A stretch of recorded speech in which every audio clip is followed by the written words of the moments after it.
der Geruch von Motoröl in der Luft. Die vorgeheizten Reifen sorgen für die richtige Brise in der Nase.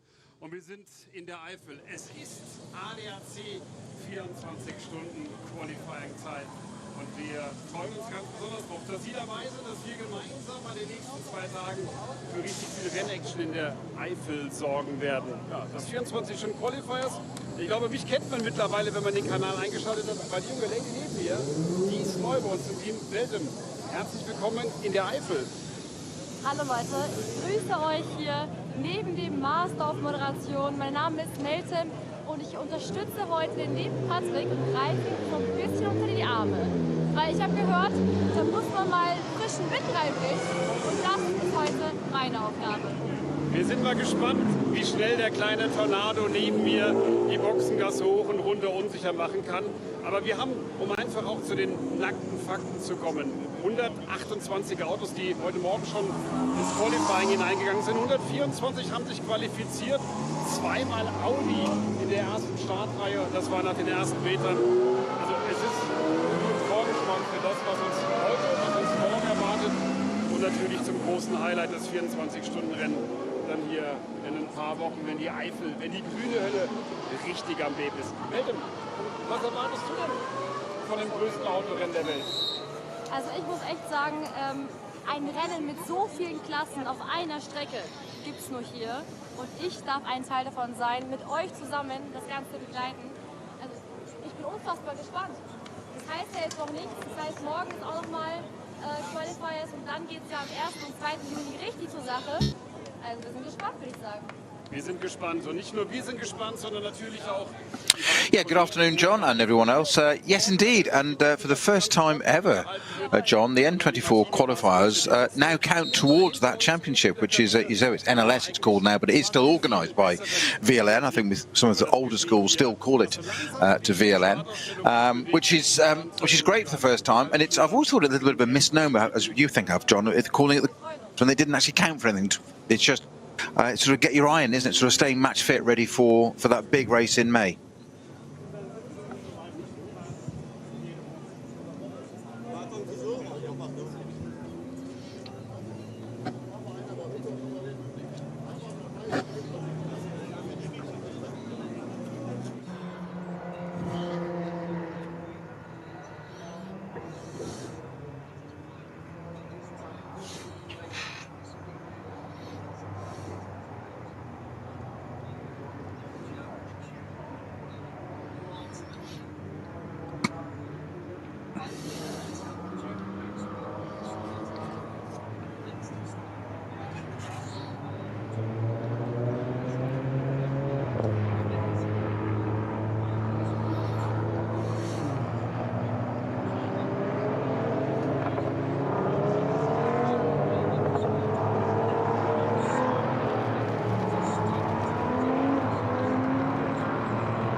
And these two this weekend. Notably, we've got 1.1 more kilometres to drive because we used the full Grand Prix circuit to the bottom of the hill, although we used the Hoek rather than the full Mercedes AMG Arena. So the situation is that our lap times are a little bit longer than what we'll have seen for the early rounds. I've got a couple of house notices to come up. We had what was supposed to have been a 2-hour qualifying run to set the grid this morning.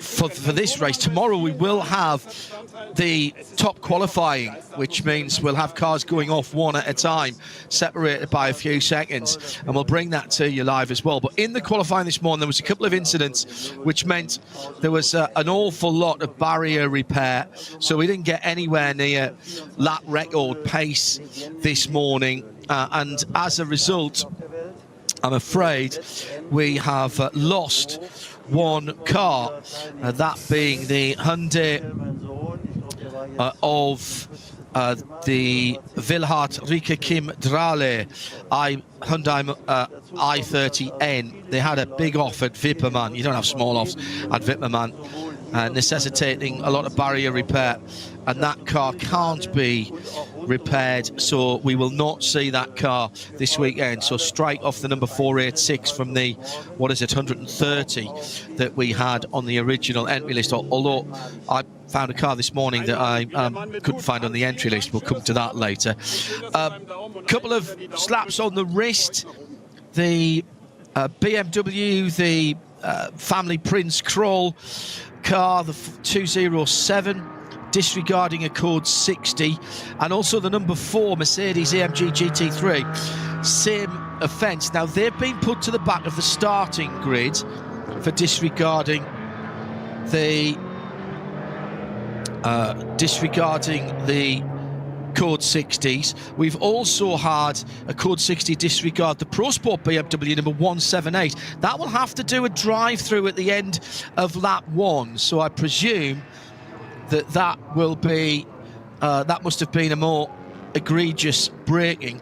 And a couple of other cars that had their fastest laps cancelled. The 123 GT3 Cup 992 car, it's one of the Cup 2 cars, of which there are many, speeding in the pit lane. So that lost its fastest qualifying. And someone got pushed back as well, some positions, 5 places back. Now this is the very interesting. There's an additional couple of drivers in this. In the number 55 KTM Crossboard GT2, which was quickest in its class. I think it might be the only car in that class actually this morning, and that has got Sebastian Vettel's brother in it, who has driven here before, of course. He drove for Get Speed, if I'm not mistaken. So they've been pushed 5 positions back.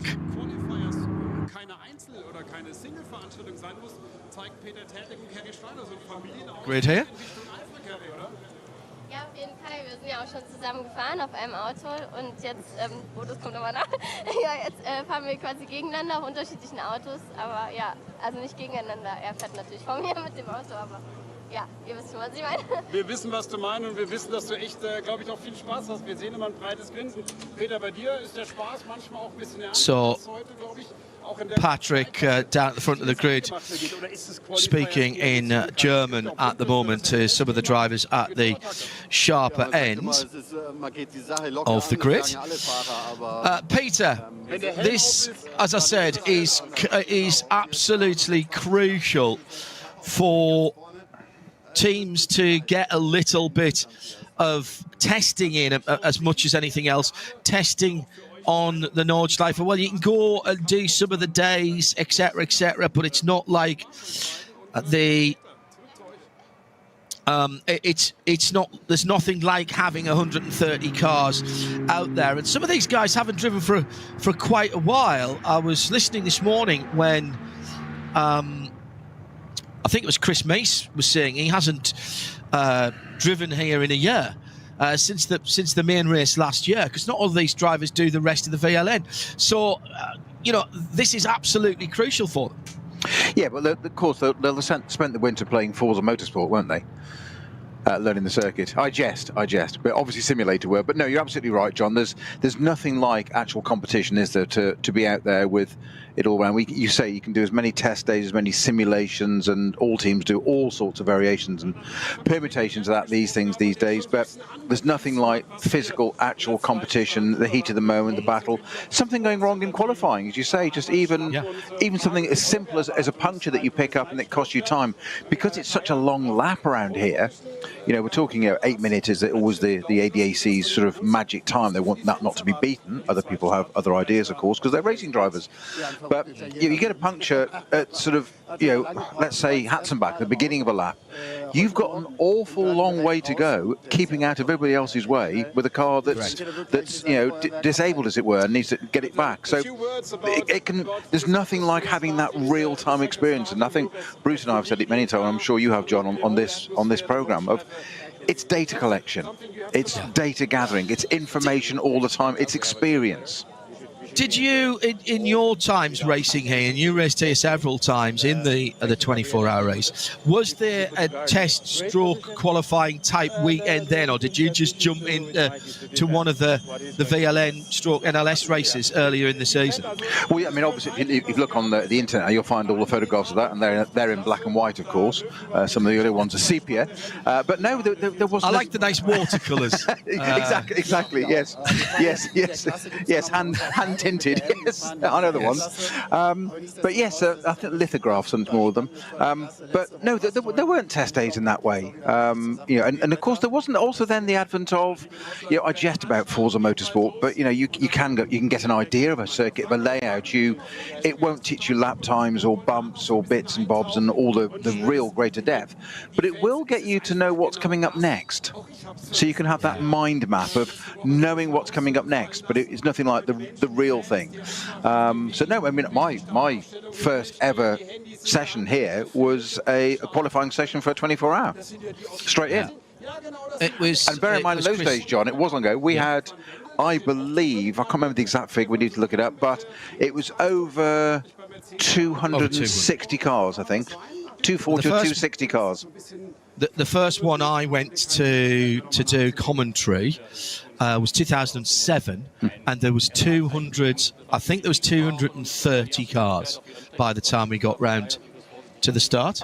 Yeah, sounds about right. And remember also, John, that in those halcyon days, and I'm going even further back when I was doing it, you'd go and qualify, and there wasn't quite the ring permit and the DMBA license you have now, but you would be allowed to start the formation lap, okay?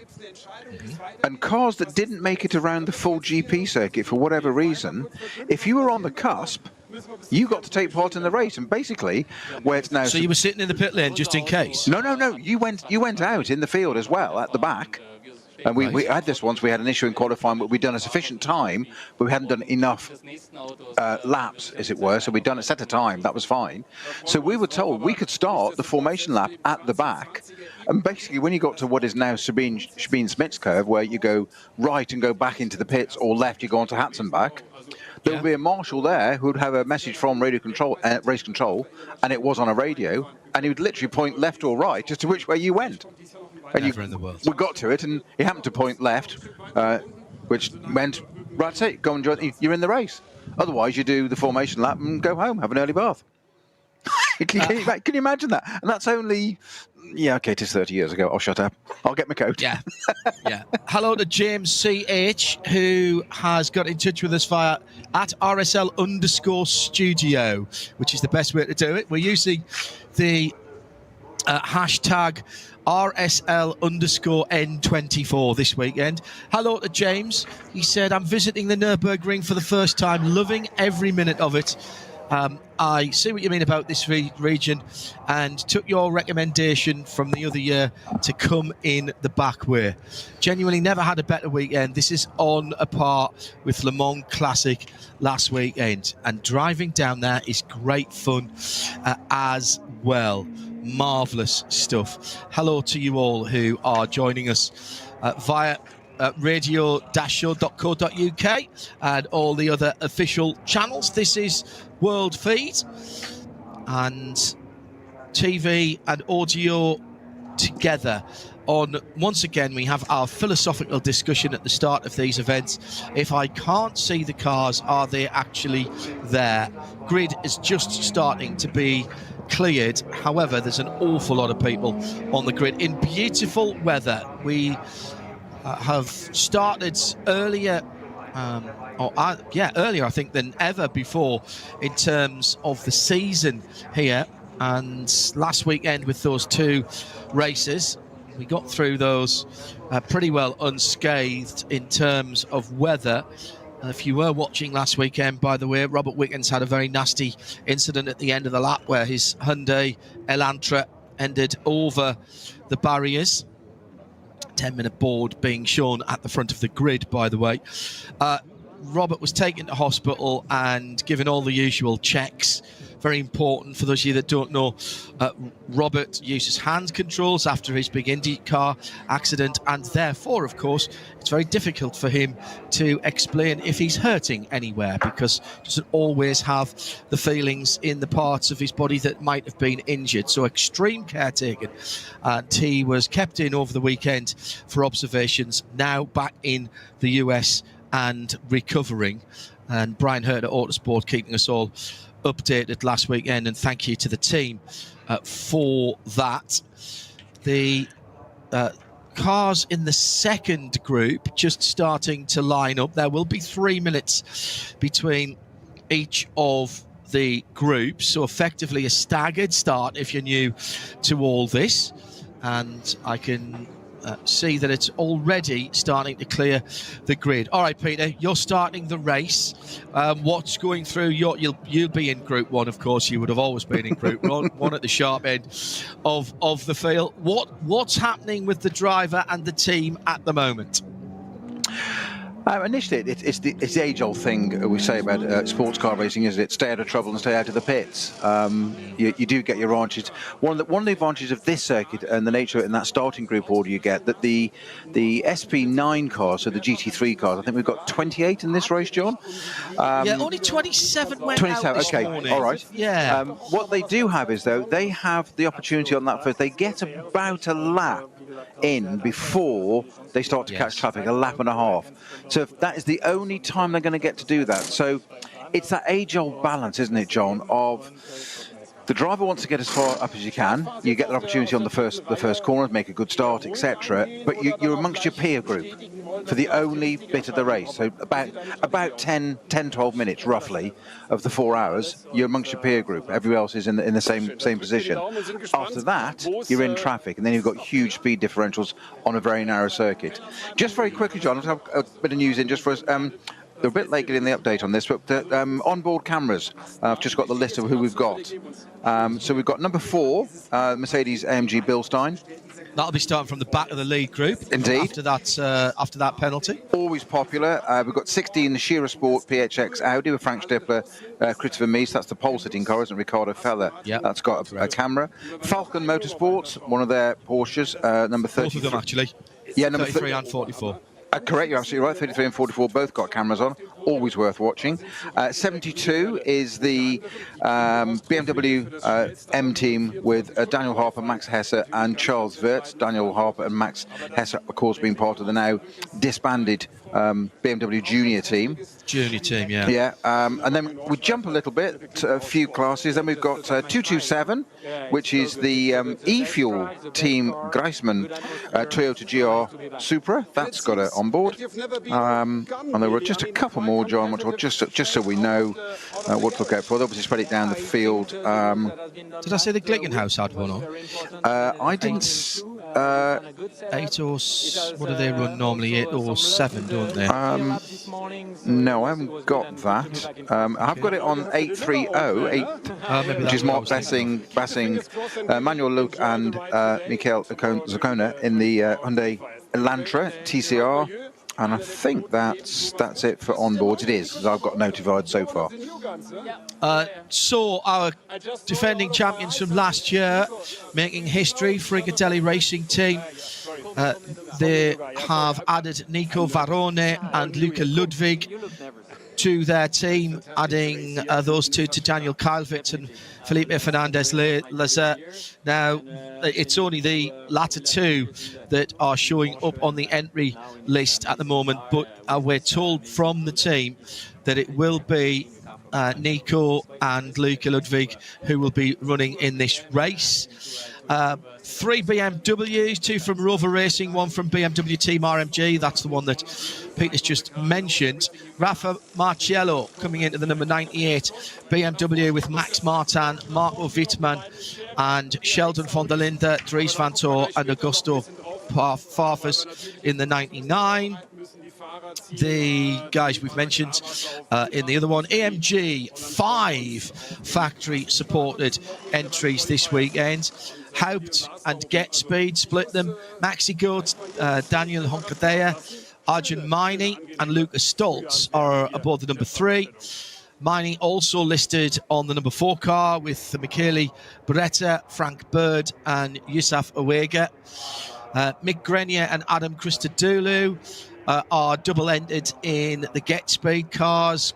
Grenier alongside Lucas Auer and Christodoulou in the 8 car with Phil Ellis and Fabian Schiller in the 9th. He's also... Christodoulou also listed behind the wheel of the number 30 with Maro Engel and Jules Gounon. SP9 Pro Class Falcon Motorsports Dynamic, Manthey and Herbert. That's the Porsche entries. That's Julian Andlau, Klaus Bachler, Sven Müller and Alicia Picarello will be taking turns across the weekend in the number 33 Falcon, where Müller is also with the 44 alongside Tim Heinemann, Nico Menzel and Martin Raginger in that number 44 machine, both having onboards. DTM teammates in the same car this weekend. Ayan Guven and Thomas Preining are in the 911 Manthey EMA Porsche, and Herbert have got Dennis Olsen, Vincent Kolb and Robert Renard between the wheel. Now, it's interesting, that's Olsen back in a Porsche, of course, although he's a factory Ford driver now, and he will be racing against some of his Ford teammates, of course, Chris Mason, Fred Favish, who are both part of the Share Sport Phoenix lineup. John, just a little thought for you about the Ferrari, yeah? Yeah. That obviously won the 24-hour last year. Yeah. It's missing, of course, David Pittard as part of that lineup, who won it last year, who's moved over to the number 34 Aston Martin Vantage, the new GT3 Evo. Now, Trin Solutions and Valkenhorst running that car. The driver lineup in that, John, Christian Krones, Jakob Gmesiak, David Pittard, Nicky Team. Yeah, now, is that, I would have got strong... to that. I was going through all the different manufacturers. I was just relating to the Ferrari bit, but what a lineup there. And there's a little project that David Pittard, he very kindly sent me a voice note from the paddock last night, can you believe? Saying he would do, then apologise for doing it late and forgetting. And he's got a little project called Back to Back. Go and figure out what that might be. Okay. 2 different cars. It's Chris Haase and Dennis Marshall behind the wheel of the number 15 Audi. Mies also listed in the 16 with Frank Stippler and Ricardo Feller. 5 Aston Martin entries. The one that Pete's just mentioned is the 34.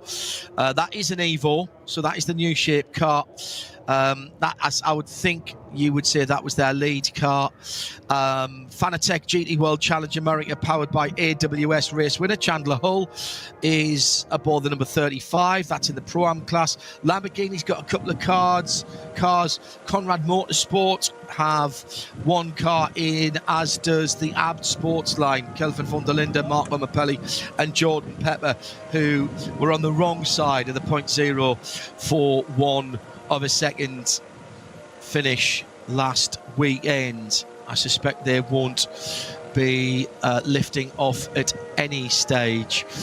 Lap records here.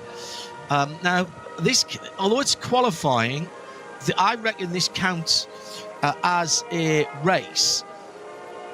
Oh, I'll just pause for a second because we have got the national anthem playing.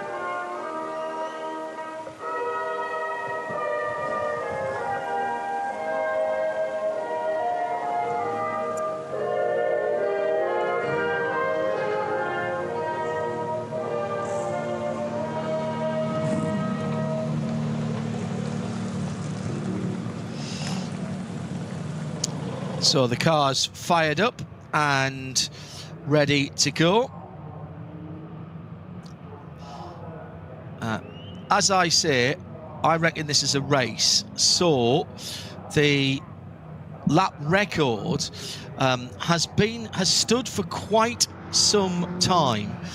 I reckon this goes, and correct me if I'm wrong, if you don't mind, Peter, but as far as a lap record, I think we're still at the 8:17, aren't we? Well, it's a very good point, but there was on this one, 25.378. Right, that might be the point then, because Nicky Thiem did a sub 8 minute, didn't he? That was a qualifying in VLN, so that's 1.1 kilometres shorter. Was it? Well, didn't he do one on the last lap of the race when he crossed the line with about 30 seconds to go? And typical Nicky Thiem, rather than blending it out a bit, and he did another lap, and just to prove the point, he set the fastest lap of the race. I will check. Stand by caller. Yeah. Because I've got those listed in a different file. The only sub one that I know of is the 757 4, which was the Audi on pole position in 2014 for VLN 37. That's the only one that I've got on the official list here. Okay. However, I've got Estra. Actually, it's going to be Estra, isn't it, in the McLaren? The 8 to 10. No, it's not. It's not. It's Raffaele Marciello. I knew that. I was talking about that the other day. I'm an absolute idiot. It's Rafa Marciello back to 90. 8:09:05. My apologies. I was looking in the wrong list there. That's the fastest race lap that I have on this configuration. Cars are rolling, by the way. You probably worked that out. We run all the way down to the Goodyear hairpin. That's where the extra 1.5 kilometres, rather than cutting through at turn 3, what's called the Ravenol corner, in deference to the main sponsor of the ADAC 24 hours this year, Ravenol ADAC 24 hours of the Nürburgring. Beautiful weather conditions, could not be any bonnier if it tried.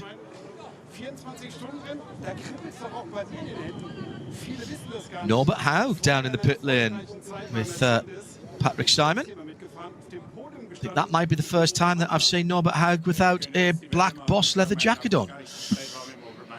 John, as a matter of interest, we say how things have changed in time. Do you know what the original lap record was? Oh, on which circuit? That's the problem. Well, the 27 to 39 original track, 1927 to 39. Yeah. A day and a half. It's only 11 minutes 48.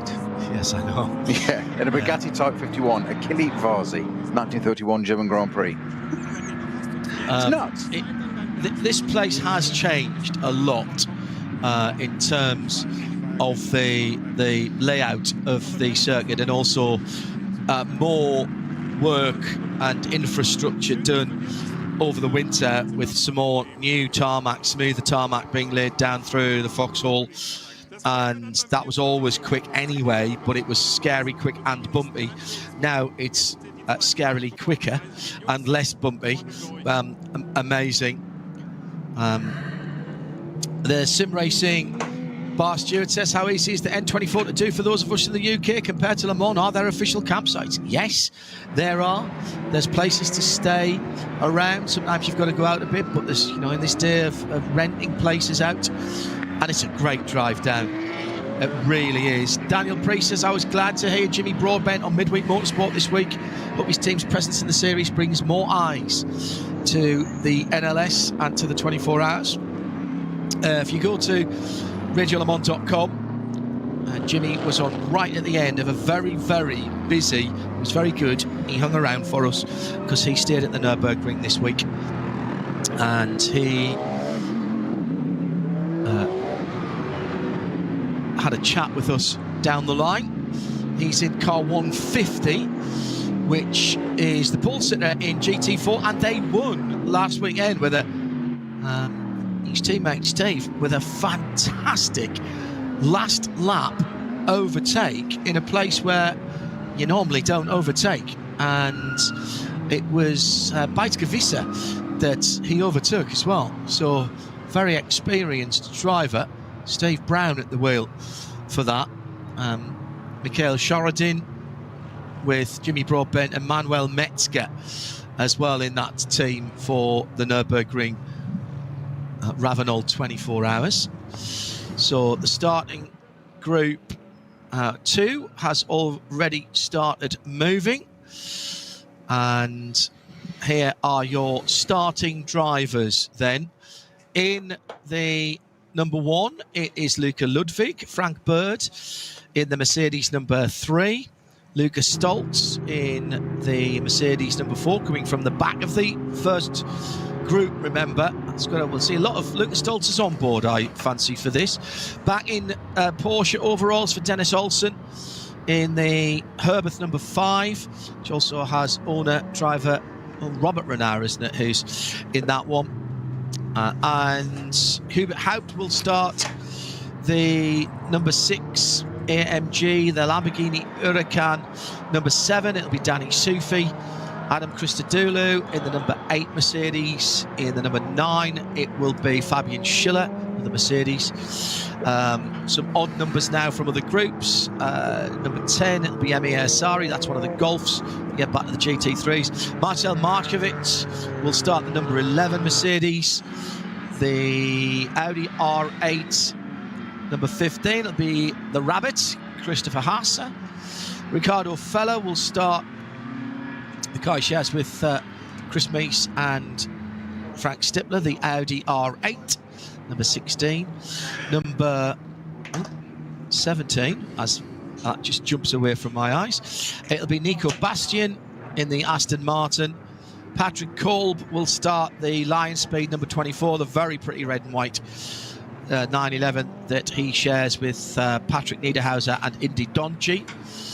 Jordan Pepper will start in the Lamborghini number 27. That's the dark apt coloured car. It will be Julian Andlau in the number 33 Falcon Porsche, and the 34 Aston Martin is David Pittard, winner last year, of course. Patrick Assenheimer will start the number 35 Aston, and Anders Burkhardt will start the number 36. And I'll just pick out a couple of the more major ones. The second of the Falcon car, Sven Müller, will start the 44. Arno Klassen will start number 50 Audi. Marvin Dienst will start the number 54 Porsche. Max Hoffer will start the KTM Crossbow. It's the leader in its class, the number 55 car that starts from P25. I'm just going through a couple of the others, see if there's any ones that are out of kilter there. Augusto Farfus will start the number 99 BMW, and Marco Wittmann will start the 98. And now going into the final part of this to see if there's any of the big numbers. Did we do the Glickenhaus? I can't remember seeing the Glickenhaus on there. Beitske will start the BMW GT4 G82, the 146. And Manuel Metzger will be starting the pole-sitting car in GT4. It's the number 150. So some big names in the cars at the start of the race, as you might imagine. Hello, if you are just joining us, I'm John Hindhaugh in the Global Broadcast Centre for Radio Show Limited at RSL_studio, hashtag RSL_N24. And Peter Snowden is alongside me. And right now, you're out on the Nordschleife, Peter. You're in that lead group. Are you talking to the pits? Are you just immersing yourself in what your job is and what the track conditions are? I think probably the other way around. I probably think the pits are talking to you more, just giving you conditions and whatever. But you've done so much prep now. In some ways, some teams are pretty quiet now. They'll just let you get on with it. This is when the talking stops and the action begins, isn't it? So a little less conversation, a bit more action now. You just mentioned the Glickenhaus, John. I'm not wanting to ring any alarm bells, but I can't see it anywhere. No, that's not to say it's not there, and I say I'm not trying to, but it's eluding me at the moment, and I'm either being very dumb or I just can't see it. And unfortunately, until it goes green, we don't get the sector times out on exactly out on the track. They qualified. They're the only car in SPX, but their qualifying was good enough for the second row, so they should be right at the sharp end, Peter. So keep an eye open for them at the front end of the field. They're running that very distinctive light blue colour. So that's the car to look for if you're around the circuit listening in as well. I've just checked on my tracker as well, John, as well as just a printed entry list. I've actually gone onto the GPS tracker we have, and I can't see it listed there either. Okay. And you say Norm is distinctive 90 something, one of its numbers, isn't it? 906, 908, 907, around about that?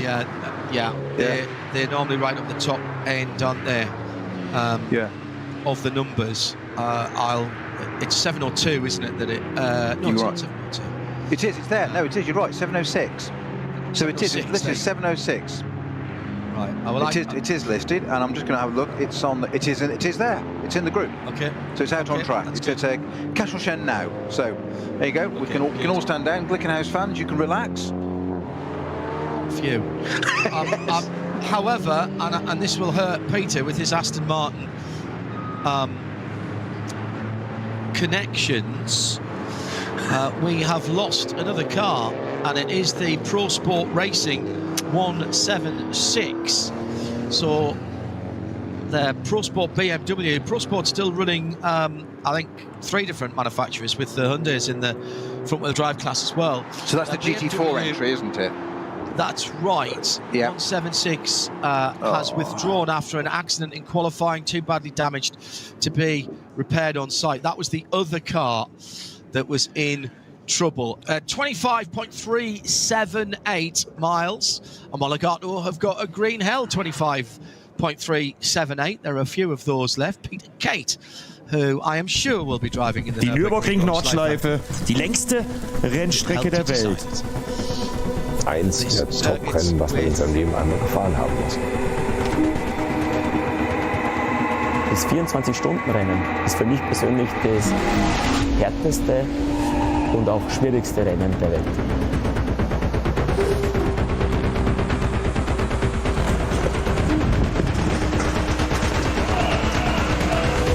Die größte Sportveranstaltung Deutschlands. Die Hütte ist brechend voll. Das wird eine ganz große Party. Die Ampel ist grün, es geht los! Es geht rein in die grüne Hölle! Motorsport vom Allerfeinsten. Und ich glaube, der wird sich jetzt entwickeln. In jeder Phase des Rennens geht es um jede Sekunde, um jedes Detail.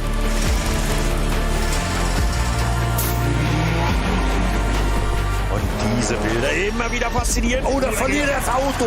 Achtung, der nächste Einschlag. Mann, oh Mann, oh Mann, oh Mann. Lecco mio. Ich zuck da immer zusammen. Also ich habe ja im Motorsport schon alles erlebt. Aber das habe ich ja noch nie erlebt.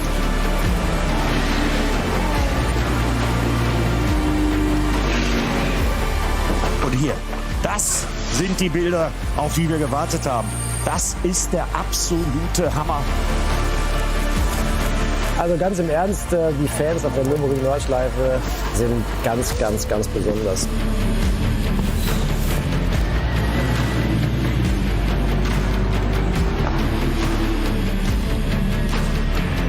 ...200 Blutdruck, würde ich sagen, ne? Aber ansonsten geht's mir gut. Was für ein Moment hier in der Boxengasse. Alle liegen sich in den Armen, es wird gefeiert. Jeder, der bis jetzt rausgekommen ist, war begeistert und spricht davon, was er hier Tolles bislang erlebt.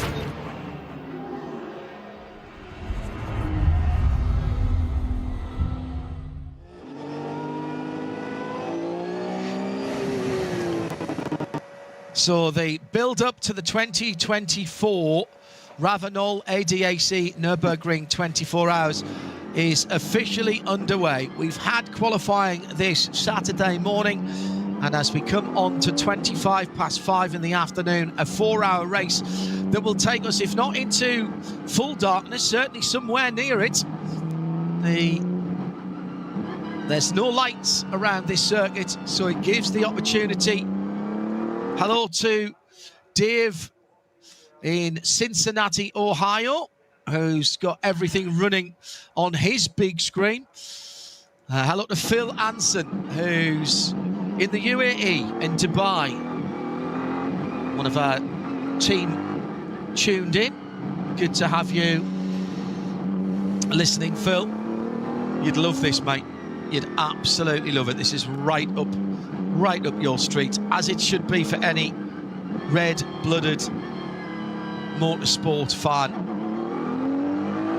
The leading group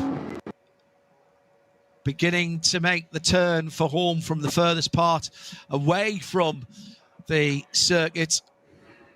And it's going to be a lot of work to do for some of these drivers who have been demoted, not least that number 4 that we keep mentioning. But that is, Peter, not the way they want to start their the way that they want to start their preparation for their build-up to this great race. I doubt they'll do the full championship, so this is very much zoning in that Mercedes AMG Team Bilstein car on the 24 hours itself. Yeah, I think they're just going to make hay on that first lap, 12 minutes or so we said that I described earlier, but they've got some free time, if you like, amongst their peers and just try and make up as much as you can. And it's often the case, isn't it, John, where there's somebody that starts at the back of the grid there. The car's quicker, and you get through the first bit, and you get on a wave of almost euphoria of being able to, pass car after car after car, and then you suddenly all just levels out, but it's a leveling up, and you get to about your right level, then it's harder work. But that's what you've got to do, part of the driver's mindset on that first lap. The leading pack, John, are at Schwalbenschwanz now. The order, by the way, according to the track mapper, is of course it's the Shearer Motorsport Audi at the front, and of course they've just changed order, so it's then the 44th, the Falcons Motorsports car, and then the car that we couldn't see, the Glickenhaus, is currently third on the track at the moment in that formation lap. It should be on the second row. Yeah, which is where it is. Yeah.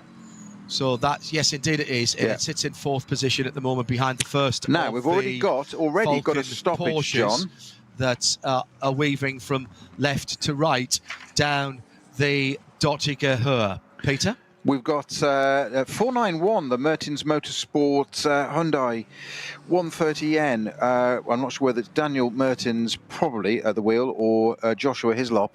That car is currently stopped at Exmouth. So it hasn't actually made the formation lap from the second group there. That's where it stopped at the moment. So there's no indication of flags or codes or anything at the moment, but that car is completely stationary just before Exmouth. Well, that's something to keep an eye on as the Cupra safety car brings down the leading runners. They are wavering from left and right. Open tyre formula, remember, and there are usually a good handful of tyre manufacturers. I think we got up to 9 in the main race last year.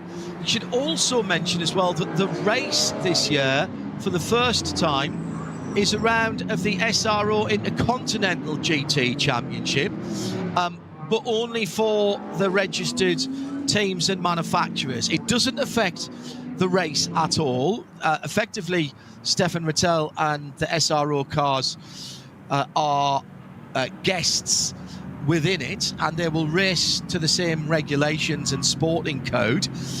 What is interesting is that SRO have waived the necessity for their championship runners to be on Pirelli tyres when they come back here for the race.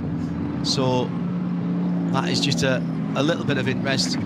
SRO piggybacking on the success of this race, as they have done for a number of events, of course, notably the Bathurst 12 hours, and really a good opportunity to get one of the big blue ribbon races in for them to be a part of it. The Cupra pulls off right-handed into the pit lane, and the first of 2 4-hour qualifying races for the RAVENOL ADAC Nürburgring 24 hours is underway, with 4 hours counting down on the clock And the first group go through and roll down to the first corner. Glickenhaus trying to go around the outside. 1, 2, 3, 4 across the track there for a moment.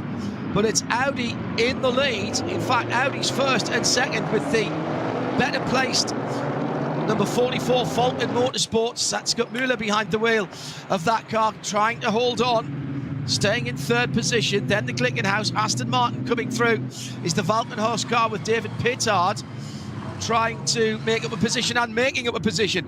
Pittard then down at the Ford corner, turn 3. Pittard in the dark coloured Aston Martin already having made up a position. Here's Grello as well.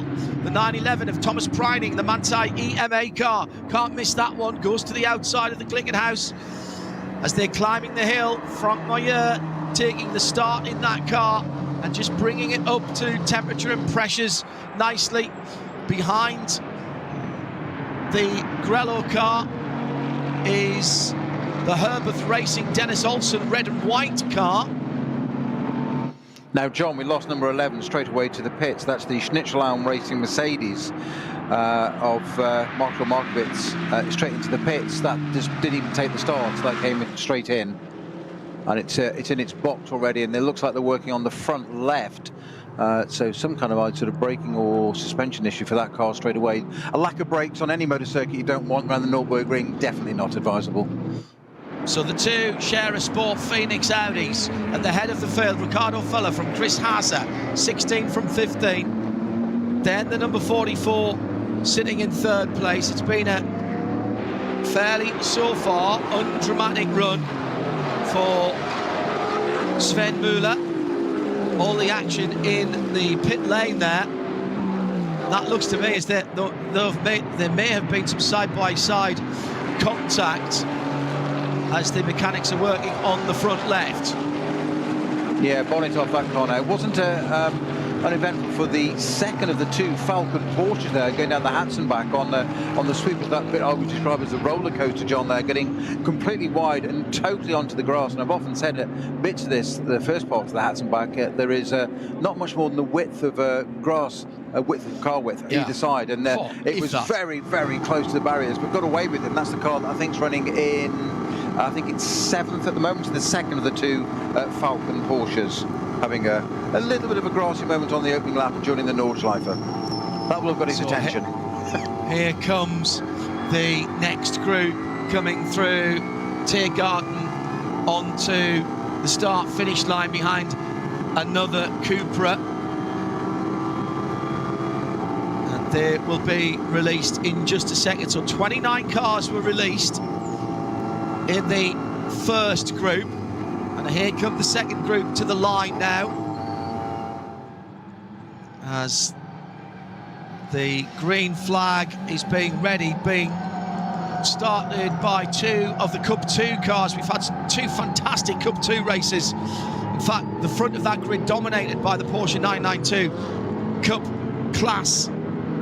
Two fantastic races culminating in last lap dashes in the two races last weekend, as described by Johnny Palmer and Bruce Jones. Across the line then, and the Müller car, the blue and white car, moves to the outside, but it's going to be past the second Müller car down the inside, though disputing it rather more. Remember, they don't go all the way through, so staying on the outside of the normal turn in there, that becomes the inside line for the first left-hander.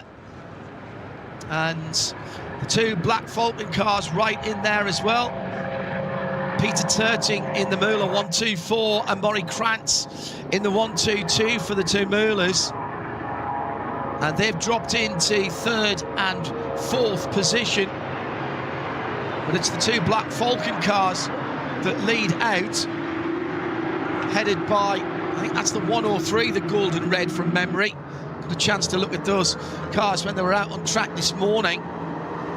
Coming up to 5:30 in the Eifel. Welcome along if you're just joining us. Start Group 2, getting underway on the Grand Prix circuit. At the head of the field, Ricardo Feller leads for a 1-2 for Scherer Sport PHX, the Phoenix and Scherer combination. Fulton Motorsports are third, with Sven Müller, then David Pittard for Aston Martin, who made up the position at the start.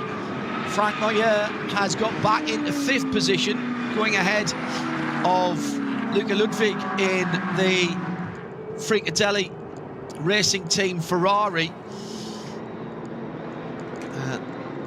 As we said, Felipe Fernandez-Laza and Daniel Kalvitz entered. Only those 2 names, but it is Luca Ludwig this weekend doing the starting run. Amazing to think, Peter, that we've still got the 3rd group to go, and the leader, Ricardo Feller, is halfway round the Nürburgring Nordschleife. Well, that's what I was saying, wasn't it, John, about how little time they get, as you say, that start group 3 just arriving at Tiergarten. Now, very quick update on the 491, John, that I said stopped on the warm-up lap. It appears it was actually a GPS issue because it's in its track plate grid position in that pack, so it looks like it was actually a GPS issue. Hence, there was no flags or code 60 to go with it because it wasn't actually stopped on track. Copy. So the 2nd group heading up to the top of the hill. Having gone through Flugplatz. Here is the 3rd group as they head to the start line. Down to the 1st corner, and that is a lovely jump away by the car that was on pole position. It's one of the older BMWs. I think that's the dark blue one. I think from memory that is the 70... 72. Oh no, it's the, I apologise. It's the STI Subaru that's got the front, using its all-wheel drive as an advantage. And heads out down to the bottom of the hill, and the Goodyear hairpin. This is the category with the front-wheel drive TCRs in it, or the group with them in it. So we've had 76 cars in the first 2 groups, and this will take us, this last 50 or so will take us up to the 130 or thereabouts at RSL_studio, #RSL_N24 if you want to get in touch. 660 going through the very distinctive orange and black BMW. That car mired right in the middle of the battle for position as they make their way out for the first time onto the Nürburgring Nordschleife. And of course, for some of these drivers, they're getting as much practicing as they can. That 660 is the car that wasn't on the entry list, one of the cars that weren't on the entry list that came out yesterday. Some news on that as it comes back round. Battle for 2nd position now as the Porsche from Fulton Motorsport has a look at the 2nd placed Scherer Audi, Scherer PHX. So that is Christopher Haase being hassled by Sven Müller. We've said that plenty of times down through the years. And from the slow lead in, an 8:26.5 for Ricardo Feller, who leads his teammate Haase, Müller, then David Pittard for the first of the Aston Martins. Frank Moyer, top of the class in SPX. As I say, that's the only one. And the top 27 cars. Oh, sorry, no, there is another SPX car. There's a Porsche in there as well. Top 27 cars at SP9s. John, we were saying about how quickly the cars catch the 3rd group. As you said, it barely seems possible, but the leading cars are just completed that first lap. They're just going through the Grand Prix circuit, as it were, onto Sabine Schmidt's curve now. That's the leading Audis there, the Scherer sports cars, and just exiting the Hatzenbach already is the tail end of start group 3, so they'll be in sight very quickly. So as I said, that not quite a lap and a half before that they've caught up with, they're in traffic already straight away. So the next 4 hours or 3 hours, 50 odd minutes of it are in traffic now. The question, I wondered how long this would take to come in from Matt Slightholm. I noticed important cars were listed, didn't hear the Foxtail Manta. Is it racing? It isn't here this weekend, which means it won't be racing. I believe it means it won't be racing in the 24, but it has, we were told it had been rebuilt, and actually I was quite surprised not to see it in the 2 races last weekend, but it wasn't listed. Now, I did also hear, John, that there was, I'm not sure this is correct, don't quote me on this, but I did hear that there was special dispensation for that car to run in the 24-hour. Whether that's true or verified or not, I don't know. I'm not doubting the authorities, but I did hear that that was a possibility. I think it's probably got lifetime membership, hasn't it? Yeah, grandfather rights, literally. Yeah. The car, it had a couple of, I mean, it's Trigger's Broom. I'm not sure if any of the parts of that car are original now. Well, it's down to do NLS 3 and 4, certainly, John. It's down to do 3 and 4? Correct, yes. Well, this is 3 and 4. Well, it's down to do it. Yeah, I saw that. I can't find it on the timing screen, and I couldn't find it on the entry list. It had that big rear end incident where a couple of years ago I think in the 24, where they took a sledgehammer to straighten it back up again, and then of course they had the fire in the garage in the workshop, which all but destroyed it. Just a thought, John. It might appear at the N24 in the classic race. Well, yes, in the 3-hour young time. Correct. Yeah, just a thought. Yeah, that would be a good fit something for it, wouldn't it? Yeah. Yeah. Just thinking, John, looking at these leading cars going down different parts of the circuit there. Of course, there's some changes to the circuit over the winter in terms of quite a bit of resurfacing. Certainly, the entire length of the foxhole has been resurfaced. So I wouldn't be at all surprised if it gets some reduction in lap times. Not by massive amounts, but the surface is going to lend itself to that, and the weather conditions right now are absolutely perfect. So they're going to complete, I mean, they're halfway around, they're just at Bergwerk now, so we're going to, halfway around the lap, their first flying lap of the race as opposed to a standing start. So I'll be intrigued to see what happens to the lap times, John. Yeah, that I was looking at that on some of the onboards last weekend when Johnny and Bruce were working, and we didn't get the conditions in terms of green flag laps to really get super quick. There always seemed to be a bit of code 60 or yellows.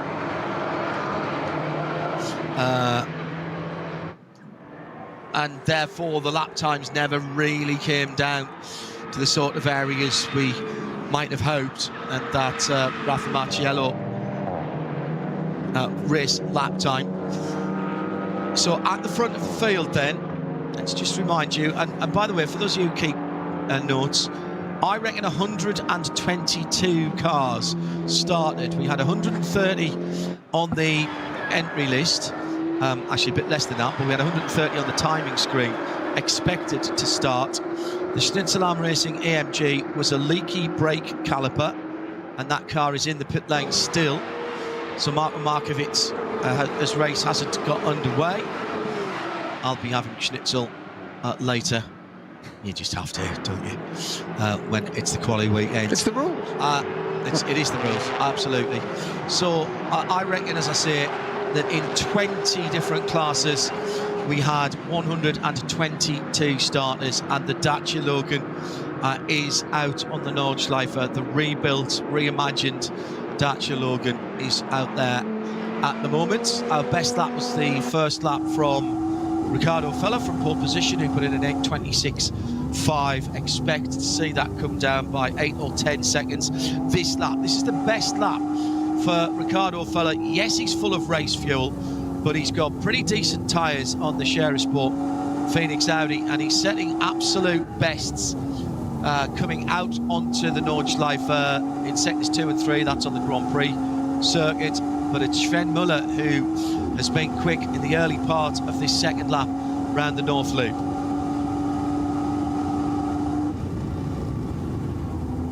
Toyota GR Supra GT4 in the AT category. The team Griezmann alternative fuel.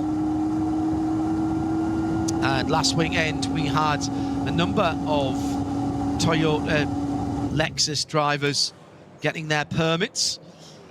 Kamui Kobayashi among them, raced in GT4. And the word on the street from those guys is that they expect to bring something for the 2025 race here on the Nordschleife. There are lots of people. Jack Aiken was doing his permit in a Hyundai as well last weekend, and he, being a Cadillac driver, well, they of course got the GT3 and GT4 GM have got the GT3 and GT4 Corvette, and that will give them the opportunity to come here in years to come. And the Blue Oval Ford with GT3 and GT4 Mustang now, of course. Mustang making its Australian debut this weekend in Phillip Island in the Australian GT4 Championship. What a championship that is shaping up to be as well. Stop and go penalty for the BMW G82. This is the Schmidt-Simon Wenzel machine, the 147. That was ignoring the code 60 in qualifying. That has now been served. The Glickenhaus coming under quite a bit of pressure now, John, from the from Mark Preening in the number 6 Porsche. Thomas Preening, yeah. Yeah, Thomas Preening, apologies, Preening, yeah, that's... sorry, number 911 Porsche, sorry, 6th place, my apologies. And really giving that Glickenhaus a very, very hard time. Of course, this is the opportunity of trying to get now through the traffic. Glickenhaus reading it very nicely, going up into the Schumacher S there, down to the left-hand side. The Porsche, though, just that little bit of elastic attached to the back of that car, John, just pulling it along and just, ebbing out a little bit under acceleration, back under braking again, but not able to shake off there. And that's what the Glickenhaus will want to do through the traffic there before they get down to the Nordschleife, where it gets... This is still one of the best opportunities to overtake the GP circuit, because it's just so much wider. It's if I say it's a normal circuit, I'm not suggesting Nürburgring's abnormal, but it is, because it's an extraordinary place, and it's so narrow, and there's so little opportunities to overtake, and you've got to read all that traffic and get through it. But these two absolutely nose to tail as they get to the end of that lap now and about to start the Nordschleife through Schmied's curve. The Porsche having a little look down the inside, not quite ready there. Traffic in the way, so it starts the roller coaster of Hatzenbach. Can they do anything with it at this moment? Doesn't look like it, John, but they're also not dropping that far behind from Grado either. Yeah, Chris Haase had 0.2 of a second on Ricardo Feller, his teammate, as they went across the line, and the traffic now is beginning to play its part as they work their way past one of the GT tyres BMWs. So Ricardo Feller will know the part number on the back of that rear wing of Christopher Haase by now. Heading up towards Flugplatz. Nothing to do with the cars getting airborne, all to do with the fact that there used to be a Flugplatz on driver's left at the top of the hill, an airport where the rich and famous would fly in from the big cities of Germany to watch the races in the early part of the late 1920s through into the 1930s. Now up to the top of the Vauxhall, turning right. It's the newly repaved area, and now dropping under the bridge and down into the Vauxhall. Much, much smoother, much darker tarmac.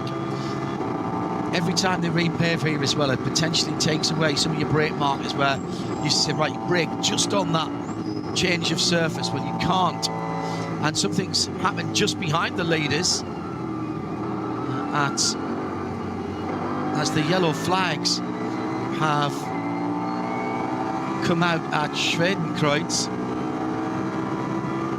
And that was, as I said, just behind the leaders in the second pack. As they head out into the countryside, it's still Sven Müller in third with David Pittard in the Aston in fourth. So it's Audi, Porsche, Aston, Porsche. Glickenhaus leading the SPS class and sixth overall. Then two more Porsches in the shape of the red and white Dennis Olsen driven Herbert Motorsport car. And then Fulton Motorsport. Herbert have revived the FAT Turbo livery, which people with long memories, or just old people like me, will remember was the famous livery on the controversial winner of the 1994 Le Mans 24 Hours, when Adenauer basically converted an old 962 into a road car, and I use the words converted and road car very liberally. They did virtually nothing to it. They had to build and show a road car as well, so they did, and it did have the places to put the standard size luggage in the car, and therefore they were allowed to race it. And effectively, with the change of regulations, think of it as a racing car that was to the previous regulations, but the ACO had been trying to slow them down, and that was the car that won that year in that FAT Turbo red and white colours. And Herbert have revived that colour scheme, and it looks brilliant on a 911. Sorry, Peter, go ahead. No, sorry, I was just going to say how it can change in the matter of half a third of a lap around here, which of course is a few minutes on this circuit. Dennis Olsen, that was chasing that Glickenhaus so closely on the GP circuit, I described going on to the Nordschleife. The Glickenhaus has had a little bit of a run of the traffic and got away and started to give chase to the Grello car again now, the 911 Porsche Manthey car. However, that's now brought into play number 33, Julian Adenauer in the Falcon Porsche, who's now glued to the back of its similar Porsche red and white one in front. They're just approaching the carousel now. In fact, they're just right through it as we speak. And Julian Adenauer has had some traffic there where, honestly, how he did not connect with the back of Olsen's Porsche is a testimony to the professionalism of these drivers. Some of it, just watching the onboard there a little bit, John, I'll just try and explain. It was just so close. It was, I thought there was going to be an insurance claim, never mind a respray.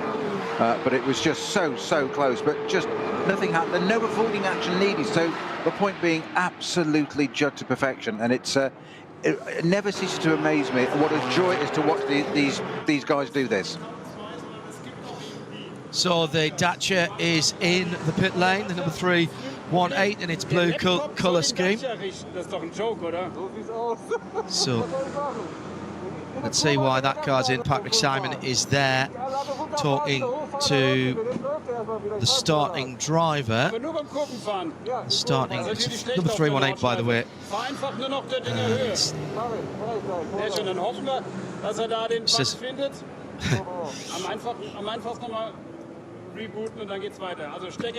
So I think that's Oliver Kraser behind the wheel there. Well, they're just talking about an issue with the electronics and that, and having to reboot the system, John. Reboot the system in a Dacia. Oh my goodness! It's got a full GT3, hasn't it? Yeah. It's fantastic. This is not the same chassis. That was written off, and there was problems getting parts to replace it. But now we've got a very slow GT4 BMW coming up through. Now we talked about punctures, John. Right rear puncture. The place to get one, if you're going to have one at all, is at Tiergarten, where you can actually limp the car in. But there's some body damage there as well. It's the Pro Sport car. Yeah, that's going to limp its way into the pits, John. Coming through Tiergarten now. This is the G82, the newer version of that car, and there's damage to the right rear valance as well, where the tyre has been flapping around, and that'll just get pulled off. But he's made it into the pit lane, 60 kilometers an hour in the pit lane. We're looking to do 60k with that tyre. Well, 60k would be too quick, Peter, wouldn't it? Yeah, exactly, just wreck. That's exactly the problem, John. It's, you say, it's the collateral damage, isn't it? Getting it into the pits, and it's difficult to teach racing drivers to go slowly, but you're going to have to do that to get that car back sensibly. Hopefully it's in, and it should be no more than the tyre change. There'll be a quick scout round when the mechanics get the rim off and have a look around and see if it's anything else. It's brake lines, cables, other bits of things that it can damage on the way with a flaming tyre, can do so much damage. And we think, you know, there'll be people going, hang on, it's just a bit of rubber, but it's not just a piece of rubber, because there are steel reinforcements in tyres, and the carcass obviously is extremely, in the sidewall, extremely durable normally. And when that starts flapping around, you're basically, at that point, you're in the lap of the gods, because there's nothing you can do to affect what is going on other than go as slowly as possible. It was Stuart Hall who once said to me, no matter how slow you are going, it's not slow enough. Simple as that. You're watching and listening to race 1 of 2 this weekend in the qualification weekend for the RAVENOL ADAC 24 Hours of Nürburgring for 2024. I'm John Hindhaugh. It's Peter Snowden who is alongside me in the Global Broadcast Centre. And after 3 laps, about halfway through the first stint, we'll see 6 or 7 laps on the first stint, and then 7s or 8s after that, as we go through this first 4-hour race. Going into the darkness tonight, it's still the Share Sport Audi Phoenix Audi twins, 15 from 16 in number order. Like to see that side-by-side BMW action as an F82 goes past the G82 on the line as they go down into the first corner. And that is the battle right inside the top 100. And in VT2 rear-wheel drive, that is, I reckon, it is the 504, which is the SRS Team Zorg Rennsport car. That's the white and green car. And the 505 is the Schubert-driven 328i, so it's a 330 and a 328. And behind them, another couple with the GT tyre car just going down the inside. That's the number 502. GT tyres have long used this event at the Nürburgring as an opportunity to test and develop their wares. Just actually, I think, lost a position there to the 510 going through. That's the Malinowski driven. Oh, and that's listed as an Audi. So what was that? Was that an Audi RS3? So I thought that looked like another BMW, if I'm honest, the red and white car. I'll have to have another look at that now. Now I'm going to have to. So our Pro Sport 178 entry is back out with tyre fitting, but it's got its rear light, which will lead for later on when it gets dark. But a lot of the rear wing aft of the tyre is missing now, John. But as we said, about that speed coming into the pits, as you know, Stewie Hall said, never quite slow enough. But it appears at the moment, fingers crossed, they've got away with that, and it's done some damage to that rear wing, and they've got rid of that, and haven't bothered with gaffer tape or anything like that. Mechanics just torn it off and got rid of it. It's got the bits it's required for legally for lighting later on, and more importantly, a wheel and tyre carcass intact on that. It looks slightly strange at the moment, though, with that little bit of it won't be quite as aerodynamic at the back. I don't think it will affect it too much. So that car then with a bit of ground to make up in the classes. Let me give you some class leaders as we're coming around to the first 30 minutes of racing. It is the 15 Share Sport Audi that leads overall, and in SP9, SPX, it's the Glickenhaus Black Falcons. Porsche leads Cup 2 in 29th position. That's the 103 car. The 55 Door Motorsport, what is that? It's the KTM, isn't it?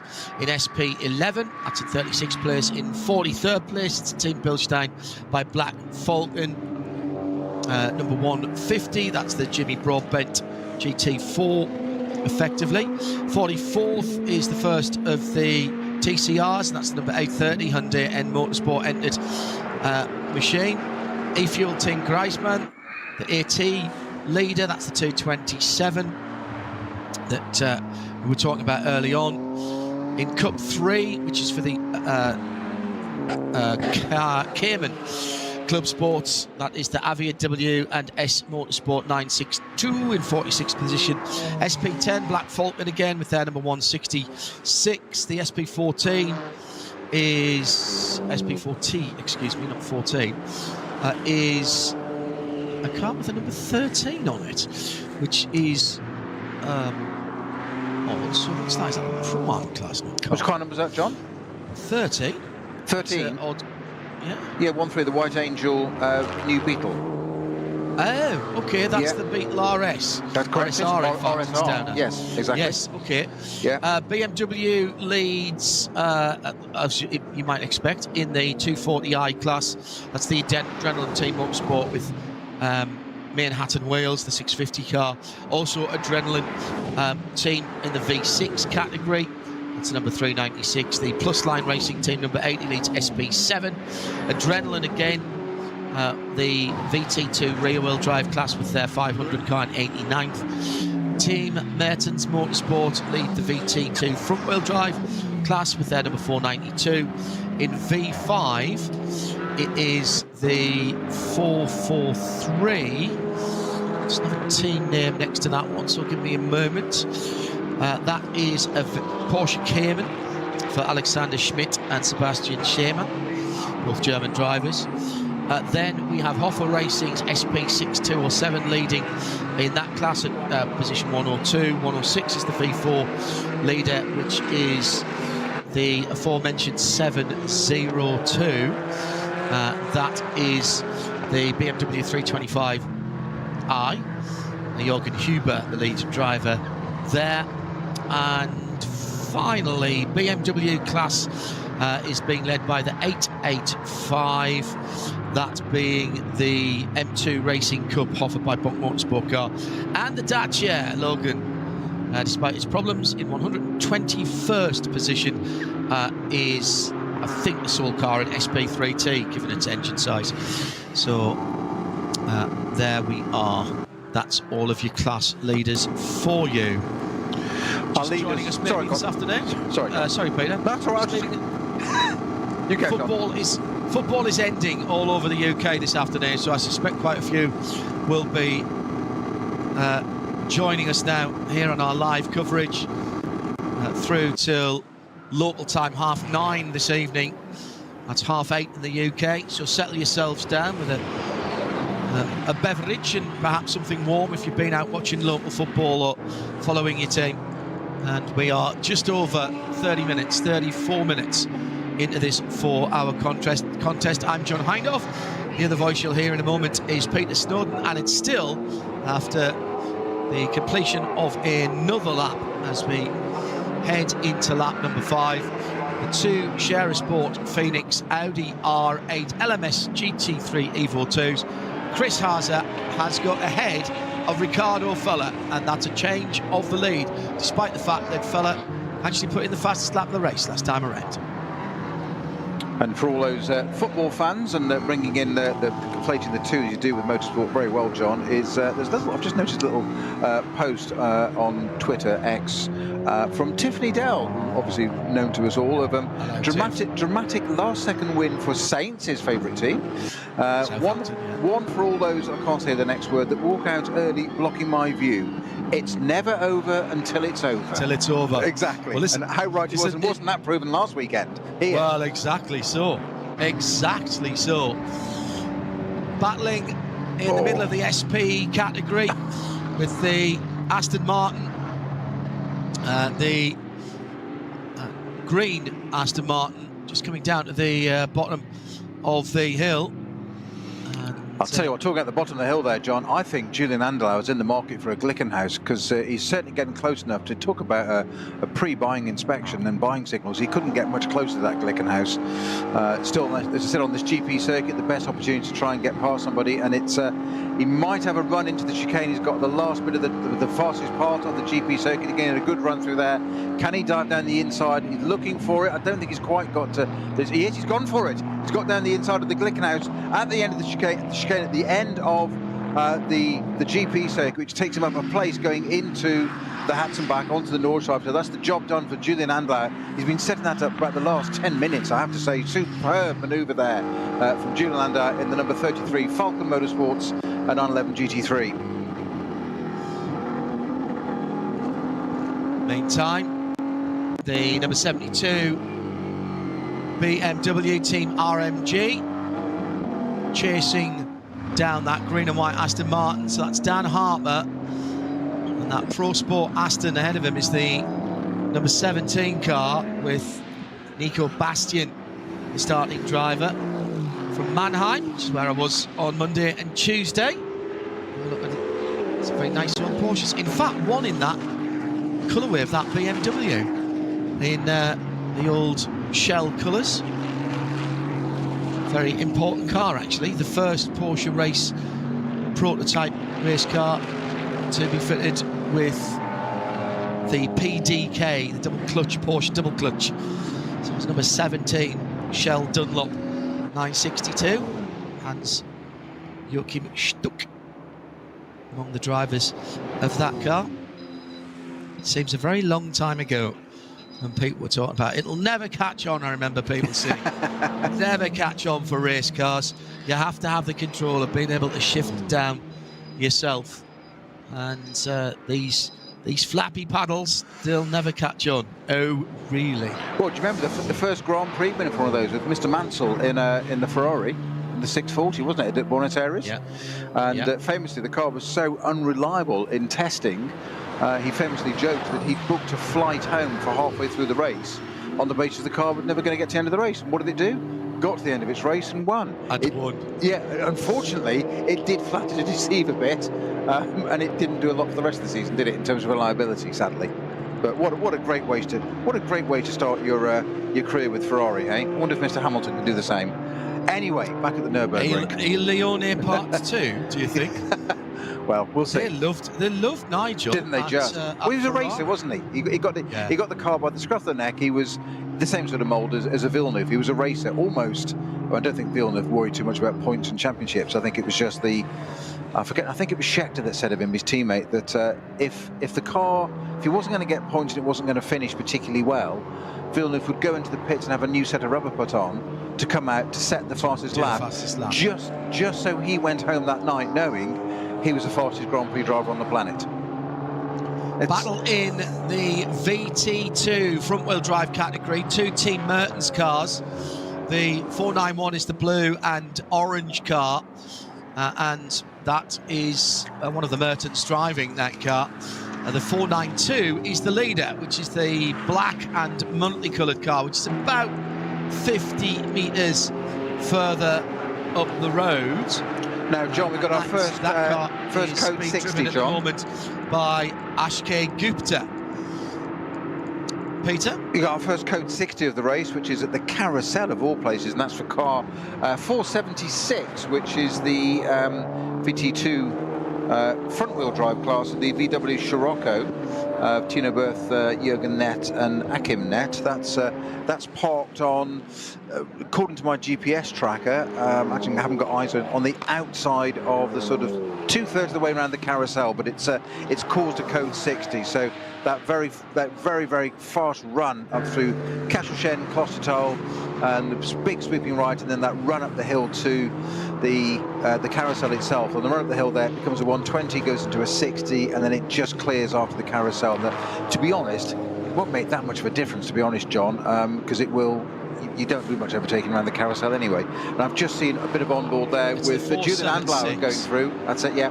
And it is that 476 Scirocco is parked on the right-hand side of the track, and there's an intervention tow truck vehicle with it now already. So I suspect it'll be cleared very, very shortly.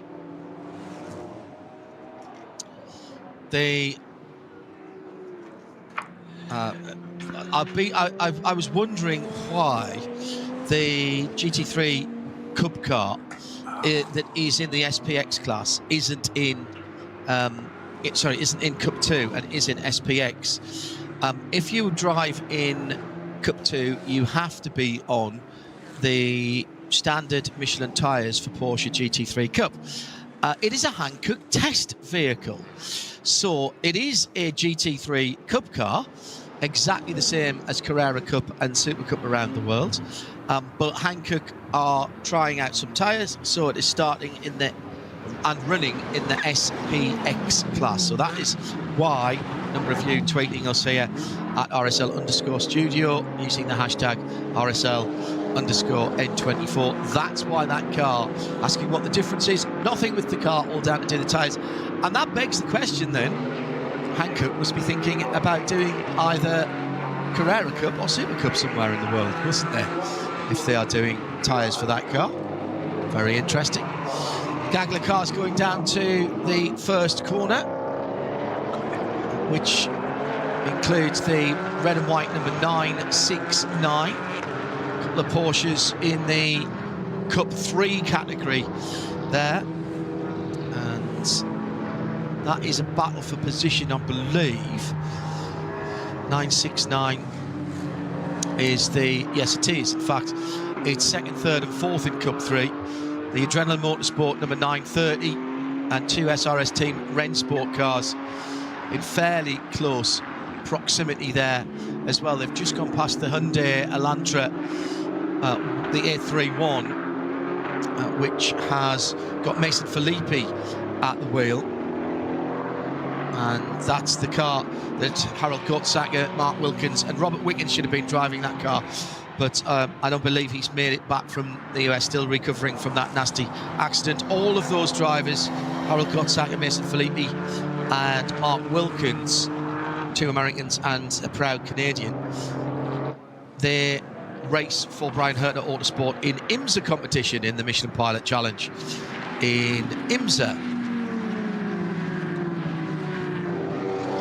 And in fact, Hyundai sent a couple of drivers over last year, didn't they? Because Taylor Hagler was here. I think Mark Wilkins might have been here as well with that. What it does go to prove, though, Peter, is that there are class battles going on everywhere. And yes, people are looking for a bit extra testing here before we get to the 24 hours.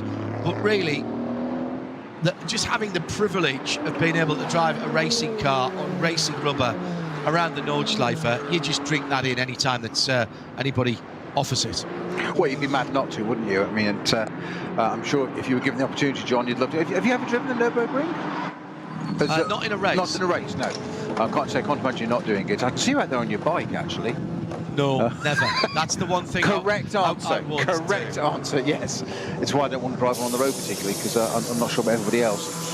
So we've just got our Mercedes into the pits. I think that's one of the Get Speed cars, is it not? It's the Tim Bilstein number 4, Peter, that started at the back of the class, if you remember. They got pinged for not respecting code 60 in qualifying. Started from the back of the lead group, and Lucas Stoltz has brought the car in to hand it off. If you're not used to this type of motor racing, but you're watching and you're thinking, well, there's not much going on here, they're taking their time. There is a mandatory pit stop time here, and it's not for anything else other than the fueling that is going on to the right rear of that blue and yellow number 4 Bilstein AMG GT3 is from a standard pistol grip pump. There's one in between every couple of pits, and one of the reasons, there's two major reasons for the mandatory pit stop times, but the major one being that all of those pumps pump at slightly different flow rates, so it's not fair to somebody, because all of these teams would go and measure them and then ask for which pit they wanted because they'd get the faster one. The other reason is safety, because there's a lot of teams here that aren't works teams and are groups of friends together. Debris flag on the middle of the Dottiger, by the way, for some tyre debris and some dirt on the side of the road, just on the exit from the tourist foreign entry point there. So that's the reason that things look to be slightly slow. There is a complicated table that says, depending on how many laps you do, is how long your pit stop. Basically, the longer you stay out there, the longer your pit stop has to be, until we get to around about an hour and 10 minutes before the end of the race. And then it switches to how much time there is before the end of the race that determines your mandatory pit stop time. I did think there, John, though, that Mercedes pit stop actually did seem very casual. You're absolutely right about, of course, being that. No, as in that, compared to normal. I know they started at the back of that start group because of that infringement, but there's normally a little bit more haste about a pit stop, even though there is a mandatory time, because they like to be in and settled and have that time spare at the end of it, like not run up to the end of it. And I did think when Lucas Stoltz got out of that car that it seemed, I wouldn't say lethargic, but it seemed casual. There didn't seem a lot of urgency compared to normal. But maybe that's just because of where they've started, and it's back to what we said just pre-race, John. If it's a data collection exercise. Could be. I think those guys, are already qualified into the top group for qualifying for the Ravenol ADAC 24 hours of the Nürburgring. Hello to Harry Chandler at Tour_do_Mons. Been playing football this afternoon, hoping for another good result from the number 150 BMW, the Jimmy Broadbent car.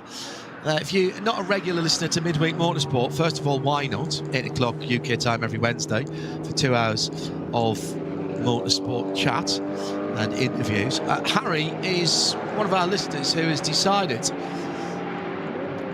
I don't think he was forced into this remarkably, he's decided to commemorate the 1924 entry of Bentley to Le Mans, because he works for Bentley at the Crew, to ride from the gates of Bentley Motors in Crew to the gates of the Circuit de la Sarthe in France just before the race. As you can imagine, it's quite an undertaking. He's not doing it for fun, although he says it will be. The youth of today, I really don't understand. He is raising money for CRY, CRY, which is a charity that helps identify unknown cardiac issues in young people. And he and a couple of his friends have been touched by that personally. And basically, it's to provide a couple of days of screening. So he's looking for £13,000. He's got £2,500 on his GoFundMe at the moment.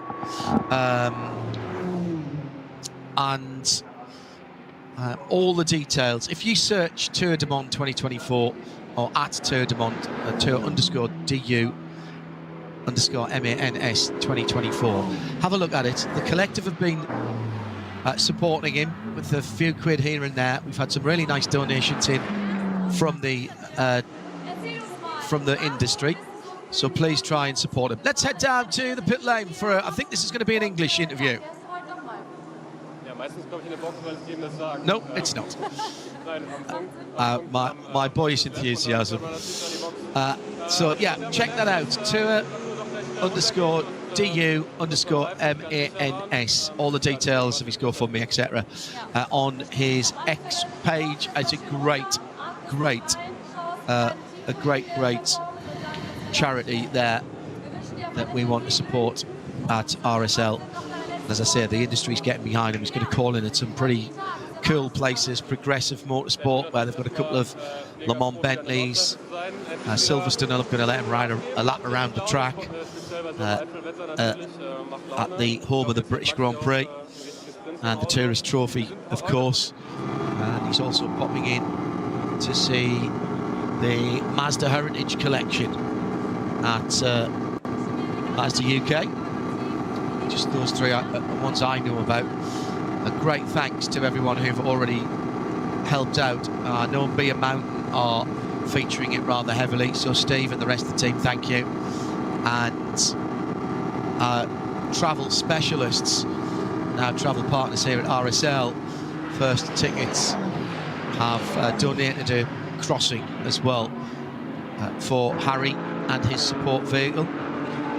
If you have a motorhome company and you would like me to mention your name, get in touch with him, because it would be really nice for him not to have to do it in a van, to do it in a motorhome, and then he'll have somewhere to stay when he gets to Le Mans as well, because he's going to stay and watch the race, as you can imagine. So, splitting strategy at the front of the field there, Peter. It's the 16 Ricardo Feller car that comes into the pit lane. If you're watching the World Feed TV and you're a little bit worried about what appeared to be, that looked like an Opel Kadett two-door that was going round the inside of the track there, that is the slalom that is going on at the moment. The 49th running of the ADAC slalom Mönchengladbach on the Mercedes Arena, and that's going on there at the moment. So if you get a flash of cars going around that wee part, don't panic. Also coming in, a raft of SP9 top class cars, including Julian Adler in the 33 Falcon Motorsports Porsche, Maro Engel for Team Get Speed 130, Fabian Schiller in the second of the Get Speed. So they've pitted both their cars together.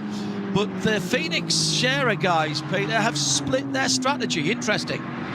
Yeah, do you know what? I was just watching those two and just about to say, as they came down the Dottingerhøen and up through Tiergot to Hohenrain at the end of the lap there, just saying these two, pretty settled down and got a formation, rear gunner type situation. And of course, just as you start to think it and compose your thoughts, as you say, they go and split the strategy and bring one of them into the pits. So it's Christopher Haase, number 15, leading still, as you say. That puts the Muller Porsche into second place. Grello in third. Pittard still holding on to fourth. He hasn't progressed any further, has he? Jumped a place at the start, didn't he, John? And that the very first couple of corners actually onto the GP circuit, and there's settled down there. Fastest car on the circuit still is our leading car, Christopher Haase, number 15, Scherer Sport PHX Audi with an 8:15 dead, or 027. His teammates quicker than that, Peter, 8:14.6. Down the order, my apologies, of course, down the order on the list. My apologies, you're absolutely right, John. Yeah. He was the leader when he set that, though, yes. So you're absolutely right to say the car that was leading, because he was leading. That was that lap that he got early on, I think. It was either lap 2 or 3. Yeah, so four tenths quicker, isn't he, between the two teammates there. And then bizarrely, he set that fast lap and he lost the lead. So Julian Andlauer. Indeed, the 33 Falcon has just reached. Didn't sound very healthy. Wanted to go away there. I think just on the limiter. Probably a few too many revs. Just against the limiter and just those straight cut gears as it pulls away. But it's back out on the pit lane, so that's all good. You say quite a raft of SP9 GT3 cars in. So it's going to be a little bit of settling down at the end of this lap. But I expect we're going to have a few more in now. After this, so I'm just trying to see how much time we've got left. How many? We've got 3 hours 6, haven't we? So we've done 54 minutes. Yeah. So yeah, that's about right in terms of 6 laps, 5 to 7 laps tends to be the order. So yeah, that's about right now. So I suspect we're going to see quite a few more coming in the end of this lap, John. Remember, dear viewer and listener, that getting 6.5 laps isn't any use here, and you've had the run to the grid and then the formation lap, so you, albeit not at speed, generally speaking, you'll see 1 lap fewer in the first stint than you see in the subsequent stints. Now, the joker here is that pit lane timetable, that pit lane time grid. And everybody last week who stopped early got a benefit from it. Number one, because they were stationary 20 seconds or so less time in the pit lane, 20 seconds fewer to be standing still. And secondly, you have the advantage of new tyres on your outlap, just as the car that you were driving alongside with, just in front of, just behind, is coming in on the lap. Now, if you will, what can spoil that is having a slow zone on your outlap, which is exactly what's happened on the Grand Prix circuit at Martian's Post 19, which is turn 3, and that has is the number 477 car that is at the side of the road there, and that is that Scirocco again, who caused us problems earlier on, the Christian Kroger and Thomas Alpiger, two German drivers. That's one of the VT2 cars. And actually, that car, John, I think it's a different one. I think the other one was 476. You know, I think you're right. It was 476 that stopped at the carousel, and it's 477 that's now stopped at turn 3. Yeah, yeah. You're spot on, Peter. So that is, it's not a day for a Scirocco then.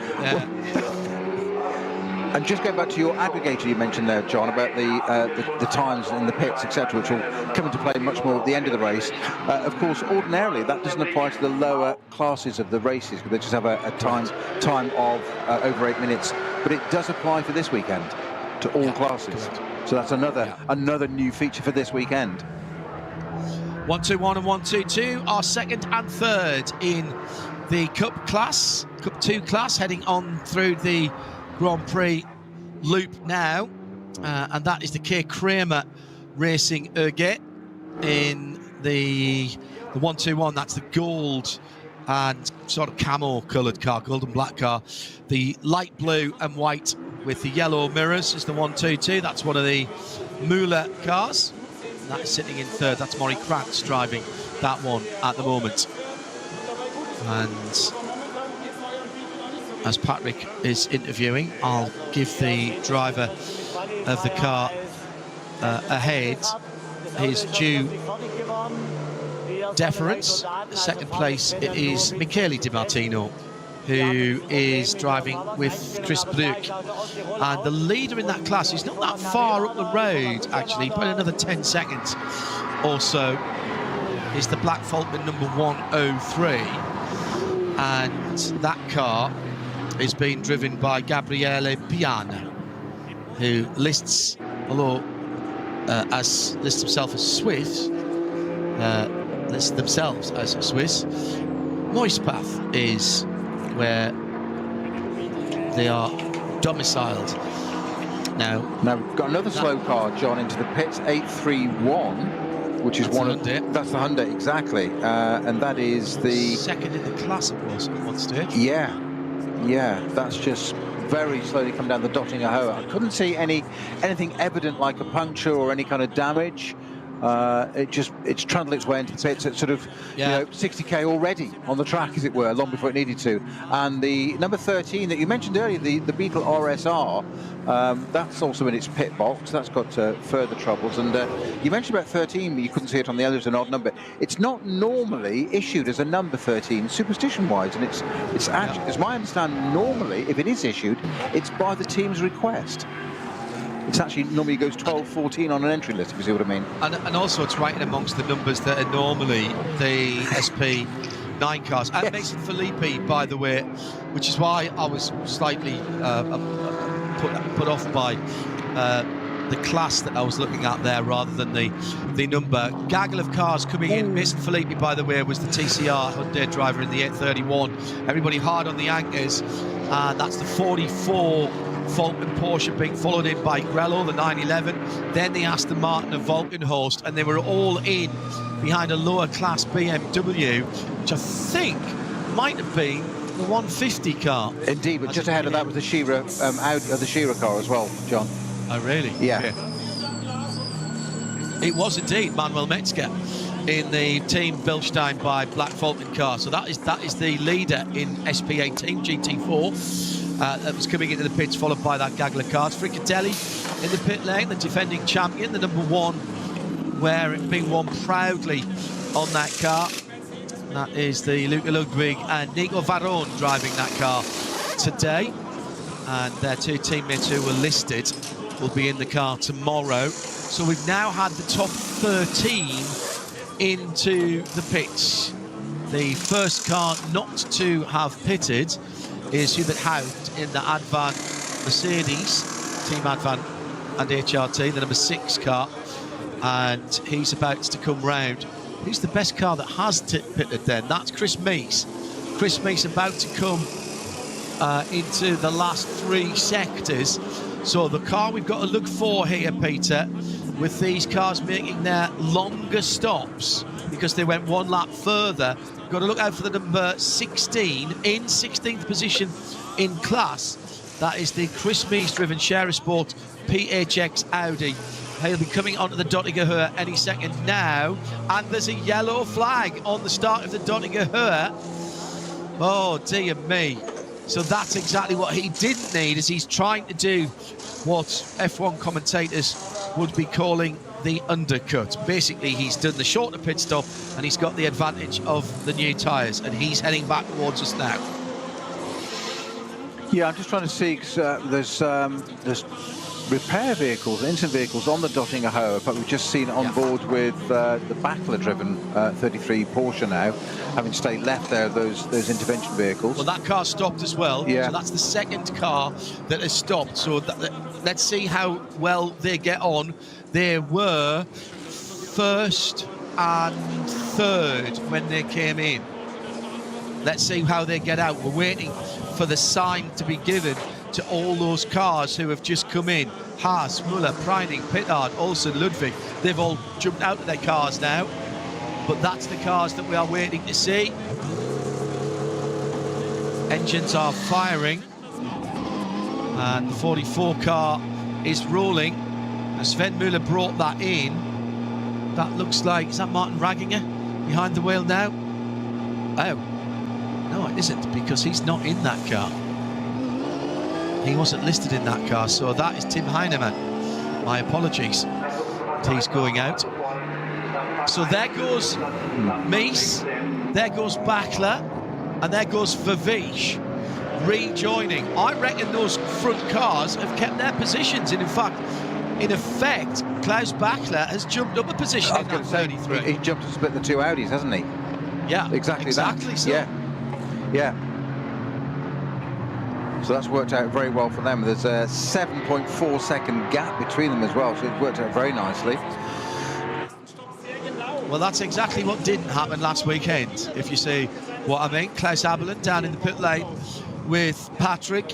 What an emotional run to the checkered flag for the ADAC RAVENOL 24 hours last year. First win for Ferrari, first overall win for Frickadelli.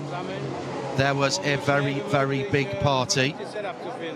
Ferrari immediately came round and knocked on his door and said, please, can we have the car back? We'd like it for our museum. So Klaus, being a very good businessman, said, not until I get a replacement and some compensation, please. Wily old fox, I think, fits the phrase, doesn't it, only too well? Oh, absolutely. Yeah. So we've got, with those yellows on the Dottinger Höhe, of course, John, they were just for the instant vehicles coming back from the carousel repairs. They're bringing that Scirocco out. So that's what they were just returning back. So that's why it was only yellows and not coaches to say they're coming back to their positions. But we've also got 178. We've still got a yellow at the moment, and I think it's... I'm just trying to find which car it is. Just bear with me, John. It's my tracker's not playing at the moment. So we've got a code 120 at Schwalbenschwanz. Yeah. And Stefan Beloff S has got a problem there as well. So it's the same sort of area. Cracking battle for 4th position at the moment with Tim Heinemann and Thomas Preining. Falken, Porsche and Manthey EMA It's the light blue, almost teal blue and green car. And following in that, the Grello car and Jules Gunon, Alpine A424 sports car reserve driver this year. Jules back with Mercedes AMG as well, and in the get speed, number 130, not that far away from that battle at the moment. Was battling for fifth, check that, fourth, fifth and sixth position. Then it's Maxi Goetz, who's another half a second back, and Marco Wittmann for Rover Racing, and Christopher, 72 is the BMW of Max Hesse behind the wheel. I was going to say Chris Hesse, that's Chris Haase, Max Hesse. And that code 120, Peter, that you were talking about has been upgraded to a code 60 at the Schwalbentrans. Oh. So that's going to slow lap times down again.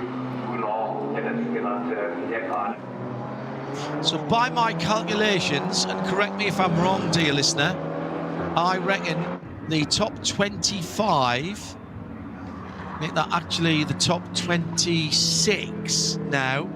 So all of the best placed of the SP9s and the SPX Glickenhaus have pitted.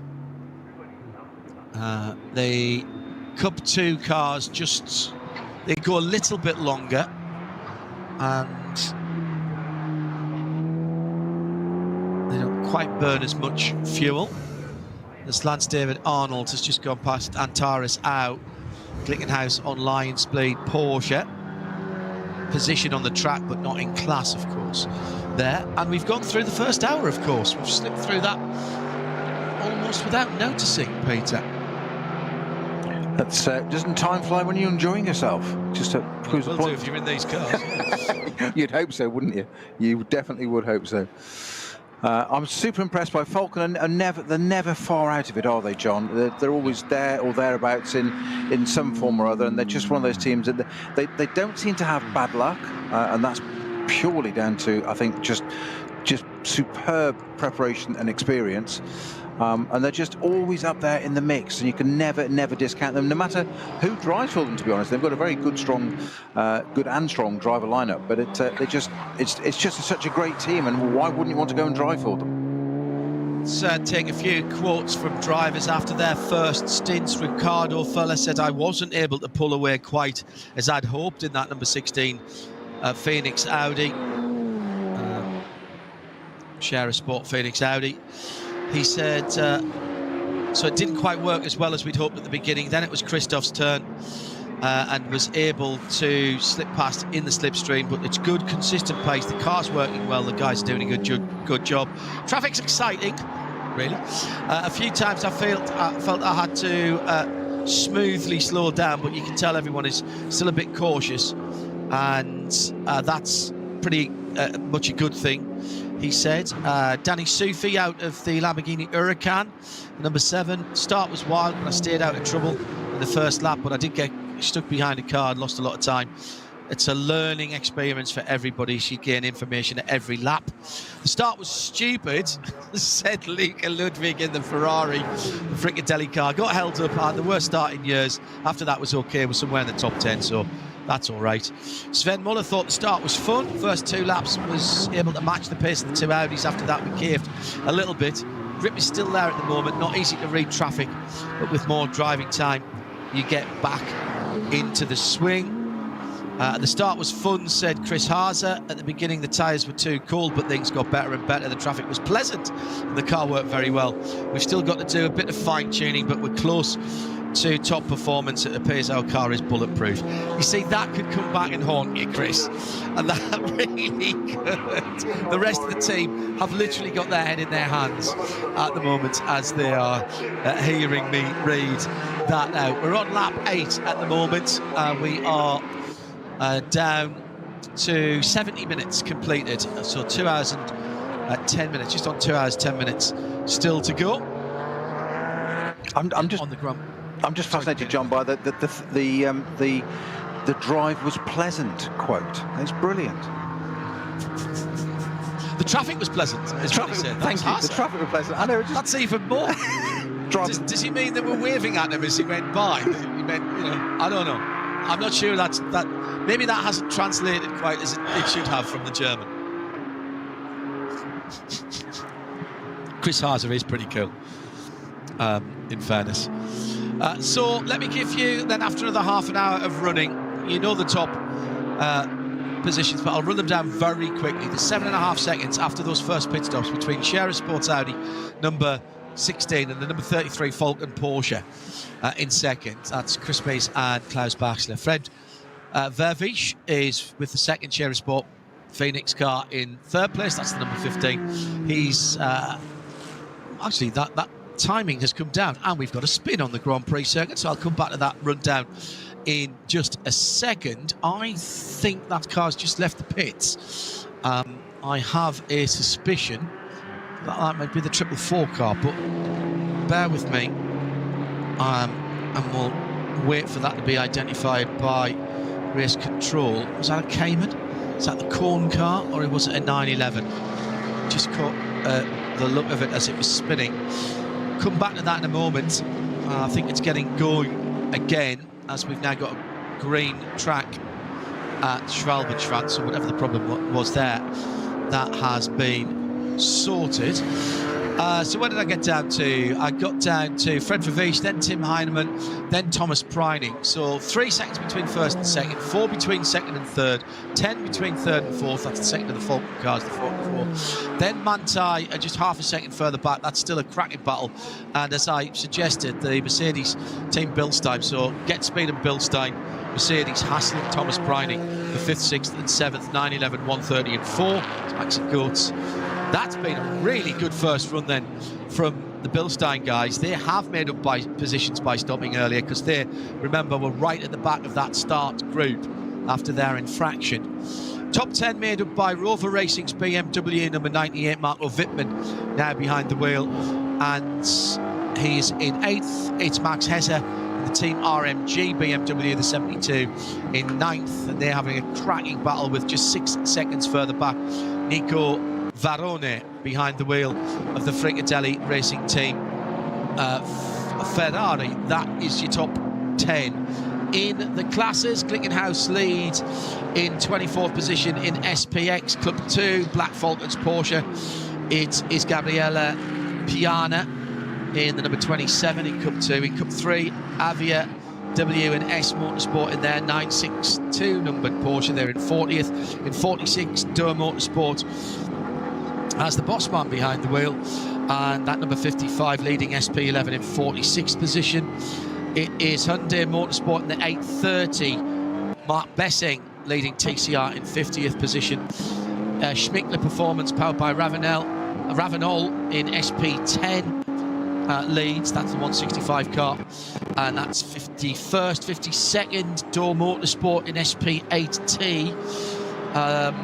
That's a change then, because that was the 150 that was leading there earlier. That's Jimmy Broadbent's car. We'll keep an eye on that, then I'll go and find out what's going on with that. SP4T is the Subaru, the number 88 there in 55th. In 68th is the best of the alternatively fueled car. That's the 333 Max Kreuzer Racing machine. The BMW 240i, Adrenaline Motorsport with Manhattan Wales. That's the 650. Plus Line Racing Team lead SP7. With their number 80 car in 79th position. In 80th position is our next class leader, and that is another Adrenaline car. It's number 502. That's the rear-wheel drive VT2. V6 has another Adrenaline car, their third of 4 class leaders. This is the 396 in 83rd position. Team Mertens Motorsport lead the front-wheel drive VT2 category with the 491 in 87th and 89th. The 702 is the leader, and that is V4, leader in V4. Hoffa Racing, sorry, V5 is the 4th of the Adrenaline Motorsport teams. The 444 car is leading that V5 category in 90th. 3 more to go. 109th position for the Hoffa Racing SP6 leader, with one of the Princes in, not sure whether it's Alex or Chantal.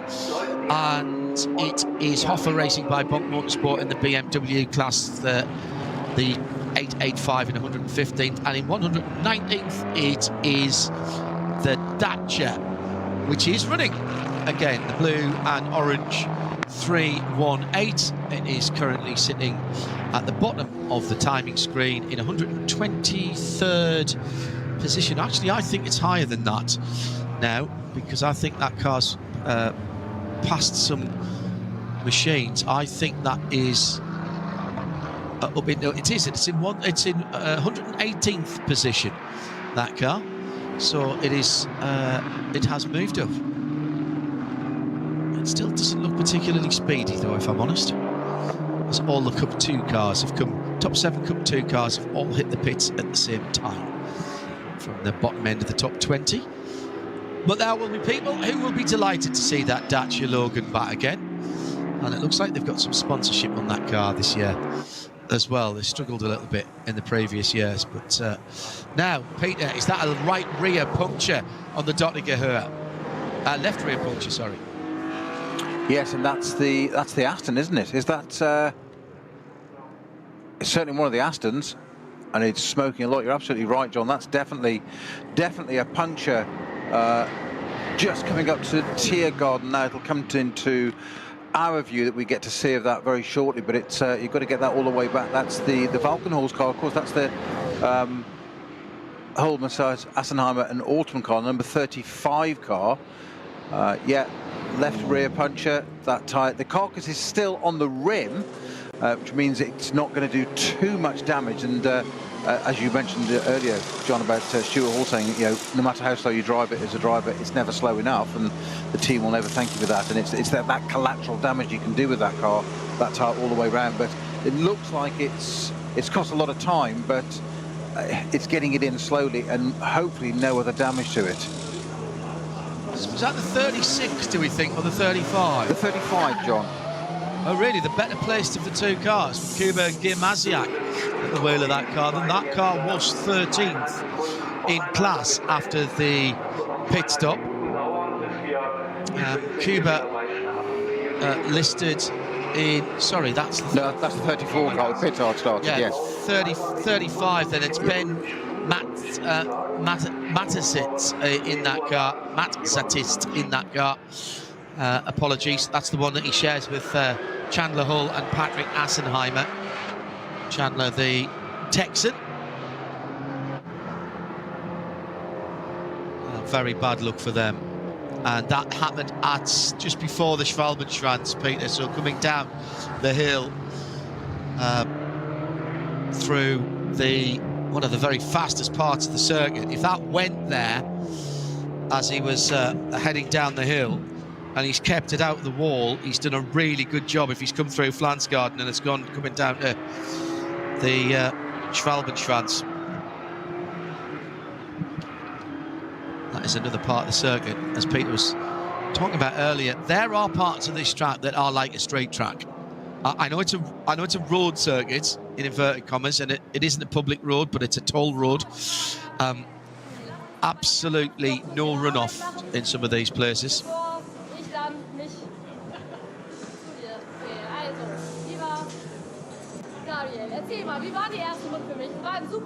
So meantime, pit reporters are down at Black Falcon, and that's Gabriele Piana, who was leading the Cup class for Porsche 992 type GT3 Cup cars. Heck of a battle going on behind him. They've given up that lead to Keir Kramer Racing now after the pit stops, and second and third are two of the Mullner cars, the Peter Terting driven number 124, and the 125 in third place is Hans Wehrmann, and in fourth position is the Hankook competition sponsored car. That's not running on Hankook tyres, that is just the sponsored car. That's still running on the controlled tyres in class, and that is Stephen Shaw. He's just got in that car, took over from Ricardo Bruins. No, excuse me, that is the car that's running on the Hankooks.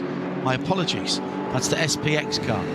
So 4th is the Black Falcon number 103, which Gabrielli got out of, and he's handed that car, the number 103, over to his teammate Mustafa Mehmet Kaya. 4th for that, ahead of their teammates, the Black Falcon number 148. That'll be a battle all the way to the end, that car, that class. And it'll come down to who has the shortest last stop. Couple of quotes here, Peter. The Karsten Knechters out of the VW Beetle RSR said it's interesting to be on the track for the first time with this new car. We did a performance test in Mendig. The chassis can only be adjusted here on the Nordschleife. That's what we're working with, getting the chassis to work properly. We've got a few clean laps under our belt now. We'll try some different settings tonight and tomorrow.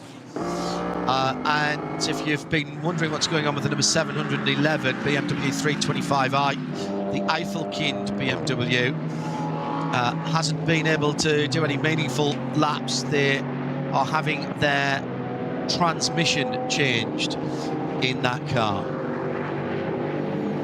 So that's some hard work for those guys, but hopefully Müller and Lansnich car will be back later on today or tomorrow. RSL_studio, by the way, if you want to get in touch with us. It's me, John Hindorf, and him, Peter Snowden, with just under 2 hours and 40 minutes to go. And already, Peter, we're seeing the guys at the front of the field. The pace is pretty close. Nobody's gone quicker than that lap set earlier by the number 16. 1:14.6. Chris Mace in that car at the moment. So it was that clear lap, wasn't it, at the beginning, where it's the best opportunity to do that, and although you're still going to get much of it because it's a rolling start, you don't actually get that clear lap that much, do you, really, in terms of a lap time? So no, it just doesn't quite work there. I was just looking there, John. I wasn't very familiar with, I have to confess, and I've done the old research in the background, so I went quiet for a moment, of this Beetle RSR, which appears to be based on an RSI. Road car. Yes. Yeah. Very rare cars. What exactly? Which I had heard about, but I have to say, forgive me, and I'd kind of forgotten about. But it's so it's a 3.2 litre V6 in it. Yeah. It's basically a wide-bodied. It's like a little mini Porsche. Hence, I guess the RSR bit, isn't it?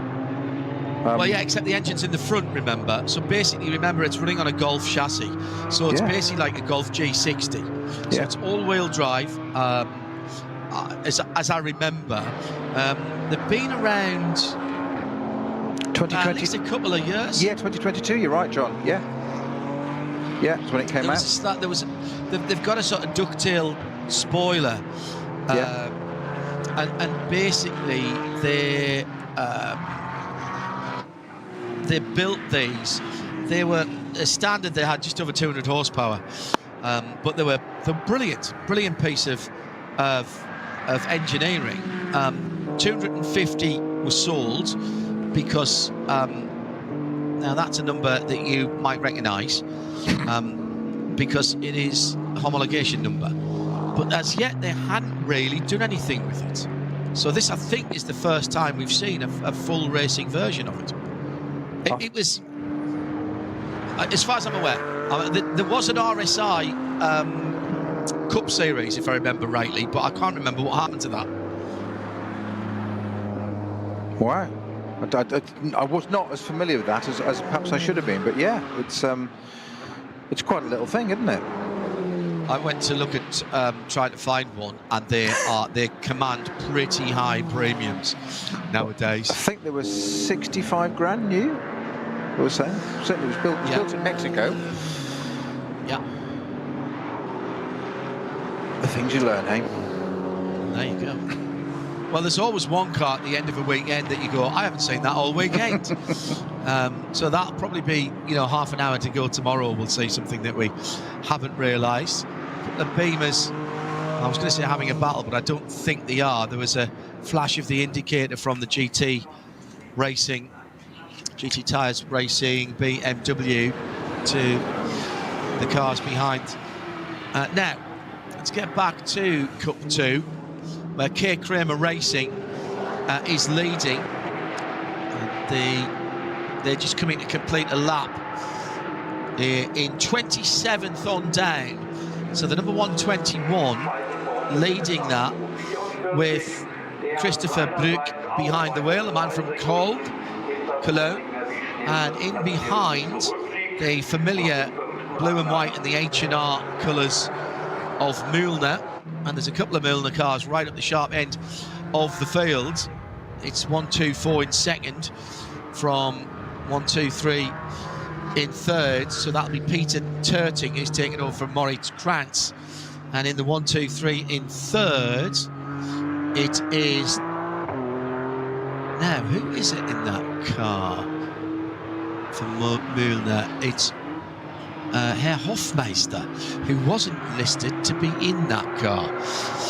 So now I'll have to check their other cars to see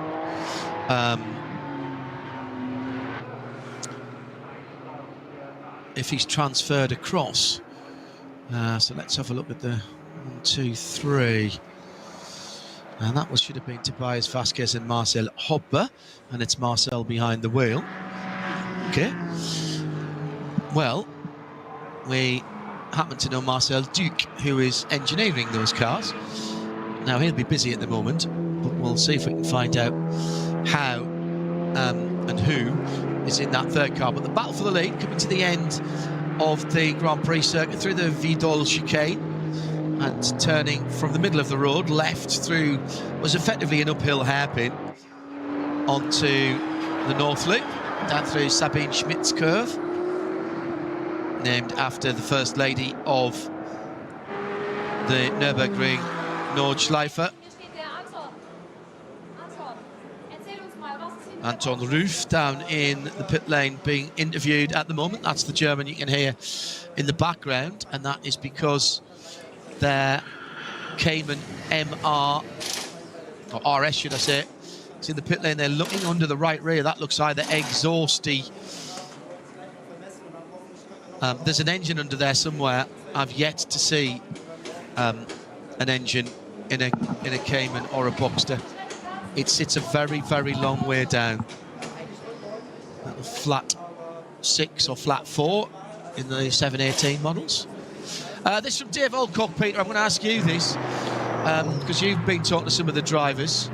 It is a bit of a movable feast, the answer to this question, but Dave Alcock's tweeted in using the hashtag RSL_24 to RSL_studio. How does tyre wear over a 1 hour or thereabouts stint at the Nordschleife compare with other tracks, long tracks, maybe the 4-mile lap at Road America or Sebring? Is this track a high tyre wear circuit? I would say not so. I mean, time is time. It doesn't matter what's going on. It's not. I mean, it's pretty technical on various bits of it, but it's not massively. Certainly with some of the resurfaced bits now. So probably not. But you do have to manage it, and it's. I think the thing that's different for a driver around here, John and Dave, is that a lap is so much longer. It's different lap to lap, whereas ordinarily you sort of have 2 or 3 laps where it's one bit, then it's a bit less as the degradation comes in. Here and drivers tend to use that because we tend to drive by numbers, because we're pretty simplistic beasts, and we like reference points and turn-ins and all that kind of stuff, and signage at the side of the track and things we can see. So you get used to taking a corner a certain way or a certain pace, and you can't do that here. It's something else that's different again about the Nürburgring, because next lap's different to last lap, because you've done so many more Ks in between. It might be 35, 40 kilometres difference, and that's a lot. Third different leader of the race now, as Klaus Bachler has gone through for Falcon Motorsports in the number 33 Porsche. So we've had both the Scherer Sport 16 and 15 cars leading for Audi, and now Klaus Bachler, as they come to the end of the Hatzenbach, is leading by a couple of tenths of a second. The last bit I can answer of Dave's, he says, is double stinting possibility with a little drop-off? There's not really that much point in double stinting because you've got enough time to change the tyres. Now, what I've got to remind myself for the race, is there a tyre, a mandatory amount of tyres that you cannot use more than? I don't think there is in the 24 at the Nürburgring. I think you're right, John. I don't think there is, no.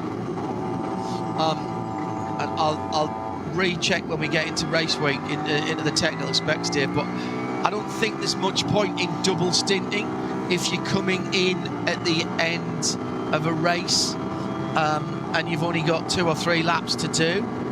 There might be advantage in leaving on a set of warm tyres for 2 or 3 extra laps and then basically just taking the time in the pit stops that it would take to put the fuel in rather than risking a cross thread or something like that.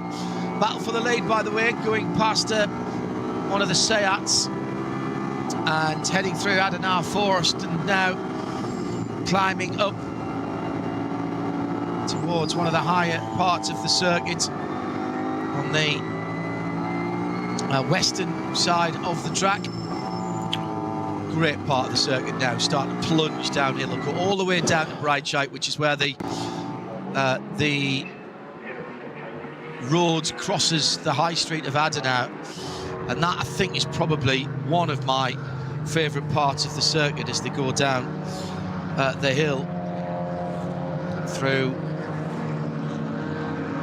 down to Metzgerfeld and Kallenhardt, Verseifen, Breitscheid at the bottom of the hill, then Exmüller, Bergwerk. Between Exmüller and Bergwerk, that's the Niki Lauda accident spot. Bergwerk super important because it's all uphill there to the carousel pretty much. So you get that one wrong at Bergwerk and you pay for it for the next couple of miles. It's also an incredibly fast part of the circuit, isn't it, John? If ever you see some of the onboards that we've seen or witnessed some of the driving, we often get it with some of the Porsches up there, and it's where these drivers come into their own, sort of through there and up to Kasselchen, all the way up to the carousel. That super fast section of the track. And when you see them weaving through other traffic or just making those split-second decisions with which way to go and hoping that the driver in front will stay exactly where they are. Yes. That's the key bit. Don't change direction, don't change speed or direction when you've got faster class cars approaching you. In fact, we're just right on cue now. We've got Julian Backlet in the 33 Falcon doing exactly that run. And just he's got a clear run as a half, just maximising every little bit of, not necessarily runoff, but a little bit of curb, a little bit of flat tarmac area. And that's the job done. Big right-hander, big brake, and then up into the carousel where I just love that still. It's the NLS logo still, isn't it? That the carousel. And it's just fabulous. The Caracciola carousel, as it should be called. Well, yeah, and because Rudolf Caracciola was, legend has it that he was the first person. It was a drainage ditch originally, that concrete on the left-hand side, the inside, and Caracciola realised that by dropping down into it, he could actually keep his speed up a little bit using the banking and almost a bit of rallying there as he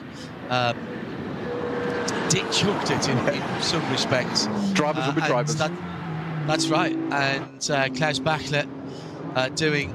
Is it Klaus in that car at the moment? Yes, it is. Klaus Backlet doing exactly that in the lead, number 33.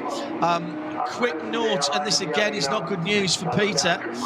We've had the Kuba Gemasiak number 34 Aston Martin from the Valkenhorst Motorsport team. It's been a bad couple of minutes for them. I'll come back to the battle at the front of Cup 2 in a moment, as there's a positional change there, and that is Peter Turting going to the lead of Cup 2 as he heads onto the Grand Prix circuit. But Kuba Gemasiak has had contact with the barriers in Sabine Schmidt's corner. It has, however, continued. I'll see where that car drops down to. It was sitting just outside the top 10 for Kuba Gemasiak, but a new leader in Cup 2. Marcel Duc will be delighted, as will plenty of our collective, as that blue and white car with Peter Terting at the wheel, very experienced driver Peter, takes the lead of Cup 2 from the Keir Kramer Racing machine, the 121 gold and black car, in second. Sorry, Peter, go ahead. Yeah, I was just going to say, I'm going to ignore the Aston update, thank you. We've got another code. That's all right. I know. We've got another code 60 just between the end of Verschiffen and before Exmüller. This is for the 651 Adrenaline Motorsport BMW M240i car. That's obviously in the 240 class, and that's just stopped. Literally just before Exmüller. Exmüller's a sort of a left-right kink coming out of Verschiffen, so a right-left kink, and it's just not. It's just parked there at the side of the road at the moment. Whether it's had any connection with the barriers or not, I don't know. Don't know what's happened. You said the 34 Aston has continued, John, but do we know how much? Because I was watching some of the. There's a camera angle we get sometimes, John. You may have spotted that is looking back. We've got more cameras than ever this year, looking back from the top of Hatzenbach towards the towards the Sabine Schmitz curve there. And I noticed there, I've always said that was a defining part of joining the Nordschleife, because it's really narrow, and that's when they focus you off the wide GP circuit onto that bit. But the drivers have been running past the end of a barrier there, and then almost moving over to the right slightly to use a little bit of tarmac there, which would be actually the area where you pull the cars back into, where they park retired cars, to get a run down to Hatzenbach. So I just hope he hasn't clipped the barrier there, which would suggest if he has, it'd be rear end damage, which means drivetrains and all sorts, doesn't it, if you don't look out. And it looks as though Bruck has got back ahead of Terting, so Keir Kramer Racing back to the head of Cup 2 in the battle for overall 27th and 28th. But that is a class lead going backwards and forwards as they were getting to the end of the Hatzenbach. Keep an eye on that. I doubt we'll see them till they come back through, neither of those cars with the onboards on. Meantime, BMW versus AMG versus BMW, with the Rover Racing BMW of this is for 8th position, Marco Wittmann, Matti Goetz and Max Hesse all together. The black, yellow and white BMW, the Bilstein yellow and blue AMG, and then the Shell BMW. And behind them, I think that's Phil Ellis in the next of the Team Get Speed cars. Yes, it is the number 9 in the highlighted yellow car. So that is shaping up to be. Is that Phil Ellis, or is it the Schnitzelheim car, which is a little bit of laps down? I'll get a better look at that as they come off the Grand Prix circuit. They've got traffic ahead of them as they head down the hill towards the Vidal chicane, and then ultimately turning left onto the circuit, onto the long circuit. It's very tight indeed, particularly for that 9th spot. Maxi Goetz has got his mirrors full. Oh, and there was a vehicle, there's several vehicles there, Peter. That was a good spot, just going on to the Nordschleife and then turning into the Sabine Schmitz curve. So I think there's barrier repair going on, and that's what they're trying to do. Those guys there who were battling for 8th, 9th, 10th and 11th barely lifted off there, and that's covered by waved yellow, so they may get a slap on the wrist for that. Yeah, indeed. I was just looking at the number 34 Aston lap time there with Gubik Maziak at the wheel. That's done, so say it's in 14th position. That did an 8:17 on its last lap, so it's not out of sync with timing with everybody else. I mean, lost one place. Yeah, that's all. Which, if he's had a little bit of an off there, Peter, and given there's so little runoff, to have lost one place, he's still running. I think he'd take that. He's got away, hasn't he? Take that. Oof. No, my apologies. Sorry, it's 8:17 is its best lap. Its last lap was an 8:30. Oh, there you go. That makes sense. Yes, that makes more sense. Yeah, so it has lost a bit of time there. That said, Van Tor in the couple places behind in the M4 BMW, that's done an 8:29. Beretta in Mercedes. He's on 8:28, so it's a little bit out to me. Where it was running up for fourth place with David Pittard that started that car, a bit different. Yeah, but Mick Grenier, who went past him on that lap, did it at 8:22. Yeah. So that's interesting. 8 seconds going quicker. on to going on to the Grand Prix track is the number 150. This is the car that won on Sunday in class last weekend. Currently running in 40th position. 46th position, sorry. Second in SP8T to the Door Motorsport Aston Martin GT4, the number 169. Now, at the moment, that's got at MG Sharudin behind the wheel. Races under his tag. It's that car that's right with him. I don't think that's a battle for class. That is the Avia leading Cup 3 Porsche there that's right behind him. So that is not a battle for class position, although it is a battle for 46th and 47th.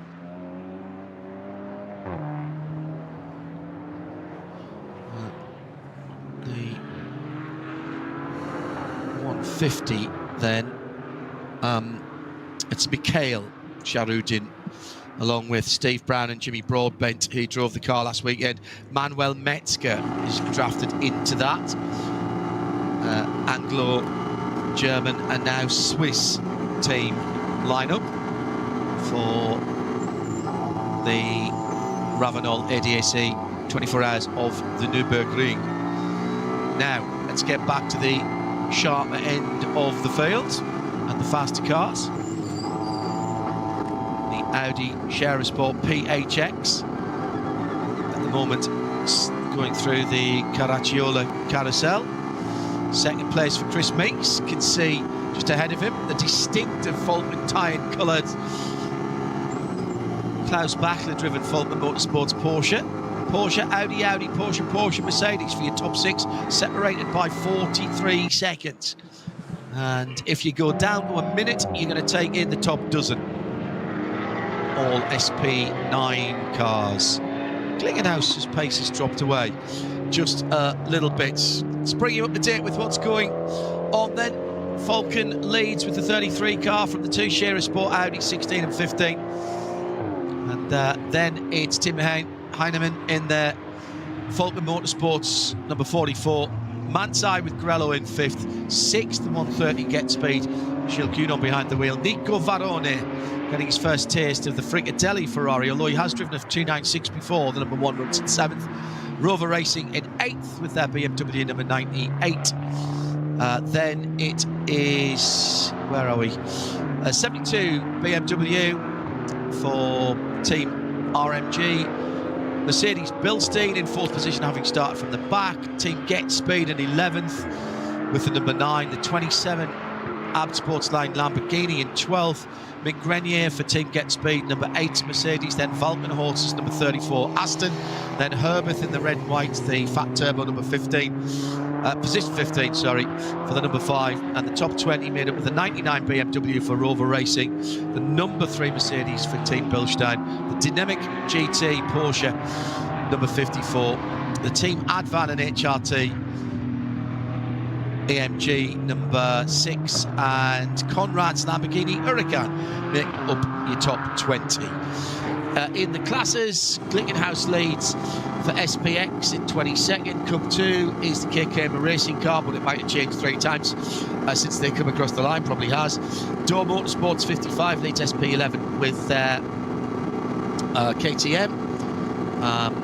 They also lead in SP8T, GT4, TCRs, Hyundai's Works 830 in 41st position.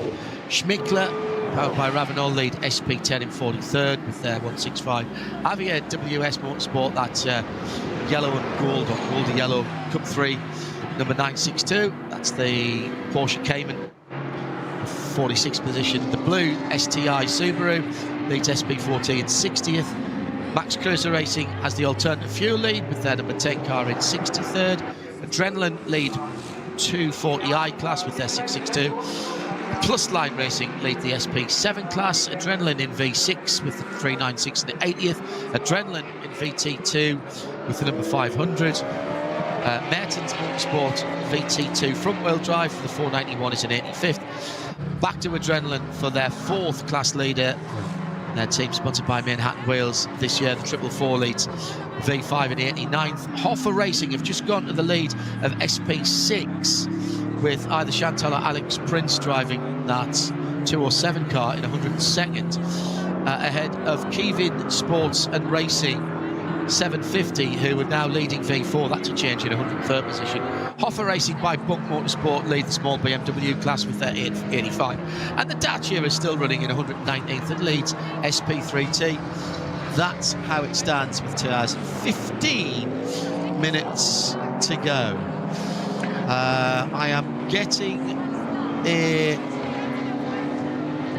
getting some information that the BMW M240 number 651 has had an incident at Versailles area, and if I'm translating it right, it says has rolled over. I was just about to say exactly the same, John. I've got the same reports. I think it's possibly a little bit further Arenberg, maybe. But I'll tell you what I'm going to do. I'm going to watch I watched a bit of onboard here, which I've got on the GPS tracker with the number 33, which happens to be our lead car, of course, the Bachler Falcon Porsche, and see if it goes past that ever eagle eyes, if I can see anything, if we will see anything there at all. He's just gone past the RSI BMW, and he's got Chris Mace right with him as they go around the far side of Cup 3. Porsche Cayman now coming to the end of the Hatzenbach, and Mace is all over the leader as they ride the curb on the right hand side. Don't touch the curb on the left there as you come to the end of the Hatzenbach, and then starting to go downhill across the bridge, which was reprofiled a little while. Here comes Chris Mace starting to climb now, heading up to this tricky right-hander. The Porsche staying to the right of the road, right in the middle of the road. There's no way by there. Maybe at the top of the hill that there's an opportunity as they go through the Swedish cross left-hander. That's where they're coming to now. The Porsche pulls away 2 or 3 cars lengths. Brake, just a tap and dab at the brakes coming into that left-hander, more to keep the car on the ground. Now Arenberg, top of the foxhole, all newly resurfaced here, and a clear track ahead of the battle for the lead. This is marvellous stuff as Klaus Bachler dives down, left, right, just as you get to the bottom of the hill and start to climb, get the car balanced, dab on the brakes, down 1 gear, turn in, dab on the brakes, down another gear, dab on the brakes, down a 3rd time, and get the car right to the right hand side and punch out of Adenauer Forest. Slight climb there. You can use the left hand side and the block paving over the top of the curbs, and Mies is right with them now as they're climbing again. Let the hill do your braking. There's just a little lift off through these 2 left-handers. No break from the leader there. Now over the top of the hill, heading down towards the sweeping right-hander, and now down into Vipperman. And there's traffic just when the leader didn't need it. Chris Mace goes to the right side. Yellow flags. Yellow flags as they come into that area. Now where's the green? That's what Mies will be looking at. There's track fields on the right hand side, so he moves to the left, excuse me, down into Versailles, which is the tricky 1st or 2nd gear left-hander, but it's in a little bit of a ball, and there is a car upside down there. I reckon, Peter, there was a car upside down to the right there of the leaders as they head down the hill towards the lowest part of the circuit, just before they cross the bridge that goes over the main street. That's where they are now, the alternative entry for the tourist laps on their right-hand side. This all repaved a few years ago, so you can't use the change in tarmac is where you lift off and turn in. Now up towards Bergwerk. Super impressive run there. So I think, Peter, we can say then that we have seen a car upside down. Yeah, I would agree, and I think it looks like the 240i. Difficult to tell from that angle. I'm not used to seeing it that way, but that would tie in with it being the 651 Adrenaline Motorsport 240i. So I'm not sure whether it was Yannick Himmels or Marvin Marino at the wheel of that. As long as they're okay. Yes, I'm guessing it's him, Himmels. It was swapped by now, I'm sure. Was it 651? Which I'm just trying to, I'm just scrolling all the way down to find that. 651 Marino. It was. It's actually still Marvin Marino. Is up listed on the timing screen. Okay. 8 laps maybe he's completed. doing half the race. Yeah. Maybe he's going to do half the race. Yeah. Under half, got another 20 odd minutes to go, or 10 minutes to go, and then they swapped over and done 2 hours. Could have done that. Toyota Supra coming down to start the lap. This is the Toyo Tyres 171 machine. Toyota with their GT4 package now. And a brand new, it's Michael Tischner, by the way, at the wheel of that car. Toyo Tyres with Ring Racing. Sitting in 50... what position? 52nd position, and second in SP10 to their team car, with Andreas Gulden behind the wheel. They're in 42nd position, so a little way up the road. New GT3 car coming from Toyota and Lexus. They've been strategically leaking pieces of video footage of it driving around the Mount Fuji circuit in Japan. We don't know what it's going to be called yet. Of course, they are running the Lexus RCF in IMSA and in FIA World Endurance Championship. That car would be eligible to race here in SP9, in GT3. And as we mentioned earlier on, if you weren't with us, number of Toyota drivers, works drivers, completed enough laps to get their permit last weekend. The permit regulations changed this year to allow drivers to amass enough time in the car in just the 2 4-hour races last weekend to get their ring permit.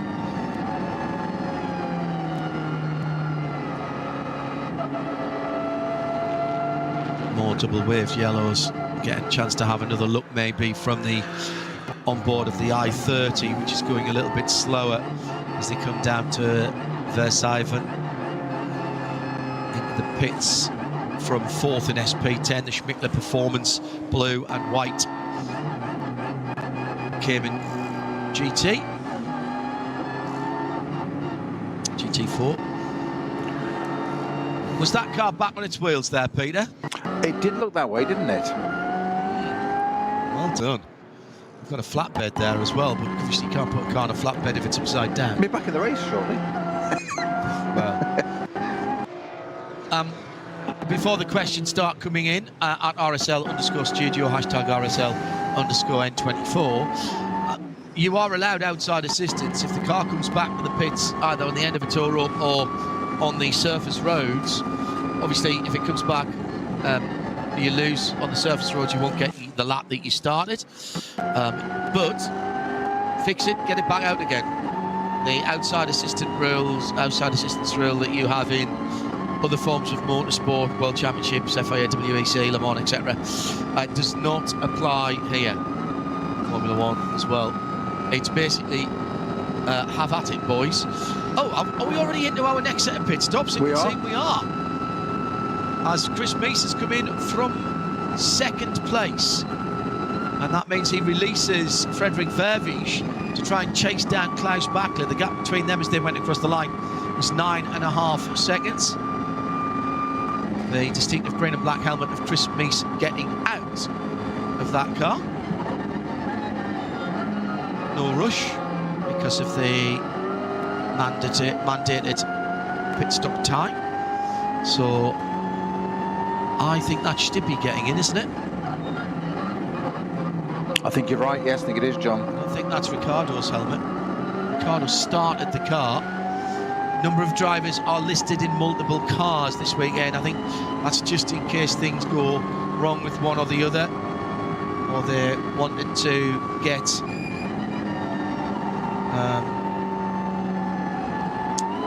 a few extra laps. Oh, now this is interesting. Can't get the door net to clip back on. Now, Peter, what were you saying about having luck or no luck when you get a puncture? Well, exactly. That's the place to do it, isn't it? This is the number 800, isn't it, Scirocco? And very kindly there, just keeping away out of the way of one of the Rover BMWs as going into the pit lane. He hasn't reached the 60k mark, so he's just moved across to one side, even indicating to the right, John, to let the other cars through. I mean, how gentlemanly is that at this level of racing still? So this is the 800, the Florian Halter car, Golf 7. Seems, I can't believe there's a 7th version of a Golf. Yeah, we remember the originals, don't we, John? We were at school. We were at school, of course. Yeah, but, right. Yeah. Okay. You might have been. I'm only within a. I think we're within a school year of one another, John. Oh, are we? Yes. It's Bradley, the oldest, then me, then you. Correctly. It was Sebastian Schermann who brought that car in. Florian Haller started the car. The man who lives in the very beautiful St. Leonhard in Italy. That's where he lives, at least. And out go those cars that have stopped first. And again, an extra lap for a number of the other cars. So coming in were the Scherer Sport Phoenix car, and it was Stippy getting in, Frank Stippler. Also came in Max Hesse for BMW RMG in the 72, Maxi Goetz for the Team Bilstein number 4. They've done well to have come through all of those SP9 cars, and Rover Racing, Dries Van Tor brought the BMW in as well.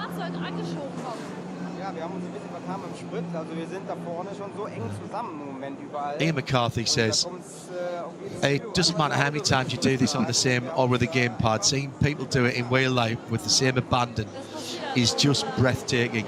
I'm getting sweaty palms just watching the onboards, says Ian McCarthy. Yeah, absolutely. Bastian Buss just got out of the 420 982 Cayman GT4. He said, if you're actually used to a faster car like I am, this has been quite relaxing. For us, it's about getting our laps together and getting everything together for the permits tomorrow. The compulsory laps on the track are a good experience, especially when it gets dark. You can't really practice that otherwise. So he's in a car, the number 420. Bastian's got a huge amount of experience. His teammate is one Felipe Nasser, who's doing his permit tomorrow. Meantime, another Hyundai with a problem, Peter, on the Dottinger, moving slowly, drivers left. Yeah, and it's so often a place, isn't it, where we see cars, maybe it's just a camera shot there, but we just, it looks like a Hyundai again. It is a Hyundai. It is. Is that left front puncture again? Does look that way. It's certainly sitting down on that side. Now, is it crabbing at the back? Good call. Good call. The right rear is not described.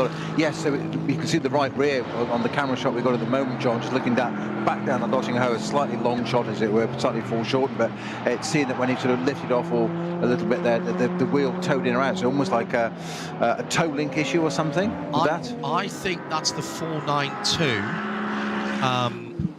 which was in where I've just lost it.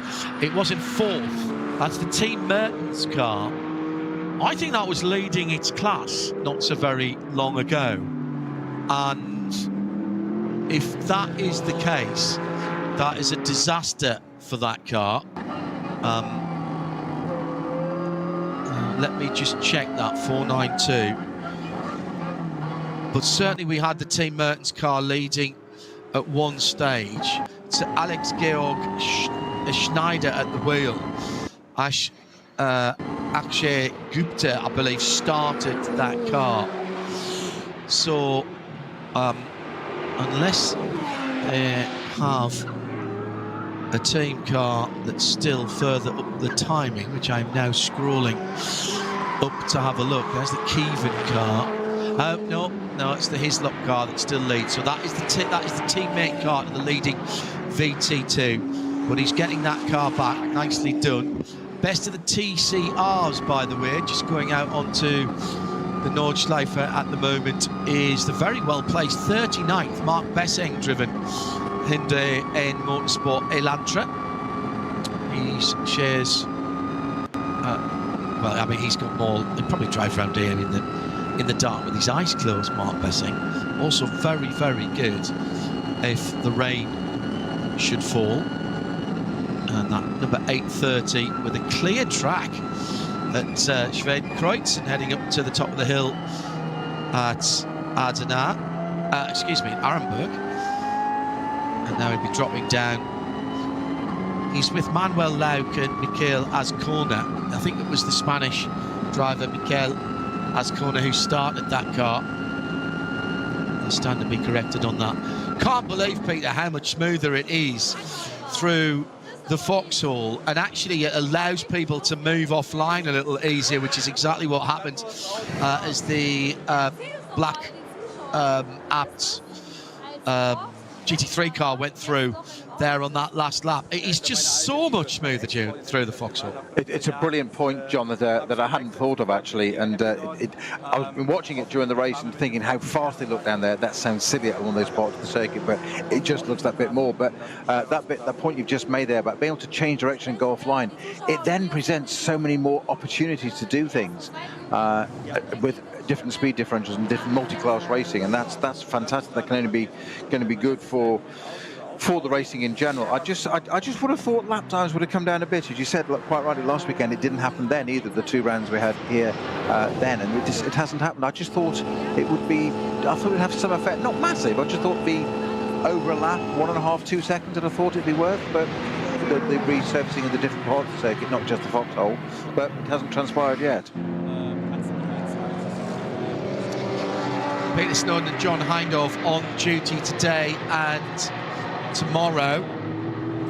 Another 4 hours starting at 1 o'clock local time. We'll be on the air at 1:15 midday for the race, and that's another 4 hours. However, I urge you to get up a bit earlier than that and get online, because at, I think it's 9:30 UK time, we are going to be doing the top qualifying.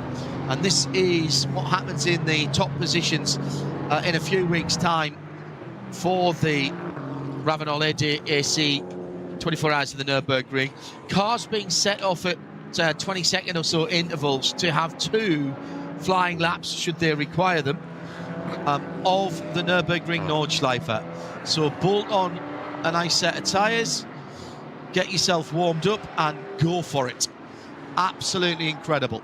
And that is worth watching tomorrow. Go to radiolemans.com, go scroll down to the bottom of the front page, and that gives us our on-air time in British summertime. Have a quick look at that and make sure you join us for that. Tim Heineman's leading the race at the moment for Falcon number 44, so that's the 4th different car, I reckon, who has led. It's another Porsche. Thomas Preining is in Grello behind. They've not yet made their second stops. It should be Klaus Bachler who comes through in the lead. No, he's in the pits. 3. They're in the pits. Bachler's in the pits. So they've just stopped. They're in the pits now, just handing over to Julian Andlauers, going back into their number 33, John. Right, so where is Stippy then? He's down in 16th. He's halfway round the Nordschleife. He is the leading car on the Nordschleife who's done the second stop. So the Scherer Sport Audi, number 16. Then the next one that's done a second stop is the Team RMG. That's now been driven by Charles Weerts, number 72. And then I reckon it is... it's the BMW. No, it's not. It's Mercedes. Tim Bilstein car. Adrian Miney in the number 4 car. And again, reminder, that started at the very back of the first group. As into the pit lane comes the Valkenhorst Motorsport Aston. The black and white car. Stippler just coming up to the end of Dottinger through the Tiergarten, so onto the pit straight shortly. I tell you what, if they've had a spin and been off, oh, there's a very slight misalignment on the boot lid, but I couldn't see anything on the left-hand side. Kubagir Masiak is out of the car. Battle for what is the lead right now. Stifler's through. Is he through? Yep. Right. He's through turns 1 and 2 already. Okay, excellent. Adenauer's just leaving the pit lane now. Just literally cleared the blend line right now. So Julian Adenauer back in the number 10. Just the 2 drivers there. So I reckon that gap's opened up a bit between those 2 cars, the 16 and the 33. Share Sport and Falcon Motorsports. The 2 cars that are leading at the moment at Adenauer Forst, with the sun right in their eyes as they actually, that isn't Adenauer Forst, it's a bit further round there. Just coming down to Wippermann now. I love this part of the track. Yellow flags still out there for that remedial work that's going on down at the hairpin, at the siphon. I'm giggling because Thomas Prynan is so close to the back of the Falcon Porsche. Incredible. They're doing some barrier work and there's an awful lot of drying agent there, but the BMW that we believe went over, which was the number 631? 651. 651, thank you. That is now on the flatbed, so it's now just about getting the barrier repair done. I think that car's cannoned down through the barriers and done both sides before it's flipped on that car. Going out onto the Nordschleife, the Pro Sport Aston, with well, I reckon that's 11th position for that car at the moment, the green and white machine. That is the Pro Sport cars, we see. So that's the number 17 car? 17, correct. Sorry, yeah, yes. yeah. And Pro Sport taking on Astons. They've changed brands over the winter, desperate to get some. I think they were still building these cars towards the back end of last year, so they haven't had a huge amount of time with them. Yeah, it's just outside the top 10, 11, John, yeah. I think they'll take that, Peter, for this. Yeah. This is Jelmer Berman behind the wheel, by the way. I should have said that. Yep. Jelmer's got plenty of experience. He knows how a GT3 car should feel around here. And they'll be just wanting to make sure that everything's dialed in. And if it is, maybe they'll try for a little bit more performance tomorrow. And I think that's evident in its times, John, because it's best laps an 8:22. Which is, you know, it's steady, and that's probably a very good thing to do as well, to just get dialed in. As you say, we said, didn't we, just pre-show when the cars are going out onto the grid, and that it was, you know, data collecting, and that's what you need to, with a new car. That's what you need to do, or get used to it. Exactly. Exactly what these are. N24 qualifiers. It's getting yourself match fit for the big one, which is, I have to say, John, only a month away. Yeah, exactly right. The yellow and black Porsche coming down at the bottom of the hill on the Grand Prix circuit is the number 106, which is Cup 2, but listed as a guest Cup 2 car for Marco van Gramshorst and Ralph Peter Bonk. Maurice Shearing and Florian Wahl have a similar car, as do, they're both shown as guest cars, but that is basically Cup 2 AM, that car, but showing as a guest. Now we've got more course vehicles out on a different part of the circuit. Is that still down towards Forsyth? No, that's still down towards Siphon. I think that run down to it, isn't it, John? There where we saw it. Yes, we've got. I think what you're saying about that BMW having potentially clipped the barriers left and right and basically rattled itself down all the way there would be self-evident that there's intervention vehicles on the left and we're at the right, and there's all the damage on the right. And there don't appear to be many wheels on that car. Just saying that would be an impediment to it. Finishing the race, moving. Wouldn't it? Yeah. Yes. Yeah, moving. Yes. So we're coming down, in fact, we're beyond half distance now, so we're into the second half with an hour and 51 minutes to go. That was Peter Snowden, I'm John Hindhoff. We go back to green, the battle continues. Frank Stippler has got the Mercedes ahead of him, the number 6 car, and this is not helping him. Stippy is effective leader of the race, and at the moment he's being held up a tiny bit by that black number 6 car ahead of him, and that car is the Advan HRT AMG. Actually, that isn't that car. That isn't that car at all. My apologies. Just watching, John, there, some of the little bit of a Julian Adenauer. I think it's at Bergwerk by the look of it. We talk about this multi-class racing. We so often say about drivers having to catch up with somebody else and getting into somebody else's battle. And it was Julian Adenauer in the SP9 GT3 category Porsche Falcon car was sitting behind one of the GT4 Supras that in turn was behind something else of a different class. So the GT4 Supra had to clear that car, and Adenauer had to wait behind that and clear both of them. And it's not just one other class you're fighting against. Sometimes it can be exactly that, and that's where you just got to be on your top game all the time. And it never ceases to amaze me, these drivers at all classes as well. And we always talk about the people sort of, at the front here in the SP9 GT3 cars, how well they deal with traffic.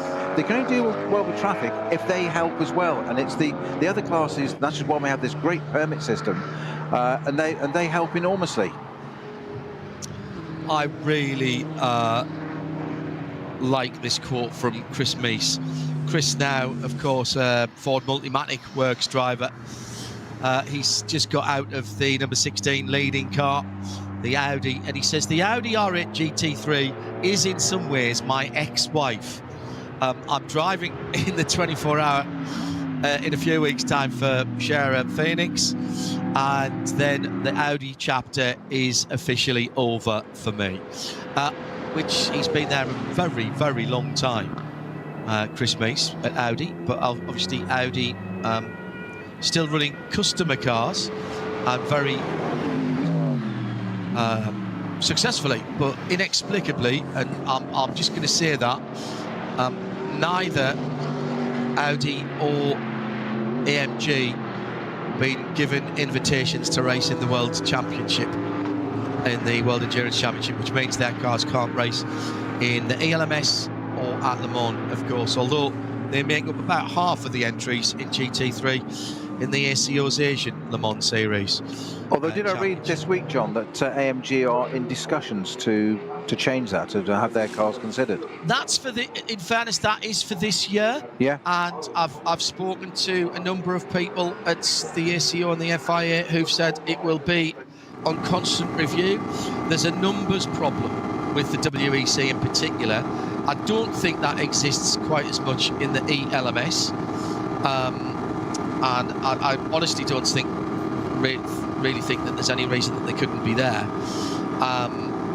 Meantime, Frank Stippler has managed to pass the black AMG that was ahead of him, and it was actually the Team Advan car. I should have gone with my first thought. That car will be pitting this time around. There it goes, the red and black car, and heads into the pit lane. That's a problem for Audi. They've lost a lot of their good drivers because there just hasn't been anywhere for them to go and race. By the way, the number 36 Valkenhurst Aston Martin has received a time penalty of 160 seconds for ignoring code 60s.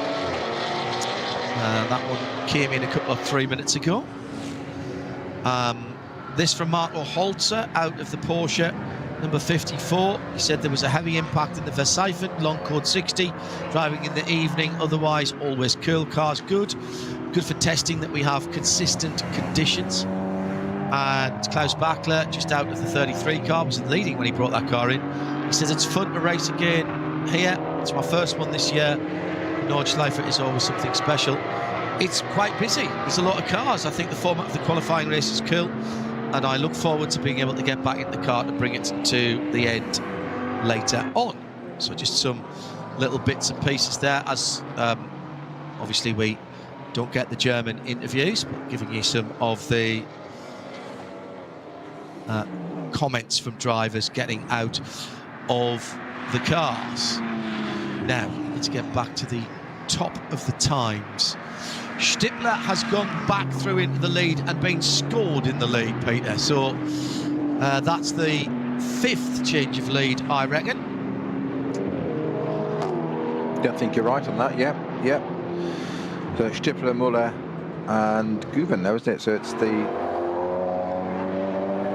Grello in 3rd. 15. That's position made up. Yep, 15 laps completed. So Stippler and Müller were, or their cars at least, the Falcon Porsche was leading before that set his pit stops, and now it's 5 seconds behind. I'll just check that when they come through the next sector. Manthey and Grello, I reckon, have made up a position. The number 15 Scherer Sport at each pit stop has dropped a position. Falcon's 33 is in 5th position. Nico Varone has stayed behind the wheel of the number 1 Fricatelli racing car, and he's in 6th. The other big mover, Arjun Maini, in the Mercedes number 4. That car started right at the back of its class, and there's now a genuine 14th position. So that's all right. Tim Heinemann, who also led the race for number 44 Falcon Porsche. There's a lot going on. He said, but I've had a great fight. It was really fun. This is about refining the car further. We're racing drivers, and of course we want a good result, but preparation is the priority. We need more information, especially from the tyres. Remember, they run Falcon tyres, and the one thing that Falcon have as a slight disadvantage in terms of their development, not about how they go about their racing, is that their manufacturing facility isn't in Europe. Therefore, any feedback from here, if you want to change compound or construction, that's got to go back, be enacted, and then the tyres have got to get out of their plant in the Far East and get to Europe to be tested. Whereas most of the other manufacturers are building race tyres in Europe, so they get thrown on a truck and get tested, and then the feedback can start all over again. So they do know they have to work with that. They've put their hands up and admitted it. Interviewed a couple of their drivers in the past. It's just a little bit different the way they do their tyre development.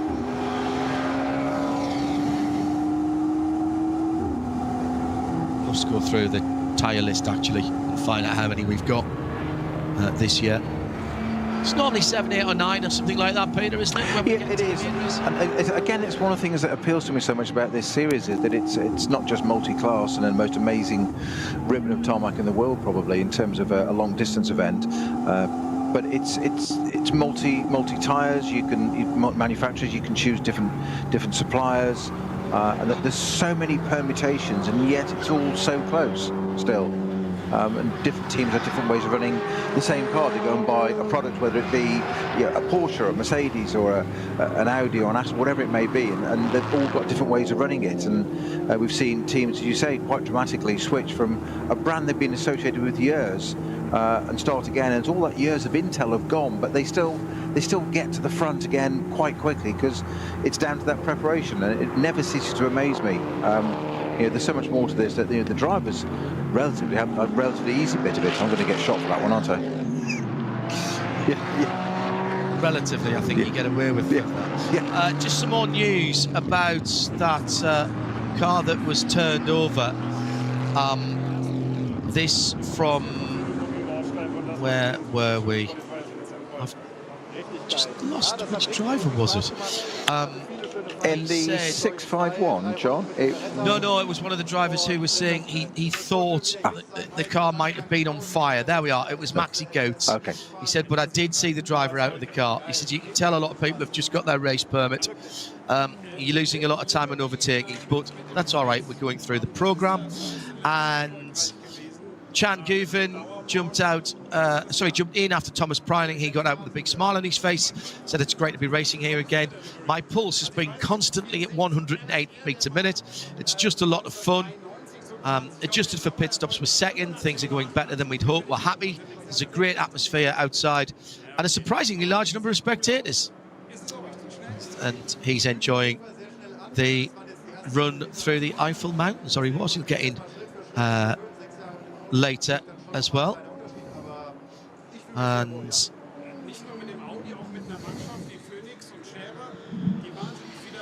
share a sport now by 3.8 seconds. So Müller coming back in the Porsche. Sven Müller coming back in the Porsche to the Audi. Chan Guven just got into that car, the Turkish driver, the number 911, the Grello. He is in third, and it's Dennis Marshall who's behind the wheel of the number 15, the second of the share of sport machines. Audi, Porsche, Audi, Porsche, Ferrari. Nico Varone starting to feature in the top six now, and gently, Peter, the Fricatelli Racing Team Ferrari 296 is just beginning to look like at a minute or so away from the leader. It used to be like when Olof Manthey was on the pit wall. You'd never back against Manthey, whatever happened. You never back against Klaus Abelin. He's forgotten more about racing round here than many people will ever learn. And he's just a definition of cool, isn't he, in terms of a team owner? It's when I say he's from a different age, I mean that I celebrate it. He just of a different age, and that's just brilliant. That win last year was just fantastic. And I was talking to David Pittard last year when he was at Le Mans, actually, just as a spectator. I think he came to your booth, didn't he, actually, at one point? He did, yeah. Yeah, he did. But he was telling me in the paddock office, he said, but I can't use the term he used, but it was very much a driver Anglo-Saxon term about the state of the dampers on the car. You'll leave the rest of it. And that was by about halfway through the race, through the night. Yeah. And he said, he said the car was so good that despite that, they could still nurse it. He put it to the end. And it's like, I don't call winning it nursing it to the end, but he's a typical driver, as in, yeah, they were, I think, a bit more than second-hand, the dampers, should we say? Yes, indeed so.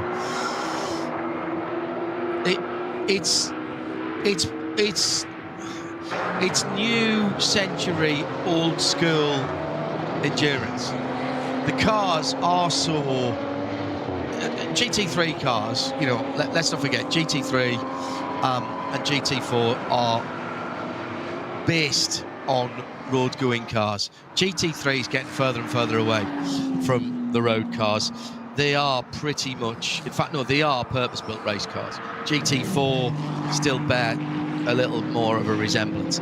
However, the reliability that are built into prototype race cars at Le Mans, down through the GTs, GT3, GT4, it's absolutely extraordinary to my mind. When I first started going to Le Mans at the end of the 1980s, very long time ago, kids, look it up, still had vinyl records, and you know, the internet was barely invented, and well, I couldn't turn a computer on, I'll tell you that now. In 89. You would see gaps at the front of the field at Le Mans that were 5 laps, that were 3 laps, that were 8 laps. And you would have thought, and you went away from Le Mans thinking, oh, that was a tight race. And, you know, I think Jeremy always tells the story in the States of how the first Daytona he went to was won by 85 miles, which is incredible. So, you know, that's 10 laps at Le Mans, you know, and we still, we still thought we'd had a good time and watched some good racing. And then you'd read all the papers and the specialist magazines in the next week to find out who would be nursing which problem, and who had lost third gear, and who'd lost second gear, and who had something fallen off or was only running on 7 of 8 cylinders or whatever. And that was what endurance racing was like within my lifetime, without in most of your lifetime, those of you who are watching and listening. Leader, by the way, with a clear bit of track ahead, heading up to Schwedenkreuz at the top of the hill, turning left. Just got a Toyota, I think it's one of the GT4 Supers there with another puncture, but it was at Tiergarten. That would have just dived into the pits. I didn't get to see which one it was, John, my apologies. I just saw it diving into the pits. I didn't get to see the number. Just something you were just saying there about, John, you mentioned about earlier about cars having outside assistance and whatever. And of course, this is one of the absolute philosophies of endurance racing. Go back to when it started. You mentioned about the Nürburgring coming up to being 100 years old shortly.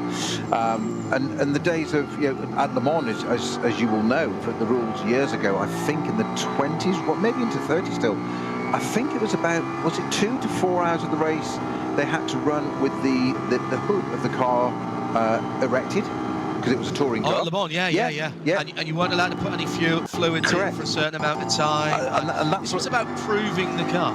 Exactly, and that was the whole point of this endurance racing, wasn't it? Which is why we had 24-hour racing, because it still goes back to, sort of win on Sunday, sell on Monday. And in that nice little message that David Pittard left me yesterday from the paddock about the car, one of the things he said about this new GT4 Aston, which is interesting, and it just kind of reinforces what you've just said, is that what they've done with this new car is it had a very small window for a professional driver to get the time out of it. It was a very, very tight little window, yeah? In this new version, and I'm sure every other manufacturer is doing exactly the same, they've opened that out so that it's easier and more consistent to drive. Forget reliability now, that's not a problem anymore, for the amateur drivers. It's a very good point. And he said that's what that's the feedback they're getting at Aston Martin AMR Racing, that the amateurs are now finding it even easier to drive it at a good pace than they would have done a twitchy car a year ago, its predecessor. And that's for everything, and that's what they're doing. You might have the Nicky teams and the likes of Pittard and whatever, acing it up at the front, but it's no good if you can't sell another 100 or 100 more of them in the background to amateur drivers and support them as well. That's the point. You mentioned a word there, Peter, that is key for this. Consistency. Consistency is the thing. There's no point in your non-pro driver, late starting professionals, as Stefan Wendt said from AMG, which I rather like that nomenclature. There's no point in them being, let's say, on a quote-unquote normal track, being a second off the driver, the top driver, the pro driver, 1 lap, and then 2 seconds off the next, then a second, and then 4 seconds, and then a half spin, and losing 20 seconds, and. It's about consistency and feeling confidence with the car.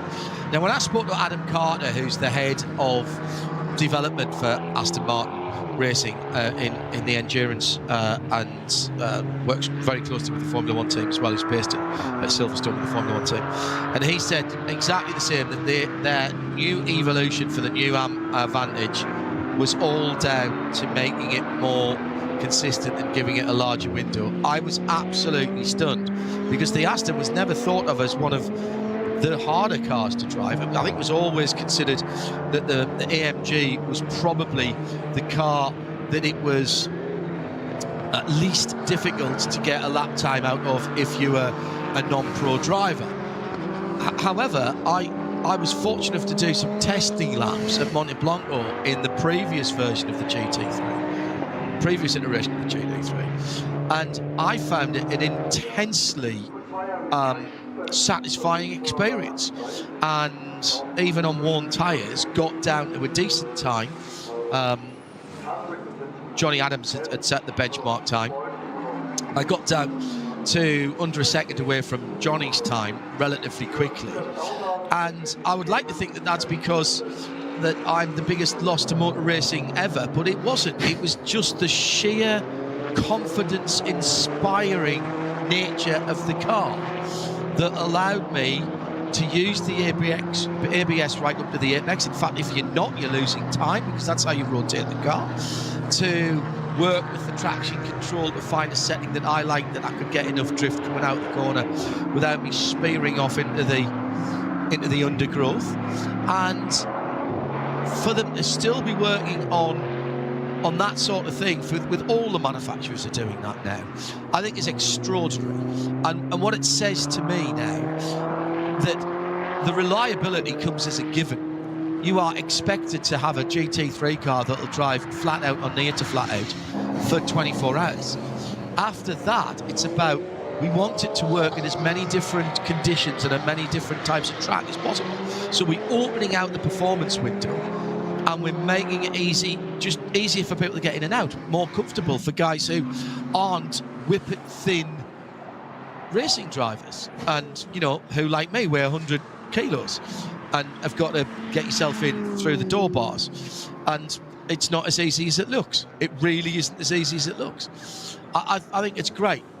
I think it's absolutely great, and I think what we're seeing with GT3, it has morphed into, and I have mixed feelings about it being at Le Mans, if I'm brutally honest. I always have had, but you cannot deny it has absolutely dominated. GT3, GT4 has dominated global endurance racing, sports car racing, in a way that we've never had before in terms of a global formula. We've always talked about Formula 3, Formula 2, Formula 4, and people kind of have an idea of how that is in the ladder of competition in single-seaters. We haven't had that in sports car racing. And some of the, you know, Group 5, Group 4, Group A, Group S, Group whatever, GTE, GT Le Mans, different names for things. Now with GT3, these cars can be raced all over the world, and that's what's bringing new people and new blood into the sport. And it means we're going to have 120 odd. Probably we'll have, I think we'll have 130 cars for the 24 hours, and that'll be the first time in a long time we've had that many.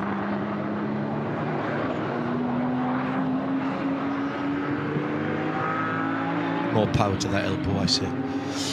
Right, we've had the next set as pit stops. Pit stop 2 is completed. Here's how they stand with an hour and a half to go. Frank Stippler leads for Audi and Scherer Sport in the 16. He is at the moment 3 seconds, call it, ahead of the 44 in second, which is the Falcon Motorsports Porsche. Then it's Ayhan Guven in Grello, the 911, another 3 seconds, 4 seconds further back. Dennis Marshall for Scherer Sports, number 15, is 10.5 further back in fourth. Top 6 made up by Julian Andlau, back in the Falcon Motorsports 33. He's only 4 seconds behind Dennis Marshall, and he is ahead of Nico Varon by half a minute, just over, who makes up the top 6. And they're separated by just under a minute, 54 seconds.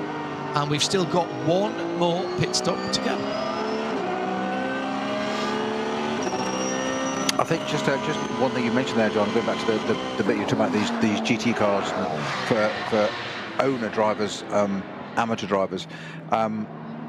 It's making the car work at so many different tracks. I think that is a science in itself. I think that's extraordinary to make a car that can do that. Nürburgring compared to somewhere like Monza or wherever we go, and Le Mans different again. I think that's just extraordinary that these manufacturers can make a car that is drivable by a relative amateur. And I never quite like. I always prefer the term gentleman than to amateur. Amateur just always sounds a bit negative, and I think it's a very unfair terminology. Actually, it's just they're just not professionals. If you know what I mean, they're not actually making a living out of doing it. Still great drivers. Exactly my point. Exactly. Yes. I think one of the interesting things about making the cars easier to get comfortable with, or making the cars in a situation whereby the drivers can get comfortable with them quicker in fewer laps. Quite a lot of the non-pro drivers have very high pressure, high powered jobs or are running their own companies. And that's where they've got the money from to go and do this. Let's make no bones about it. They can't just be taking arbitrarily 2 days off every other week to go and do testing. So they have to come to a race meeting that they're already committed to, get in the car and be able to do an hour or half an hour and get comfortable with the car at the track straight away. The other thing about opening up the performance envelope, Peter, the window, is that throughout different championships in the world, these cars are running on 3 or 4 or 5 different manufacturers of tyres. And that adds something different into it. And you cannot now build a GT3 car that only works with one tyre. And some of the drivers that I've spoken to who drive the same car in several different championships. So, you know, here you could be on anything because it's an open tyre formula. In IMSA, it's going to be in GT3, GTD, it's going to be Michelin. In SRO, it's going to be Pirelli. In Creventic, it's going to be Hankook. The car's running a DTM. The cars run in sprint series, the cars run in long races, medium races. They're running in pretty much everywhere there's a racetrack in the world, every continent on which there is a racetrack, they run. That'll be hot, that'll be cold, it'll be wet, it'll be dry. It's an extraordinary thing to have a race car that are so sophisticated nowadays. These aren't just road cars. To have them do the pace that they're doing.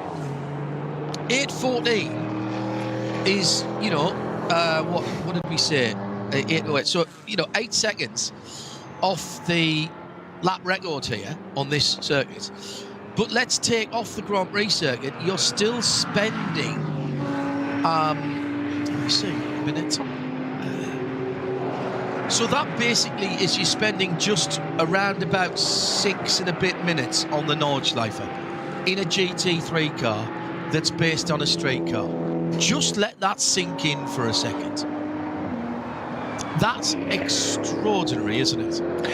It is. There's yet another permutation, John, which is, of course, that car's got to be driven by a number of different drivers. Good point. So we're going to have different styles. You know, you and I can go and share a car tomorrow. We wish, and it doesn't matter what the times are. That's almost academic. We're going to have different styles and approaches to how we get that time out of the car.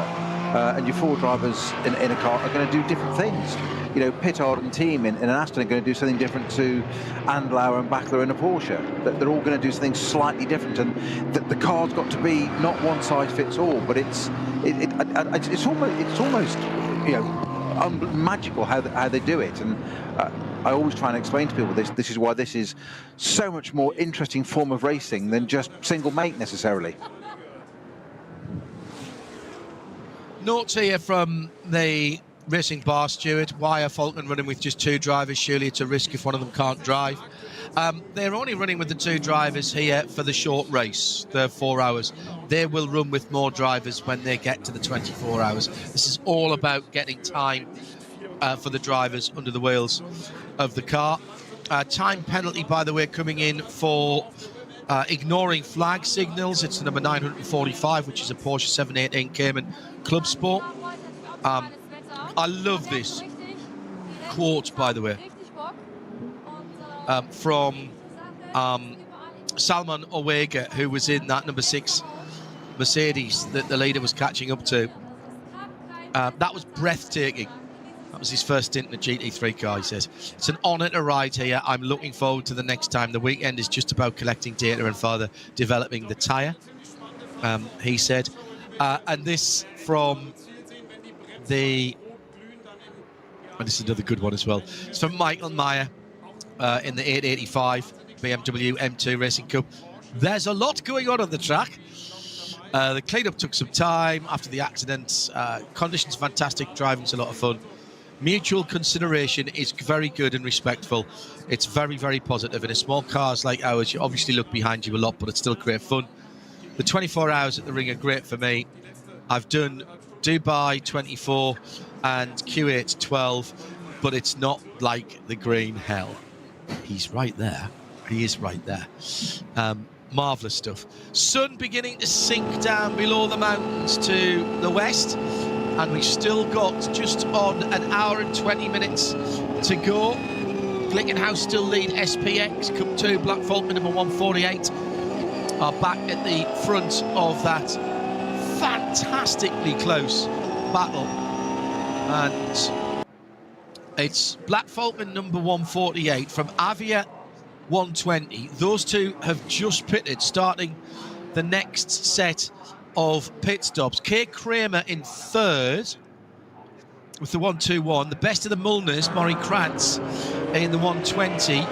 He's just pitting as no, he's gone through. So that's now the battle again for first and second between Di Martino and Krantz and Kay Kramer, but they haven't made the pit stop. Fifth is the second of the Mullner cars. That will go through it now into third and has done. So there's a split going on with those guys. So 148, 120 and 103, Black Falcon, Avia and Black Falcon are all in the pits. Then Kay Kramer's second car, the 112, is still out, about to come round and finish a lap. And then it's the Vasquez Garcia driven number 123 Mullner Motorsport. These are all Porsche Cup car. And then the brilliant number 119 Click Versicherung team are still out there. It looks to me, who else has just come in there? No, Black Falcon's gone through. That's going to be a great battle, an absolutely brilliant battle all the way to the end. Both of the races last weekend went down to the last lap. There was an incident on the last corner of the last lap on Saturday, which the stewards got involved with. Hello, Dave Alcock. The conversation about evolution of GT3 racing is fascinating. I remember, he says, when GT3s were closely related to production cars. The latest cars seem nearer to the GT1, GTE era. You're absolutely spot on there. I know everything in Porsche is called GT3, but the latest version of the 992 GT3, the GT3R, has got the nearly 4.2 engine, 4.18, whatever it is, which is the engine that came out of the LMGT car.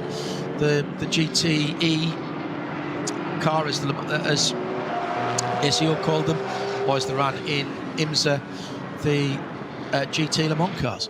So yes, and if you look at the interior of the GT3 cars, they've got the steering wheel with the multiple sets of paddles. I think there's 4 different sets of paddles actually behind the steering wheel. So there's up and down for your gears, of course. There's your brake bias and a variety of other things which they don't like talking about. I think there are 2 thumb wheels and 3 turning wheels. Oh, side-by-side contact right in front of the leaders, going through Arnberg through a slightly slow zone from Schwalbenschwanz, code 60 now in the entry to Schwalbenschwanz. And 2 of the slow cars actually making contact in front of the leaders as they go through the foxhole. And the Falcon number 44 in second place is now back with the leader. That 3 seconds we were talking about earlier on, Peter, has completely gone. And Sven Müller has got Frank Stippler in his sights here. He's worked the traffic really well. And what was 5, then 4, then 3 is now 2 cars lengths. Yeah, and that Schwalbenschwanz incident, John, is for the 502 entry, which was stopped but now moving again very slowly, and that's the GT Tyre BMW 330i. It is on the move again, but not as much on the move, you say, as Muller is in the Falcon car. You get a feeling that this one, that we've not written the headline yet, because there's slightly different offsets on the pit strategy. There's slightly different car manufacturers. Now, still got the track vehicles doing barrier repair to drivers left at the siphon, being covered by one of the Cupra Formento safety cars. Formento, the first solely Cupra branded vehicles, and the current transport of Mrs. Damon. Rachel has just taken delivery of a Formentor and is thoroughly enjoying its sporty crossover nature. Meantime, Frank Stippler leads the race and for once has a little bit of clear track ahead of him as the road curves away, climbing up out of Bergwerk, and then those three left-handers, the last one tightening slightly on you as you head up the hill, but they're all flat. Even in a straight car they're flat. Do not hit the curbs as you are climbing through those areas. It completely unsettles the car. Now at the base of the, she's gone through mid curve and coming to the base of the run up to the Caracciola carousel, close to Tal. Aim at the end of the advertising hoarding. I would normally have said aim at the portable lavatory, but that actually sometimes moves. I'm not really sure what to say to that one. Yes. That's your line as you go into there. You just straight line across, don't you, and then drop into there. It looked like in a Custom 109 Power. Just, or was it a Eurocopter? Just take it off.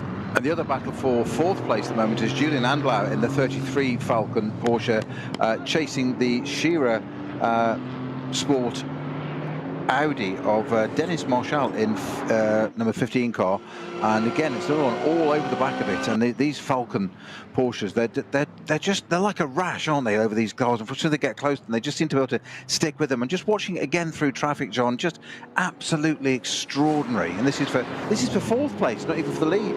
Not that it's any less important. It's for fourth place now. Correct. Exactly so.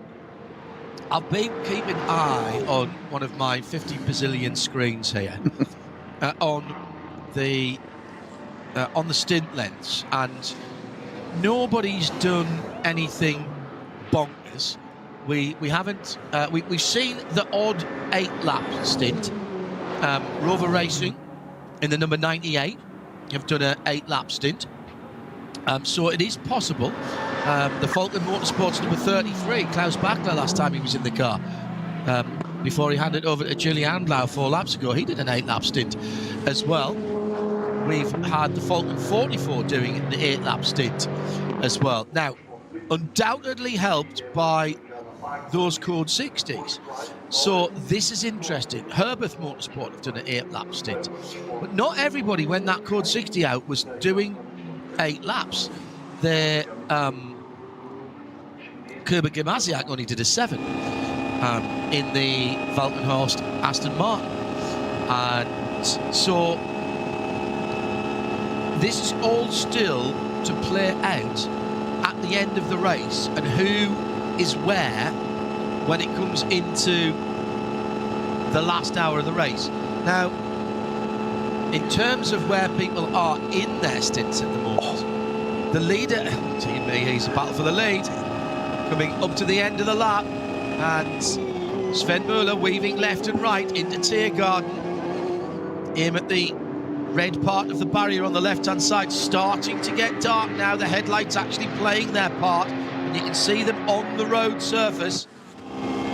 Down towards the first corner, which is the right-hander, then directly straighten the car up, because we're on the 24-hour version of the circuit, not the one we raced last weekend. So it's much less tight first corner. Muller swings out wide on the Grand Prix circuit, trying to take the attention of Frank Stippler. These guys about halfway through their stint. Stippler's just completed his 6th lap. Muller only his 4th. So this is the point I'm making here, Peter, in a very roundabout way, because we've got action that I want to describe. But if Sven Müller can do another 8-lap stint, then he's going to go 3 laps further than Stippy is. So Stippy is going to be in. And now Stippy will be in the window to go to the end, but quite clearly the Falcon car will need less fuel to go to the end, and this could all yet play out for Falcon. And given that their 33 car is running very similar strategy, again, those cars are going to be doing a shorter last stint. Well, that's all playing out at the very, very front, and I just mentioned there about Julian Adenauer, who did manage to jump Dennis Marshall there, just coming down the Dottinger Hoa, but that was a struggle to do it. And the gap he went through and then tucked in, he actually used one of the GT3 Cup car, one of the Cup 2 cars, the 124 Müller Motorsport car, and used that down the Dottinger Hoa to get a bit of a side draft up through Tiergarten onto the pit straight, and then couldn't get past the Müller Motorsport car. And we said this many a time before, that those Cup 2 cars are as quick, if not slightly quicker, than a GT3 car on a straight line, just not overall over the lap. But Julian Adenauer is now up into 4th overall, so Falcon Porsche's 2nd and 4th. Stifler leading, he said, in the Audi, with Gouven at the wheel of the Grello in 3rd, the Manthey car, 911. Battle for the lead on the Hatzenbach, blue and white, share a sport. PHX Phoenix, Stifler cutting his way through traffic and past another Porsche Cayman. He has got headlights in his mirror. Meantime, the number 4 Mercedes still sitting just outside the top 10, 14th at the moment for Arjun Maini, the Indian driver, in the Bilstein number 4, with a great battle right in front of him. He's got the Rover Racing BMW number 99. In front of that car is that one in front of the 99? That'll be Lucas R in the Mercedes Team Get Speed number 8, the green version of the Get Speed livery. I've lost my mouse, which is disastrous because it's what I use to scroll through my entry list. No, it's all right. It's come back. Phew. So that's a great battle between 3 cars at the bottom end of the top 10, as we mentioned, or just outside the top 10.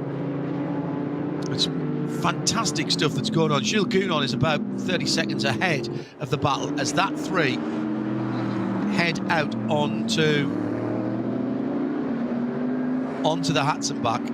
Cameras, by the way, if you're watching our live World Feed TV stream, making it look much, much lighter than it is. And Sheldon van der Linde, maybe a chance here with a bit of traffic. Can he make that manoeuvre to get past Lucas Auer? He's right there, the Rover BMW. Black and green Mercedes, it's Lucas Auer coming to the end of the Hatzenbach, the yellow, black and white Rover BMW. Sheldon van der Linde, and then behind them the number 4 blue and yellow Bilstein coloured Team Bilstein AMG. That's Arjun Maini. And we keep jumping back to the lead as the Dacia gets put another lap down the inside to the bottom of the hill at the Arbor. Oh my goodness me, that is very, very tight at Breitscheid as they were going across the bridge. And I thought for a moment that Sven Müller was going to stick the nose in. We've still got an hour and 8 minutes, an hour and 7 minutes to go. I don't think it's do or die right now, Peter, but he certainly had a good think of it there as they were dropping down towards the bridge at Breitscheid. But look at the psychology. What's he doing there? He's flashing the lights, and it's not to the GT4 Super in front. That was to the Audi as well. Just trying to distract. That little bit of psychology. Just put him off. I mean, it doesn't take much at these speeds. Yes, of course, they're all very experienced drivers, and you would say, surely that's not going to work. But all you've got to do is look up at the wrong point and miss your turn-in or miss your apex by 6 inches. Yeah, after George Russell. Russell. All you're looking for. Yeah, well, yeah, George has got a problem with concentration towards the end of a race. He's starting to make that a bit of a thing, isn't he? Let's be honest. Down in the pit lane. at the Baumann pit. And that is Horst Baumann, I think. Yes, it is. From the number 950 Schmickler Performance, powered by Ravenol. And that's another one of the Porsches, of which there seem to be legion. Marshals have now been told to switch from the flags to the panels. And another Hyundai with problems, the 466 i30N. And that's another left front tyre that has problems. And that car running in VT2 for Mika Stanley, John-Christophe David and Joseph Warhurst, or probably Warhurst, actually, because he comes from Barnsley. So Joe Warhurst, and that car limping back at the moment. Sure where that is on the track, but we'll keep an eye on it. Dropping into the pit lane, that again, the 466. I'll scroll down to find out where that is. It has made the pits, in fact, and it's still 5th in class, but I reckon that's just dropped a couple of places there. Lost a place to the Team Mertens Hyundai, the 492, which had its own tyre problem earlier on, and it would also have lost a place possibly to the Hoffer, to the Kevin Sports and Racing car, another Hyundai. Bad luck for them, so close to the end. It's only an hour or so to make that back up. Coming down to the last hour, Peter. One more pit stop, and by no means is this an easy cruise to the finish for any of these cars at the front end of the field. Everybody else is just looking to survive. Computer says 7 laps to go. That obviously is going to depend where the leader crosses the line at any given time. And it's when it gets dark at the Nürburgring, it doesn't mess about, does it, Peter? It doesn't, unlike other circuits where it's illuminated well. It most certainly isn't here. None of it, not even in the pit straights. I mean, Le Mans pretty illuminated quite a lot of the way around. Spa, less so, but this place just not at all. And you can imagine the electricity bill trying to illuminate the Nordschleife for a start. It's just a cost thing, isn't it? But again, this is something else that, it's another permutation, another layer that you add in that is suddenly driving in the dark. But you mentioned earlier about the GT cars and development and how much they've improved technologically, reliably, etc. Compared to the wet candles we used to race on, they've got proper lights now that stay working. You quite often used to see in the days when I was doing this, you'd see what we call a cyclops, a car with one headlight out, and obviously any tail light out, you weren't allowed to complete the race. You were taken out for quite rightly, for safety reasons. You were removed by the race directors immediately, and rightly so. I can remember doing, this is going to sound ridiculous, John, a Group C race at Spa at night. Yeah. Now, if that doesn't get 200 mile an hour? Yeah, and the rest, if that doesn't get your heart rate up, I don't know what does. Yeah. And in the days when, John, if you can imagine this, the pit exit was at the bottom of Eau Rouge. Yeah.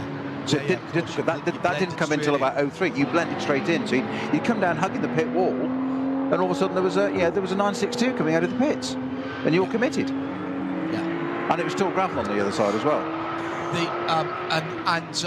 To quote a line from the Italian job, are they quartz iodine? You had filament bulbs. Yes. I'm just incredible to think. And 13 amp fuses.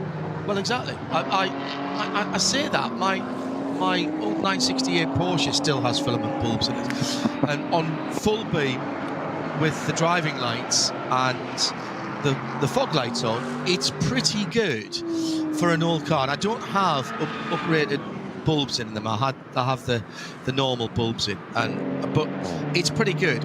But it's not 200 mile an hour good. It's fine at 60 miles an hour, 55, 60 miles an hour down the back roads, where 60 mile an hour is the the speed limit. As the Dacia comes in for what should be, I reckon, its last stop. It's just having a look. Wow, I don't even think they're going to bother changing the tyres. They have the it's Oliver Kreis behind the wheel. Their high-tech driver I was just watching that. drinks bottle is to have him unfasten his helmet, squeeze it up a little bit, move his balaclava, and take a drink from an already used plastic bottle of Gerolsteiner, which at least is local water. The fuel fill is through the boot into a fuel tank that looks about half the size of the car. How many pit stops have they actually made? Hindhaugh sort of asks to himself. Let me scroll. They're easy to find. That is only their second pit stop. Oh, no, it's not. Sorry. Stand by. Where are they? Dacia Logan. That is their 5th pit stop. Apologies. They are in 117th place. And I believe they are, yes, they are the only car in SP3T because of their engine size. It's dark.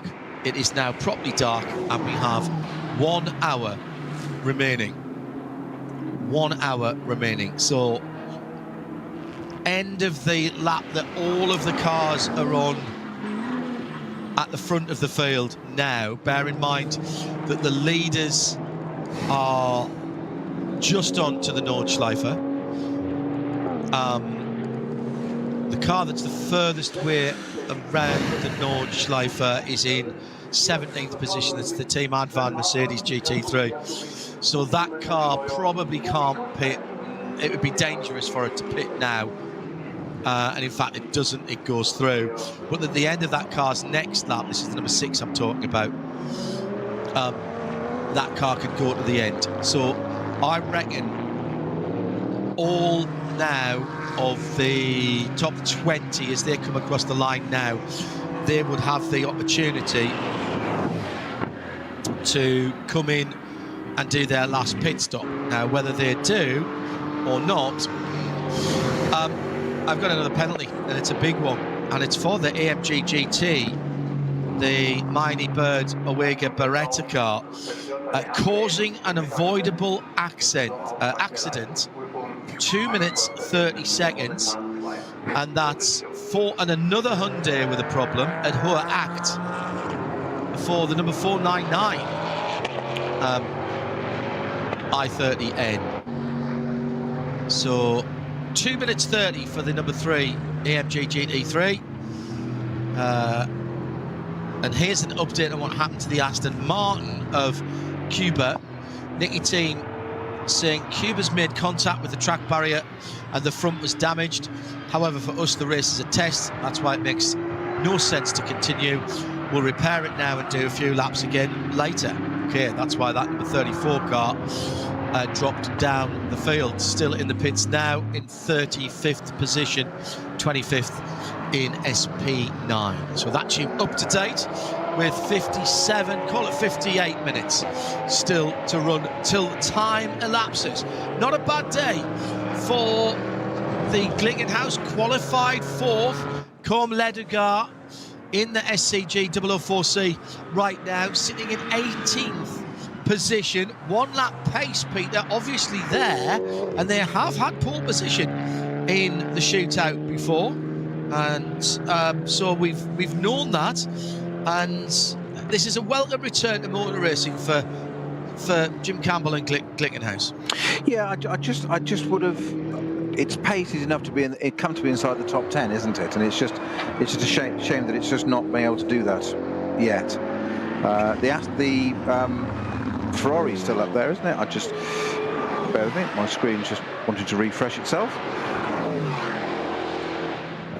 Ferrari's in 6th again. Yeah, exactly. Yeah, sorry, so that's just disappeared for a minute there. So that's the. I just thought the Glickenhaus would do it a little bit more. That's a shame to see it. Yeah, it's only just outside the top 20. It's got when more. Did it last race though? That's what you've got to ask yourself. It's a good point, John. Yeah, it's a good point. I think it probably, Glickenhaus. Would it be Le Mans last year? No, different car. Yeah. That's a different car. Yes. This is the GT3 alone. Of course, yes, sorry. I probably think it was, you know, at the Nürburgring last year. Did they do anything after the N24? Without looking at the results, I don't know, but somebody out there will know. At RSL_studio, hashtag RSL_N24. Glickenhaus themselves haven't raced since partway through last season, 3/4 of the way through last season. They didn't finish the WE. In fact, they've never done a full WEC series season. So they've been off racing off-road and using the Glickenhaus boot to race in Baja. They're developing an electric version of that car. They've been building, homologating and building their street cars. So there's been plenty of work going on at Scuderia Glickenhaus, Cameron Glickenhaus, but they haven't been in the white-hot fire of competition. And, you know, they've integrated some new people. Com Ledegaard driving that car, racing that car for the first time this weekend. So if they get the 706 to the end, they're still on the lead lap. They are half a lap down on the lead at the moment. And given their one lap pace, I think they'll be kind of okay with that. In the air, 19 degrees, 19 Celsius in the air. Quite windy, actually, as... Now, here we go. That's the leader in the pits. Stippler into the pits with 54.5 minutes to go. So this is the start of the pit stop. So what does everybody else do? Do they follow him or not? That was an 8-lap stint from Stippler. Müller can go 2 laps more. He's just finished his 6th lap. So he can go 2 laps closer to the end. That's nearly 50 kilometres closer to the end of the race. Let's not forget, as can Adenauer will come in at the end of this lap. That's the Falcon number 33. Varone will have one more at the end of this one. Who else has only done 6? The Lamborghini. So he'll finish this one and do 2 more. That's interesting. Actually, that's the same with the Fricadelli as well. So Varone goes across the line now to complete his 7th. So he'll come in at the end of the next one as well. So we're starting to see, in athletic terms, Peter, the stagger is starting to unwind, but we won't really see it all until everyone's done their last pit stop. Absolutely, and that's going to be critical to that. What have we got? 53 minutes to go. John, I'll just have a very quick look back through the records, and it was, I just found an article by Jim Glickenhaus. Glickenhaus didn't do the 24-hour last year. For the first time in 9 years, they missed out. They said it wasn't logistically sensible. They did it in 21 and 22, but they dropped out last year. It wasn't logistically sensible to do the GT car and the WEC program, so they concentrated on WEC. So they didn't do it. So when it last ran, I'm not really sure.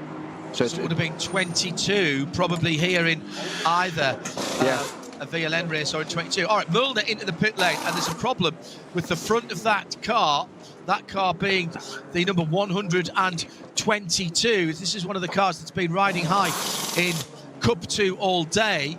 Came in from, I think, 3rd position, possibly 4th. And on the GT3 front end, it has a slightly different...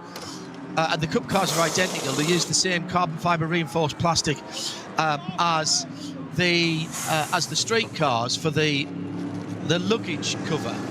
And what's happened, and we've seen this happen on these cars before, it's an aero device on the street cars as well. And there's 2 little nostrils right at the very front. And air is channeled up from the front splitter of the car and over the top of the bonnet. And what happened there was the front part of the bonnet had folded up. It hadn't unfastened because the catch is slightly further back, but it was the front edge. Now, they're filling the car at that area, but you don't have to lift that cover to fill it. So they're just using about 3 miles of gaffer tape on that. Nick Damon will be very impressed with that. Welcome back to the country, Nick. Back in the country yesterday after his little sojourn to where did he go to? He was out in Eastern Europe somewhere. not riding his motorcycle for once. He was up to get a run out today. The RSR Beetle just coming through the pits, or is that one of the Golfs? Hard to tell. I think that's one of the Golfs, Mark 7s actually, as that comes out of the pits. A very, very wide-bodied car, whichever one it is. No, you're right, John. It is the RSR. Just got a big rear wing. Oh, it is? Yeah. What I could see that I thought was the grille at the front was actually the light bar. It's a great-looking thing, that Beetle. And it needs, instead of the big wing, I think it just needs the little ducktail rear spoiler. Agreed. Right, down at Mulner. What happened with the car is basically the question. And it's going to be the bonnety thing at the front fell off. Meantime, the number 98 BMW M4 GT3, this is the Raffaele Marciello, Max Martin and Wittmann car, has stopped. There's been an accident with the number 514 BMW 330i. So that happened at Wipperman, and it was Max Martin driving the number 98. And another car involved, sorry, that was the, so it's the Sorg Rennsport BMW number 514, the 330i, and the 98 GT3 car. And that's certainly the 98 car now has stopped. I'm not sure about the other car, whether that's still running, the 514. Peter will be looking for it on the tracker now. But that is a major incident then for one of the well-fancied cars, the number 98, at the front of the field. The car was running in that big group of the SP9 GT3 cars at the front of the field, but has stopped. Meantime, let's get back to the action at the front of the field, where Frank Stippler is on a mission to pass as many cars as he can, because he's done his last pit stop, and he's the first car to be fueled to the end and tired to the end, and he's in behind the Bilstein car, and it's the same driver that was holding him up before, Salman Owega. He was in the other car, of course. So Stippler in the 16 car comes alongside the bright yellow and blue machine as they go into, where are they on the track? It's a heck of a pass, needed a bit of help. Right, they're over the far side of the track now, dropping down. That was through Callenhard as they were going through there. So that was very good pass halfway round the lap by Stippler, who is trying to hold on to this lead. Sven Müller is 2 sectors ahead of him, but yet to make a pit stop. But Sven does not have to stop this time around. He can, if he wants, go one more. They'll be doing the calculations on pit stop time to the end of the race now. 47 minutes remaining here, Peter. And this, the drivers always earn their money here, but this is the kind of situation where the strategists are working out how many seconds they've got to give. And that's where you need the calmness of a strategist, isn't it? Talking to you on the radio, and the driver responding calmly as well. And that's where the word team really comes into play, doesn't it? I don't mean Nicky, I mean racing teams, as in working together and understanding how this works. I'm just looking at Raffaele Marciello. It's actually stopped that car as it got through Schwalbenschanz onto the Dottinger Hohe, but it's now been pulled to one side according to the GPS. Now we've had a few glitches on that GPS today, John. So just don't take that as absolutely red, but it does look like it's put it this way. It says car number 98, which is that car, is in the woods. So that would suggest to me that it's been pulled off an escape road to the side of the track on the Dottinger Hohe, which there is one just there off the Schwalbenschanz. That's Peter Snowden. I'm John Hindorf, Radio Show Limited, providing the official English language soundtrack to RAVENOL ADAC 24 Hours of Nürburgring World Feeds TV, live and uninterrupted for this weekend, with another 4-hour race to come tomorrow. But remember, we will be on air in the morning for the top shootout, the top qualifying. And that always very, very spectacular with the cars. Let's hope for decent weather. The weather forecasts have been a bit ambiguous about tomorrow. There is a saying in the UK, red sky at night, shepherd's delight. It is a very red sky tonight, so let's hope that that does come through. It will be chilly in the morning, and getting your tyres up to temperature for a 2-lap dash. You don't have to do the 2 laps. If you think you've done enough after the first one, you can pull off. But if you come back around, you're not allowed to use the Grand Prix cutout and then go back out onto a fast lap. If you come into the pits, you are done. And into the pits, P3. Oh, right, okay. So that's the 33 that's in, and that is an 8-lap stint. So that suggests to me that Müller will come in at the end of his next lap. He's gone through onto his 8th lap now. So Müller in the 44, Peter, with a 23-second lead over the Turkish Porsche driver and Can to his teammates. 23 seconds behind. And then Adenauer, Dennis Marshall for Scherer Sport, and Nico Varrone for Fricadelli Ferrari, now in 5th position, by the way, but of course they're making their last stop. So now we've got to keep an eye on the start-finish line. Unfortunately, we do have an ISO camera there, so even if we're not looking, keep an eye on it, because we must see where Stippy is. Frank Stippler, 12th position, but will leap up as the cars ahead make their final pit stop. It's going to be fresh tyres for all those cars. The Fricadelli Ferrari getting fresh tyres. The 33 Julian Andlauer's car being spun around to around about a 45-degree angle on the dollies. That just lets them get out the pit lane of what is often a very crowded pit lane. Here comes Sven Müller onto the Hatzenbach. Oh, he's just going out onto it now, I think. Now, who's that just come in? That's Phil Ellis has just come into the pit lane, the 27 Abt Sportsline Lamborghini. They strangely haven't been right there, have they? Marco Mappelli's just brought that guy in the pits. Looks like he's staying in after a great run on Sunday to what was ultimately 2nd place, but that was a winning run, really. Let's be quite blunt about that. Waiting for Dennis Olsen to come through next for Herberth Motorsport, and he should be in at the end of this lap as well. Marvin Dienst for Dynamic GT Porsche have come in. So Stippy is the next guy across the line, I reckon. And who's moving? There's Bachler. Klaus Bachler is out of the pits. He's ahead of Stippler, I reckon. I think Bachler is out of the pits in front of Stippler. What I can't tell you, well, as I say that,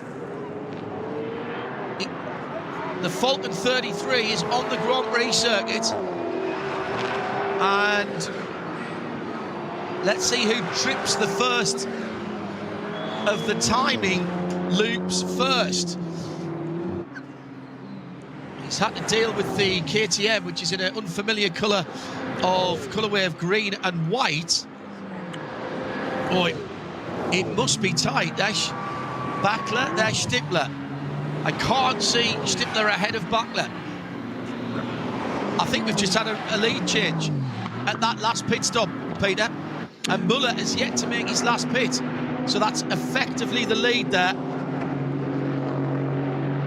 I think you could be right, John. I'm just trying to look on the GPS as to where they are relatively. And by the way, driving that KTM, Fabian Vettel, younger brother of Sebastian Vettel. He's done quite a bit of racing in his time and has raced here in the past, but not for KTM, I don't remember. He was in that 55. It's too close to call, Peter, isn't it? If we can't see them. It's exactly. I think one thing's in the dark there. I was just watching the. We were talking about technology and advancements and things we've had now. The Lumirank system that's up in the corner of the windscreen that rotates between position, number, and driver, and etc. It's looking at the 16 Audis it was when it was in the leading or class leading car.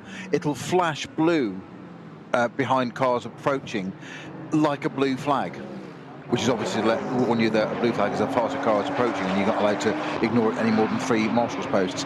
But again, it's just one of those little aids for safety that, you know, as you're driving in, let's say the Dacia Logan at the back, which is obviously a different pace car to a GT3 car, if you see that car coming behind and it's got a blue light effectively flashing in the windscreen, you're not about to be arrested or breath tested. It just means it's a far quicker car, and you'd be advised to stick to your racing line and let them get round you, which is one of the things that you always want as a driver in those quick cars. It's you actually want the car in front to stay where they are. It is always the faster drivers and cars' responsibility to get around the slower car. The worst thing they can do is change speed and direction, and that causes all sorts of problems. Stay where you are. They are absolutely together, and Chris Haase is with them. It's Bachler for Falcon, Stippler and Haase for Sport Phoenix. And they are in 5th, 6th and 7th at the moment, with all the cars in front of them yet to make their last pit stop. Now, there's some big gaps between them, and particularly the 44 Falcon, the Sven Müller car. So this is not over.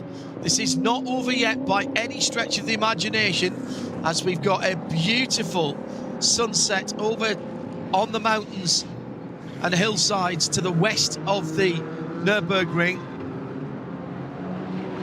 And this one has yet to play out. Bachler, Stippler and Haase cannot afford to hold each other up. Bachler would be very happy to hold them up because he could help his teammate Sven Müller win this race.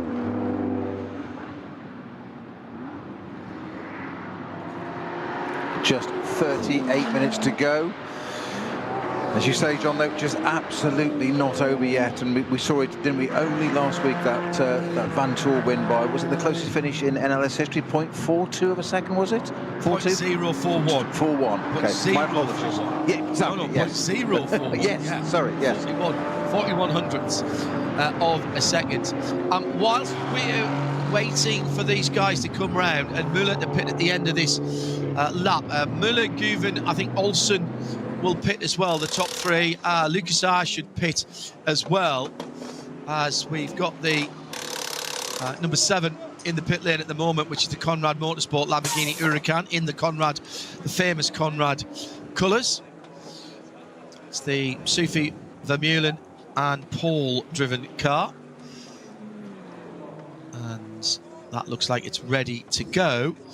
That's a very early version of the Huracan. Johnny and I were looking at the homologations and working out how that car, the original car, fell out of homologation in the back end of last year, and that is definitely not an Evo 2. So interesting.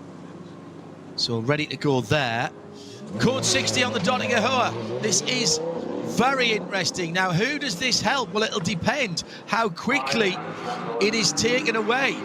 Müller is in that area now, coming to the pit lane. If it goes whilst he is in the pit lane and the chasing cars come through, Bachler is the first of the cars that have stopped. It's that car, the 33 Klaus Bachler driven machine for Falcon Porsche, is through the carousel, the Caracciola carousel. So a good halfway around at the moment. Dennis Marshall, when he handed over to Chris Haase, said, a pleasant drive into the night. I was a bit unlucky with traffic in the first few laps, but the Porsche in particular looks very fast. We still need to improve our car a bit. So I'm not giving too much away there. Driver's never happy, eh? No, never, mate. It could be 20 seconds ahead. Yeah, and they won't be 21 seconds ahead. Yeah, exactly. Yeah, still haven't had fastest lap yet. Can I go for fastest? Right, stand by. Waiting And here is the leader in the pits. The leader is in the pits now. So how quickly will they turn this number 44 car around? The 33 coming back towards us now. And that is the leader of the cars that have stopped.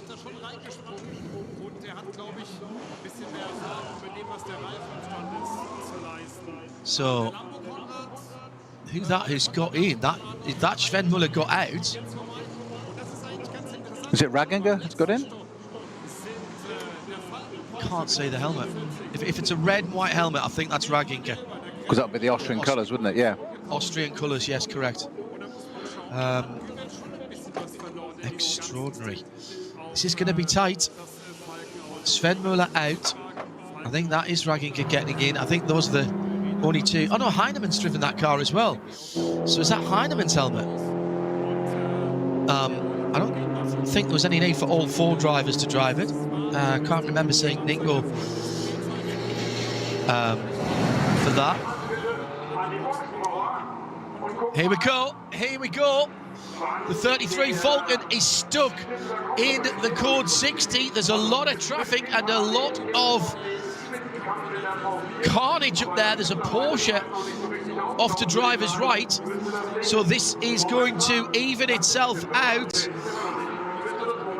Heinemann it was Heinemann's helmet, and he's out and he's retained the lead.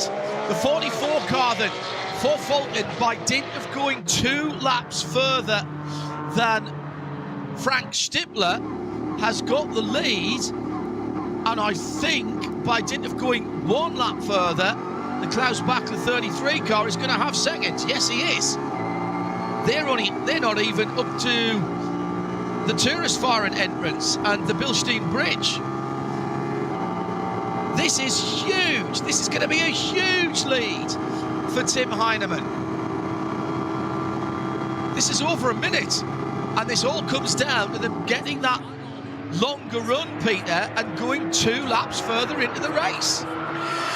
Well, it's played out a bit. It's rolling the dice early on, isn't it? So as you said, John, quite a few teams elect to go for a shorter first run. And just see how that pans out. It's a gamble going for that longer run to start with, and it can work against you, but it hasn't in this case. As you say, we're going to have 53 seconds at the moment. So 8 laps for Müller, 8 laps for Heinemann, 8 laps for Müller. Stand by. Where did they win? That's brilliant. Absolutely brilliant. 27 laps predicted, so with 33 minutes to go. I think 3 7s is 20, 3 8s is 24. I think there might be one more than that. So the better have got their fuel calculations right. This is what happened last weekend.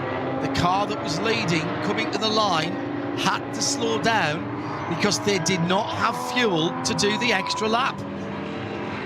And so they had to let time elapse, and in doing so, the Porsche in second place, Florence Vantor on board, who did have enough fuel for the extra lap, made up 20 seconds over the space of a couple of laps.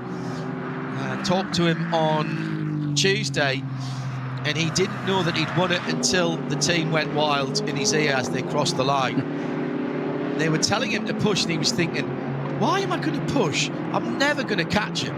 And then they started giving me the gap, and it was coming down, and even going on the last lap, he wasn't sure, and he asked the team, do you want me to push? Do you want me to push? And they went, yeah, he can't do it, and we don't think he can do it in the lap. You've got to push, you've got to push, you've got to push.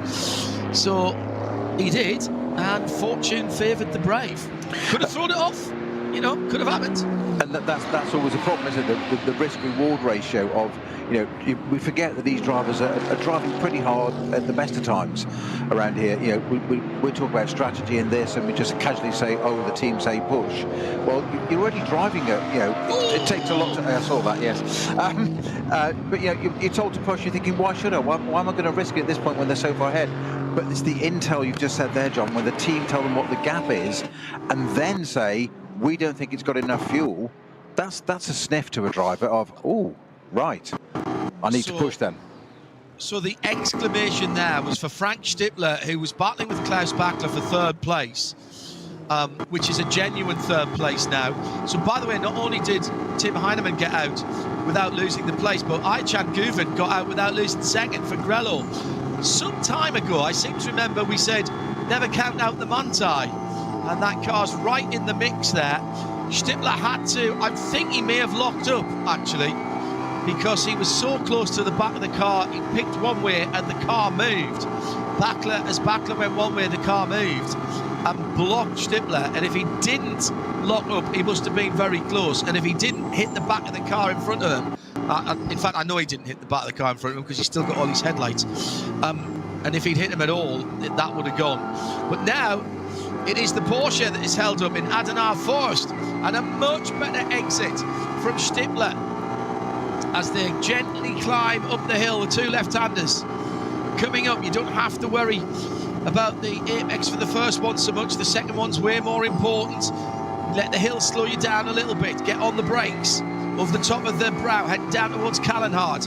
That long right-hander, heavy braking downhill. Get the car tucked in. Now let the car run short shift, set the car up and get it settled for Wippermann. Now there's been code 60 down here for such a long part of the race. Right, and right. The big right. Yes, it's clear now. Where the BMW went over early on, now diving down to the bridge at Adenauer, at Breitscheid, lowest part of the circuit here. Across the bridge.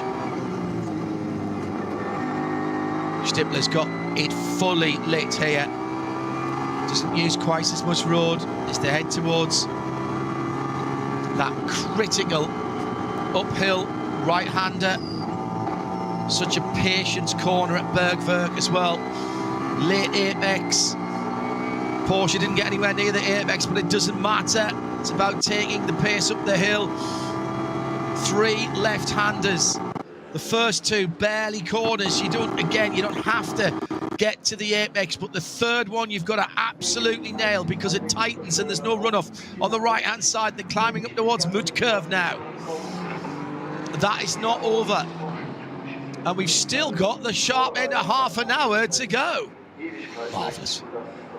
Yeah, and I just noticed that there was a few minutes ago, there was a number 33, the second of the 2 Falcon Porsches in 3rd place with Klaus Bachler at the wheel. That was under investigation for the clock, of course, but that's just come up with, race director, that's just come up with no further action. So I don't know what was going on there. I just spotted that one. I kept quiet, it's there. There was a great one earlier for number 35, which of course is the Welkenhorst Aston. Which said, please come to the clock of the course with video described in email. I'd love to have read that email. That was the accident. Correct, exactly. The accident, yeah. And what I do like is then, it's a little bit later, it just said, no further action, but there was a lovely phrase for it, which I now can't see on the... That's right. It's done, stroke, no longer necessary. Yeah, but they did get a 120-second penalty for avoidable contact. A big puff of smoke or dust being thrown up as the Glickenhaus heads out towards the Vedol chicane and out onto the North Loop, just diving down the hill on the Grand Prix track at the moment. Luca Ludwig has been installed in the Fricatelli Ferrari. He's got 23 seconds to make up on Chris Haase if he's going to get in the top 5 for the car that proudly wears the number 1 from its win here last year in the Ravenol ADAC 24 Hours at the Nürburgring. There's nothing in it at the moment. A minute between first and second, not even that, 50 seconds, let's call it. Then a bit of a gap between Heinemann, Guven and Bachler in that titanic struggle for the final place on the podium between Bachler and Stippler for Falcon and Scherer Sport. Then the second of the Scherer Sport car, Chris Haase back in that one, and charging. They're all trading tenths at the moment.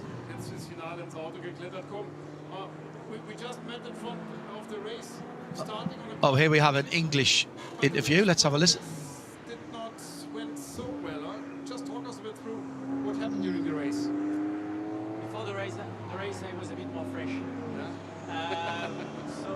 Let's say that no drama in general. We all lost compared to the GT3s. I think we still have a little bit of work, but you know, on the Nordschleife you get there and there a little bit of car balance, brake efficiency into the traffic. We know that we need to bring this car until the end of the 24-hour race, so we keep on learning and bringing some data at home. At the moment, I can't say a lot more. It's just amazing to be here, to be with these incredible fans, and to drive around this track. Just talk us a bit through how was it in the nighttime? I mean, on a fast car, approaching traffic, approaching the complete darkness in the forest. How was that? The thing is, you really need to learn the track in traffic, because some places is a bit more narrow, some are a bit wider, but this you learn only when you're in traffic, because when you drive low, you don't even see. So you need to know, like, here is a bit blind, but there I can pass, there I can't. Let's say that most of the time, cars, they show the blinkers, so it helps a lot. But you need also to make sure you take a decision. You have no hesitation. But yeah, it's cool. It's again, I need to build up my pace to the night, but overall it was really nice. The track where you struggle most in the nighttime? Let's say that we need to set up a little bit our lights. I had not so much night. I think for Thomas it's a bit more difficult now, and yeah, maybe I was a bit more careful, because it's more difficult to see all the cars and their move. Cool. Fantastic to have the Scuderia come and pick Nausen back on the Nordschleife, and together with you. Back to you guys. In case you hadn't worked that out, that was Como Ledegaard from the Glickenhaus. Talking to Patrick Simon down in the pit lane. Just under 24 minutes to go here, and it's 53.5 seconds between Tim Heinemann and Ayachan Guven for the lead. Falcon versus Michelin versus Falcon in third place, with Klaus Bachler just under 3 seconds ahead of the first non-Porsche Audis in fourth and fifth position for Scherer Sport, both of them 16th and 15th. Stippler from Haase, they're separated by a dozen seconds, and then there's 25 seconds back to Luca Ludwig in the Fricatelli Ferrari. Number one car then makes up the top six. Very quickly, whilst this is playing out, let's quickly run through the class leaders. Glickenhaus lead SPX in 18th. Cup 2, K. Kramer Racing. It's back to the 121 again now. Just outside the top 20, by the way. Di Martino versus Müller from Molly Krantz in third for Müller Motorsport. So K. Kramer, Black Falcon, Team 48 and Müller Motorsport. Then Avia in fourth. Müller Motorsport in fifth and sixth. So 3 Müller cars in the top 6 in Cup 2. In Cup 3 rather, it's the Porsche of Avia W and S Motorsport. That's the 962. It's the GT4 Cayman. They're in 38th and 39th. Duo Motorsport with the 169 SP8T leader. So where did I say that was? 38th. So that is the GT, effectively the GT4 leader, is it not? Oh no, that's the Vantage, yeah, in GT4, correct. And where's the next bag? Jimmy Broadbent's finishing off the Team Bill Stein by Black Falcon BMW run. They're in second place at the moment in that category, in the number 150. Next up in the class leaders in 42nd is the leading TCR, as it has been throughout the whole race. The Hyundai number 830. SP11 is the KTM, which Fabian Vettel has now given over to his teammate. And that's 43rd. Toyo tyres with Ring Racing, SP10. That number 170 leads in 45th position overall. SP4T is the Subaru, number 88. 49th position, Max Cruiser Racing, I think, has led the AT class pretty much all the way through. It's been the 10 or the 333, hasn't it? 65th position. The Plus Line Racing Team in SP7 leads that class in 67th. In 70th, it's the first of the abundantly multiple Adrenaline Motorsport class leaders. The 650 leads the 240i class, 2 places behind in 72nd. The 500 leads the VT2 rear-wheel drive. Then another 4 places further back, their 396 leads V6, and the 444 leads V5. All 4 of those Adrenaline Motorsport team Manhattan wheels. SP6 is Hoffa Racing's 207 in 86th position in 88th. The VT2 front-wheel drive leader is Team Mertens Motorsport, which seems to have been there for pretty much all the race, the 491 car. The V4 is the 702. That's their leader. They've been there pretty much all the way through the race as well. That 702 car, I don't think, has been headed, that 325i BMW. Hoffa Racing have their BMW 885 leading the BMW class, the small BMW class, which is the position 105. And the Dacia continues to run. Kreiser back in, start the car, will finish the car. 115th position for the Soul SP3T car. However, you know, you can joke, you can have a laugh, you can point a finger, but they've finished in front of nearly 20 cars. Now, some of those haven't finished, some of them have had problems, but to finish first you have to finish, and they have. So, well done for them. So, meantime, at the front of the field, and Peter, where's your money, Peter? It's a difficult one. There's still, we've got just on 18 minutes to go, haven't we? It's I mean, it's a Porsche podium at the moment, isn't it? Yeah, only just. Exactly, I was going to say only just. Did you notice the times by the fastest laps for the 2nd and 3rd place cars are identical? 8:16.971. Yeah. Quite extraordinary. They've all done 3 pit stops. I think it's anyway. I'm not a betting man, you see, so I'll bet other people's money. There's a couple of things. Somebody asked if we thought it was tyres that was making the difference. I don't think it is. No, I agree. I think this has been tactics, possibly a little bit of traffic. Great strategies.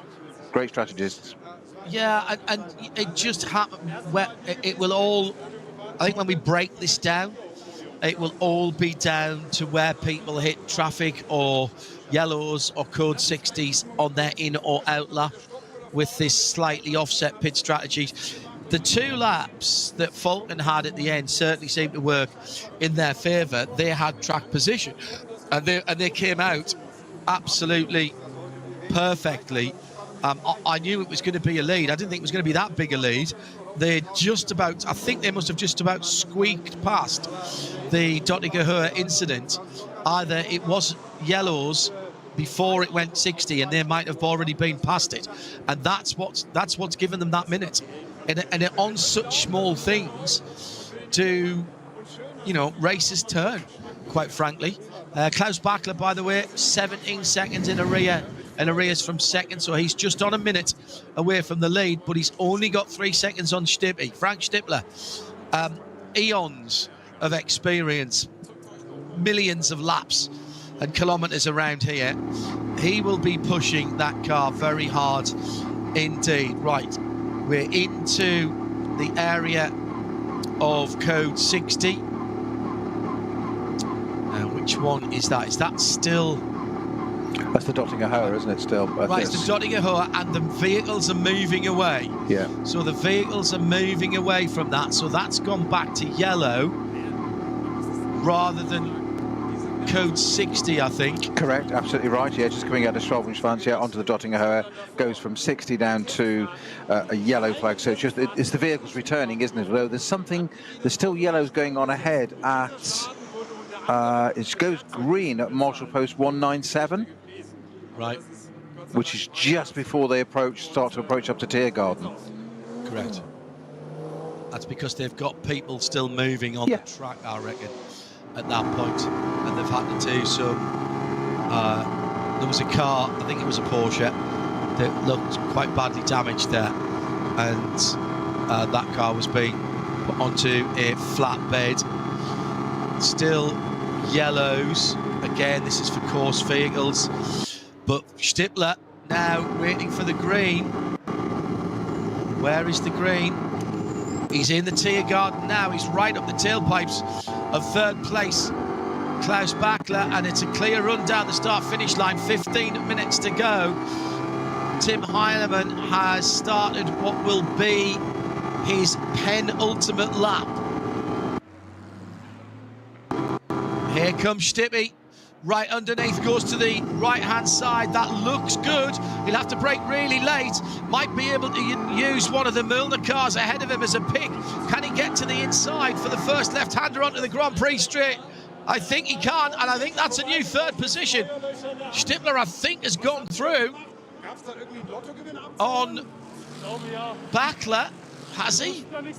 Or was that another Porsche? That's another Porsche. That was a GT Cup car, I think. A Cup 2 car, my apologies. I don't think it was that close. It's still... No, it's still... Yeah, you're right. He's still showing us 3 seconds back. My apologies. Axel Randolph, the team boss from Scherer Phoenix, says, I think you can see today that we couldn't keep up with the Porsches. We're at the front and drove a good race. The Porsches are better in terms of speed. That is probably for the BOP committee that he's saying that, I think.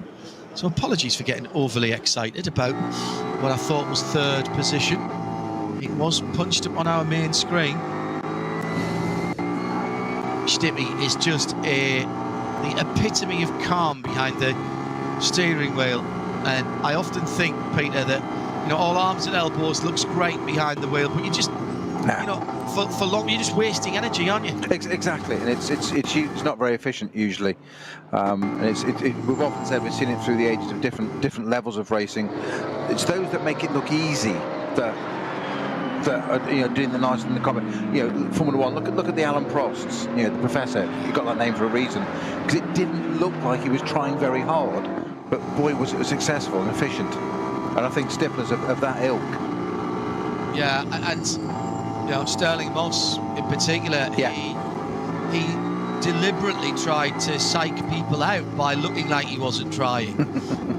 Even if he was completely sideways, he would be very relaxed behind the wheel. Guy Smith is another one who is very relaxed behind the wheel. Stippy having to deal with another of the Cup cars. We are showing green flags everywhere other than in Schwalbenschwanz, the Swallow's Tail. And so that's a long way around. The lead has gone up a couple of seconds, and that happened in Sector 2, where Aychan Guvin lost a couple of seconds to Tim Heinemann. And he's grabbed 10ths back, but nothing like that. Klaus Bachler's pushing on here. Took time out of the leader and the second place driver. Now, the Rover BMW involved in an incident earlier on, and now back in the pits. This was the number 98 car, you'll remember. And this is going to be in English as well, so let's have a listen. Best scenario, but there is a slow car who's right in front of me, and I tried to brake, I drove the side, and he came back, so I just in the front. It's a shame, but we still have a race tomorrow, so we can still learn things and try to be as prepared as we can for the big one. But things like that could happen. Nothing you can do. It's part of the game. Being part of the race, could be like that. Yeah, exactly. It's part of the Nordschleife. We know you need to be a bit lucky sometimes or not unlucky, and yeah, this time was an unlucky situation, but yeah, it happens, it's Nordschleife, and we come back stronger tomorrow. Eat, sleep, and repeat. Do not repeat the accident, but I mean the main part. Exactly, we repeat and we will be back. But give the mechanics a hand to help to fix the car, and then we see you tomorrow. Thank you, Max. That's like to see that. Thank you very much. Max Martin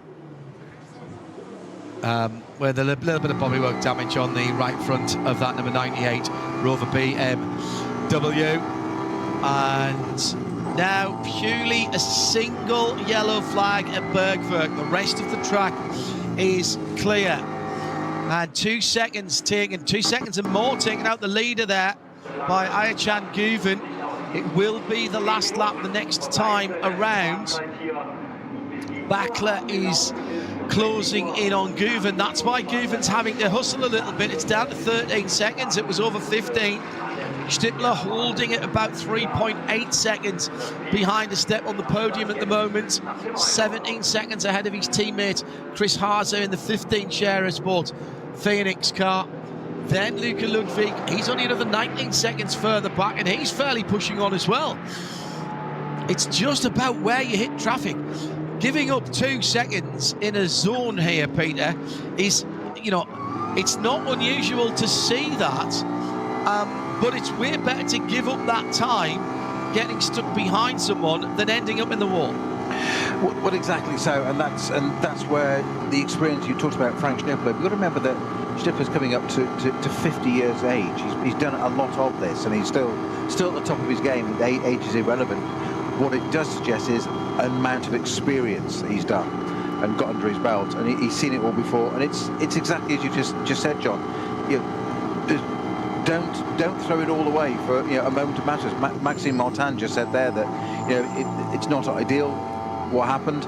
He was behind another car. He chose to go one side, and the car came back, and that's it. It's the wrong side, and you think the amount of times that we don't see that happen, it's amazing. So it's good. Law of averages is going to happen sometimes, isn't it? I'm not suggesting for 1 minute the other car did anything wrong, so don't get me wrong on that. It was the bonk BMW. Yeah, well, there you go. Reigning champions time and time again. So they're not going to do that, are they? So it's the luck of the draw. It happens sometimes, and as Patrick Peter said, it's one of the things you can't help it. Frustrating though. Oh, very. And you do feel terrible when you've got to go back to the team.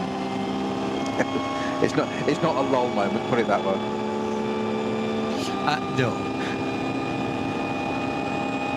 Not have ever been there, of course, but everybody's been there. You wouldn't be trying if you hadn't. Somebody once said to me, it's very rare. I've crashed a race car twice in my life. Both times I did a pretty good. Well, no, actually, the first time I didn't. I hardly did any damage. The second time I did a bit more damage. And in a race, I've never lost a race. But somebody said to me when I apologised about I was doing a test. It was when I shunted the Mazda MX-5. And it was my stupid fault because I got overconfident on tyres that I should have pitted 2 or 3 laps before.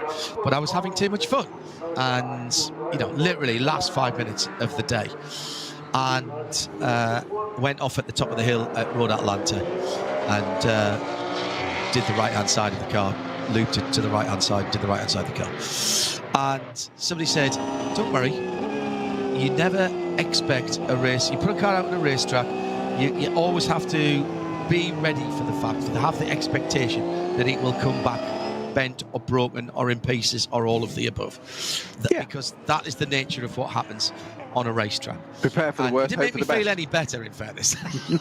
No, I know, but it's not. Yeah, but you say you've got to. It's the nature of the game, isn't it? And it's equally if you're not trying or whatever, then these things aren't going to happen. It's unfortunate as long as people aren't hurt. But cars can be repaired. But it's not ideal. But from a driving point of view, you A, feel bad damaging the vehicle, as you were just describing there, John, but also then if it's in position or race or whatever, you feel bad for a team, and that's one of the things I love about endurance racing, is it's such a team effort. It's not so singular.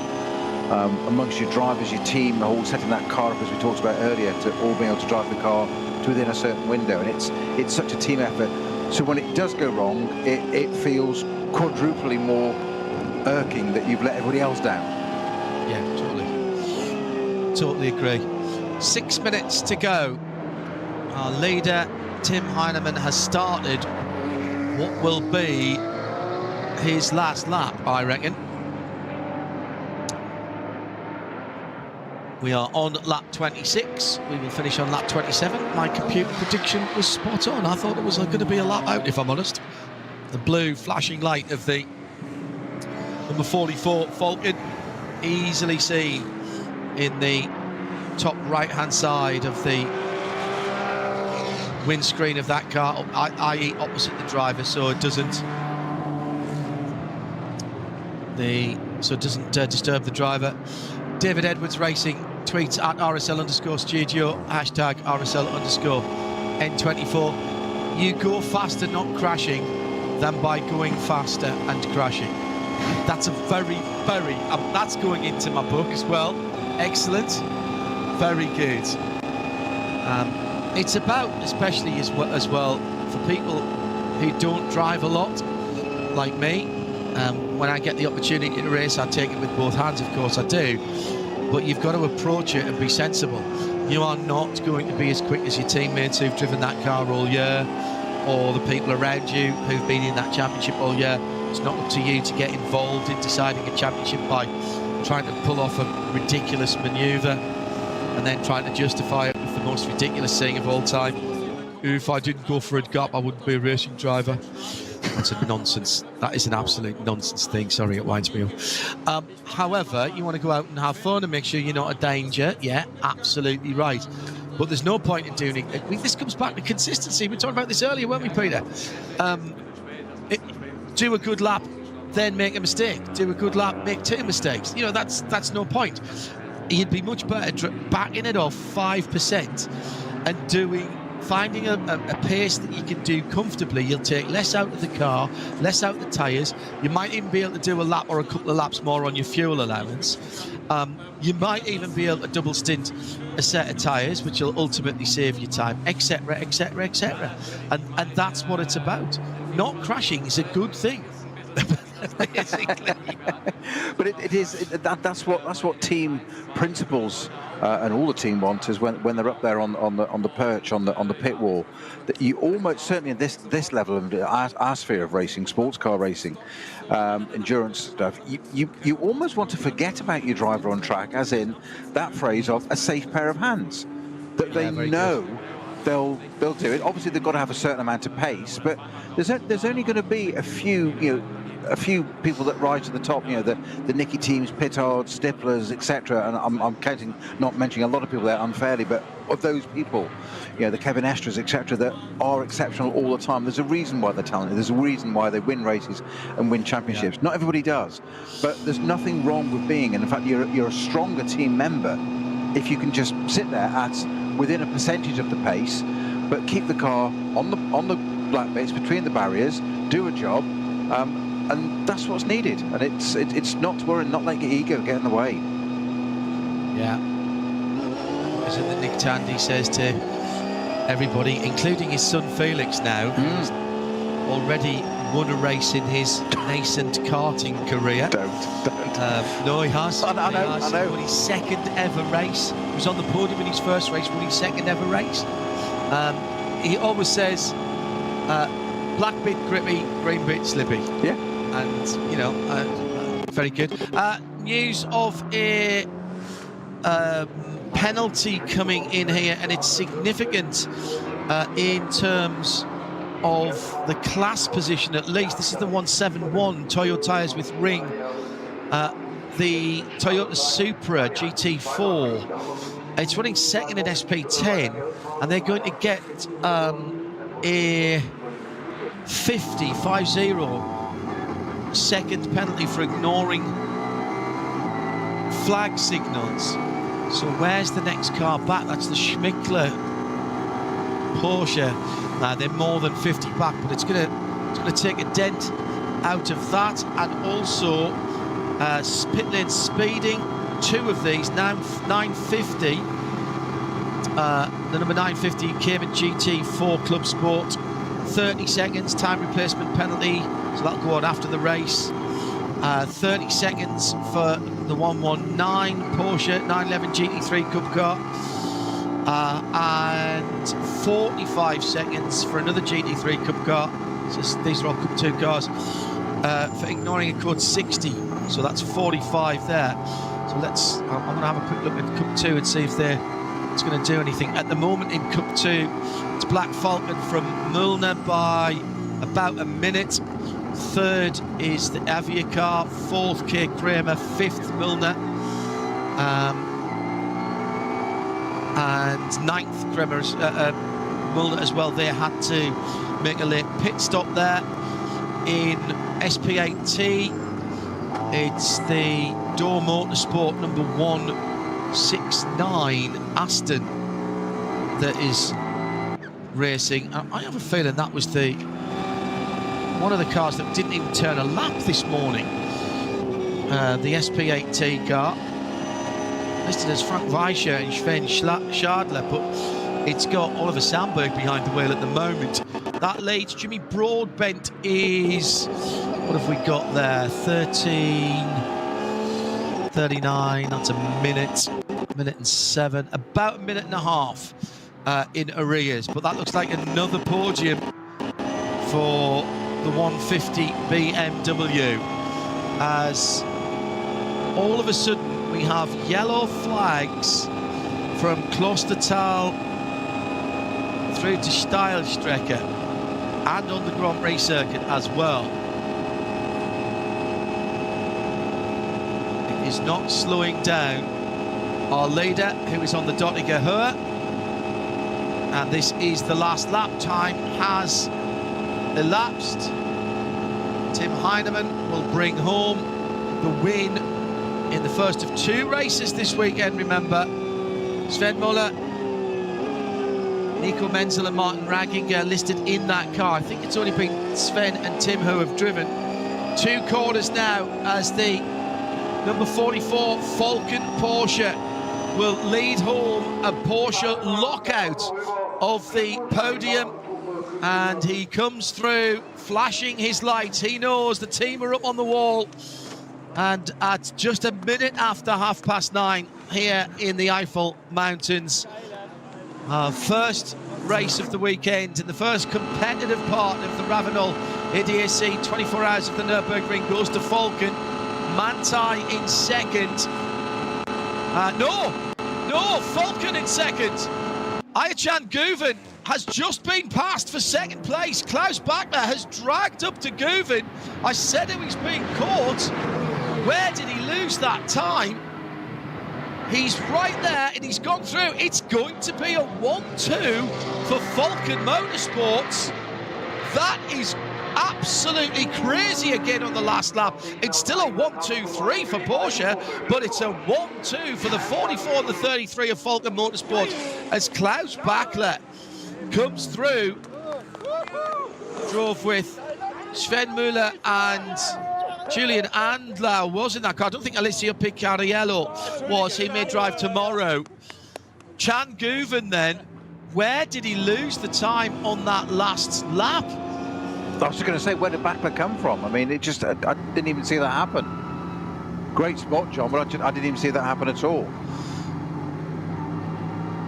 Well, there was 5 seconds in Sector 6. There was a second in Sector 5, 5 seconds in Sector 6. There was 3 seconds in Sector 7. And that was it. He was on the tail end of the car then at that point. Well, Sector 6 is a short bit, and that's from basically Bergwerk up to Kesselchen. And then Sector 7 is Kessel-Klostal onwards right through to Galgenkopf. Well, so that's where he made the ground, yeah. This is a provisional result. There were some yellow flags out around the circuit on that last lap. Share of Sport had a good run early on, and their two Audi 16 and 15 come home 4th and 5th ahead of Fricadelli, quietly moving into 6th position early on in the race, and obviously depending on the pit stop cycles we're going up and down, but that is a genuine top 6 finish for Fricadelli in the number 1 Ferrari, the only Ferrari 296 GT3 today. Adam Christodoulou started and finished the Get Speed number 130. He finished in 7th. The Sportsline, Abt Sportsline Lamborghini Huracan, the number 27, finishes in 8th. Mick Grenier anchored the Team Get Speed number 9, AMG home to 9th. 10th for Charles Verts, who did a really good job for BMW Team RMG, did a couple of stints from memory. 72 car is 10th. Robert Renard, owner, driver of Herbeth Motorsport, brought the red and white number 5, the fat turbo coloured car, through to 11th in the end, ahead of Lucas Auer for Team Get Speed's Mercedes number 8, the AMG car. Then the Raw Racing number 99, its team car, remember, didn't make the finish after that incident with the Bonk Racing BMW.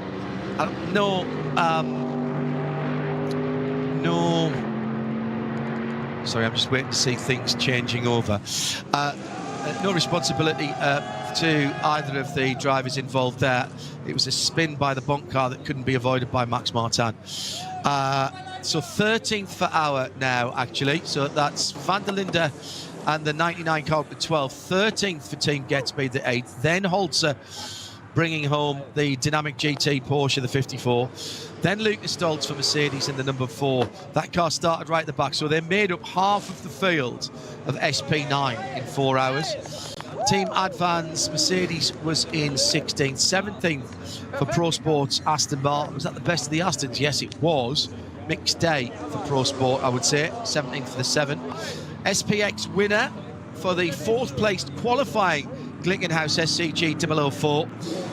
And the 706 finishes 18th overall, ahead of Conrad Motorsports Lamborghini Huracan in 19th.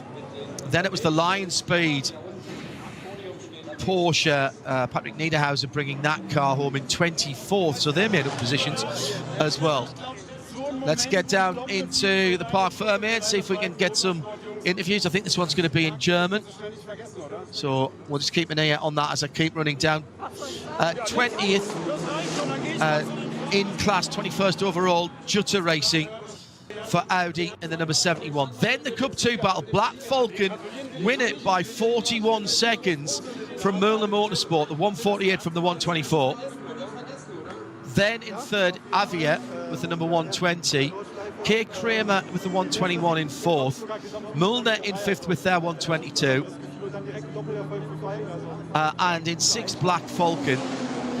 Kay Kramer Racing's 112. Next up, 7th in Cup 2. Then Klick Versicherungs team in the 119 in 8th. 9th for Müllner Motorsport and 10th for Huber Motorsport. That's how they finished. The other class winners then in SP8T, Duo Motorsport in the 169 Aston, ahead of the 150 BMW. That's a Jimmy Broadbent car, another podium for them. Cup 3, Avia W&S Motorsports, they were 38th with their 962. Hyundai won in a very credible 40th overall in the 830. The Toyo tyres with Ring Racing, 170 car took SP10 in 43rd. SP11th was the SP11 was the KTM from Duo Motorsport. That was 46th overall. 51st overall, the Subaru. The number 88 won SP4T. AT Alternative Fuels in 61st position for Max Kreuzer Racing, their number 10. Plus Line Racing held on to SP7 in 64th with their number 80 car. Then the Adrenaline Motorsport team Manhattan Wheels winning cars, all in the 70s actually. 70th position for the 650, which won the 240i class. The 500 was one place further back and won the rear-wheel drive VT2. And I've just realised he's speaking in English, so I should have shut up, sorry. Of course, I missed that because I was too busy reading down. Apologies for that.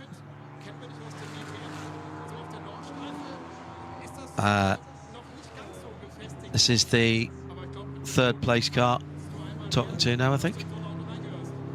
I was in the middle of the adrenaline cars.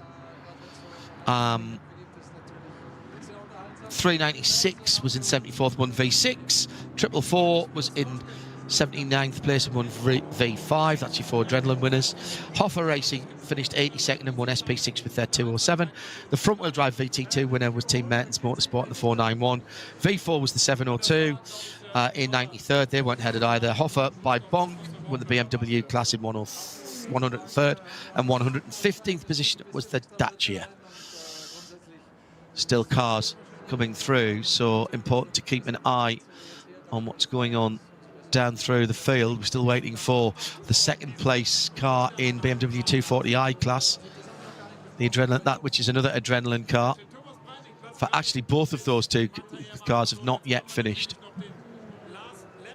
so I might have been a bit previous there. Let's have a look at those two.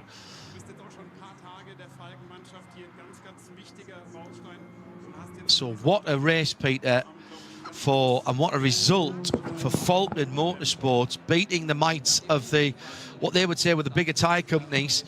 That is a landmark result for Falken Motorsports and Porsche, first and second. Well, it's just dream, isn't it? And bagging that second place, you say, on the last lap. I mean, it was a Porsche lockout, as we said, but it was Manthey with Grello that was in second place, and just to be pipped on the very last little bit, just extraordinary. As you said, where he made up the time there, Backler was through the fastest bit to the circuit, out at the back, the Klosterschall up to the carousel, etc., and just got that run down to the Dottinghoe, and then that draft down there, and just pulled away. Absolutely extraordinary. But you can't get a better result, can you? 1-2. I mean, why turn up tomorrow? They've proven it. Well, they will. Other drivers to cycle through, I would have thought. Yes. Well, that's exactly Tim Heinemann. Yeah, Tim Heinemann, by the way, saying, my first victory ever on the Nordschleifer. It's a special feeling. Now all we have to do is do it again in the 24-hour race. Very quickly, this is part of a championship. So in the fight for the NLS Championship, the Hyundai number 491 and the number 650 BMW M240 are both now three-peaters. They have won each of the 3 races in the championship. Remember, this unusually is a round of the VLN, as is tomorrow's race. So those two are perfect in their championships. And remember, it's an overall championship throughout all the classes. So they jointly lead the classes at the moment. A reminder of the top 3, all Porsches. 44 and 33, your 2 Falcons, then the Manthey EMA car in 3rd. 2 Audis for Sherry Sport Phoenix, 16 and 15. Then the Ferrari of Fricadelli, the Ferrari. Best of the Mercs down in 7th. Lamborghini, a quiet run to 8th position for Abt Sportsline. Get Speed with 2 cars in the top 10. They're 9th as well for the number 9. And then the first BMW, 10th position, and nearly 3 minutes away from the leader on a 4-hour race. That will not go down well in Munich, will it? Let's be honest about that. I think one of the things, we've said this before with the BMWs, that they're either right at the front or they're just not.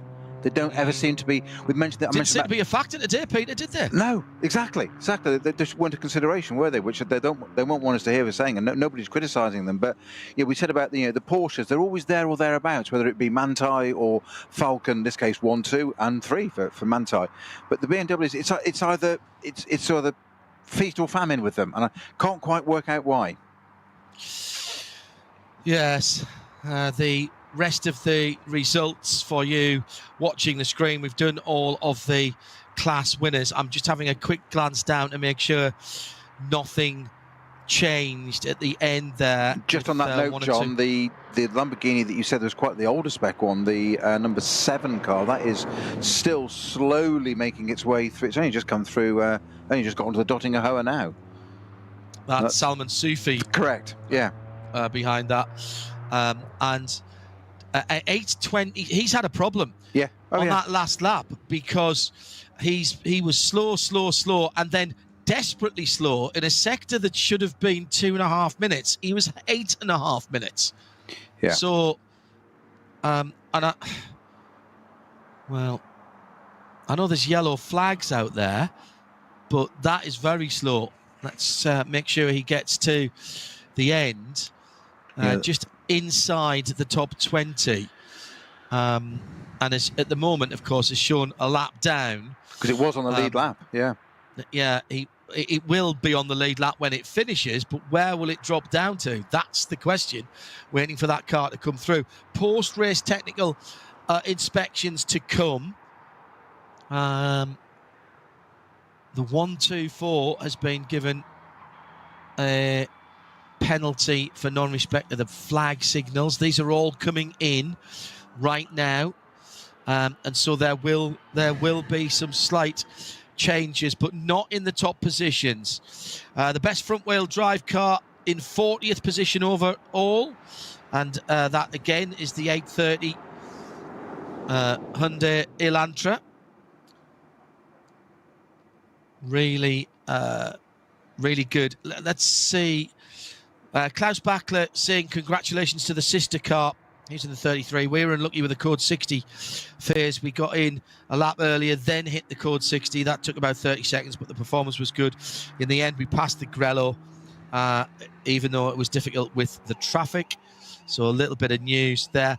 Just a quick word about tomorrow, because we have another 4-hour race. But before that, make sure you set your alarms, because we are going to be doing the top qualifying, as it is called, and that is 10:30 Central European Summertime, 9:30 in the UK. That will take about an hour.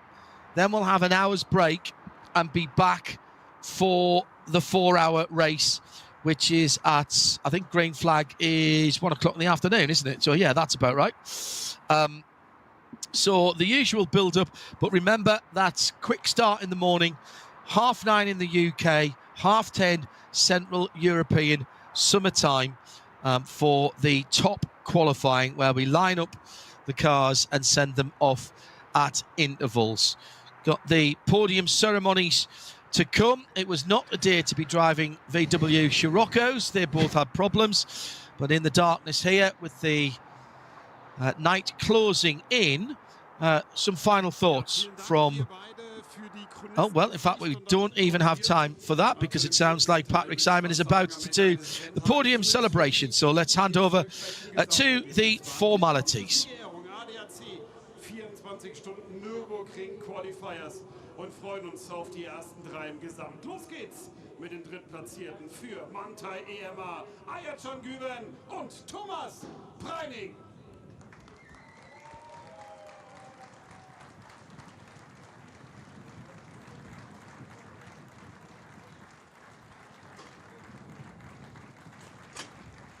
Das sind die Drittplatzierten nach der Distanz von 4 Stunden und Teil Nummer 1. Wir machen weiter mit Platz Nummer 2 für Falken Motorsport, Julian Adenauer und Klaus Bachler.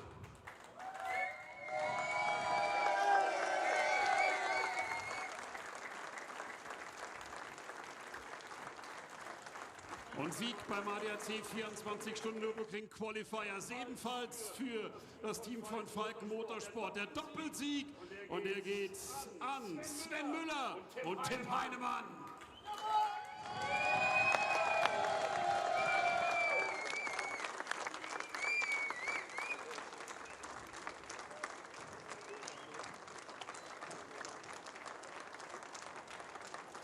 Und zu Ehren der Gesamtsieger die Hymne der Bundesliga.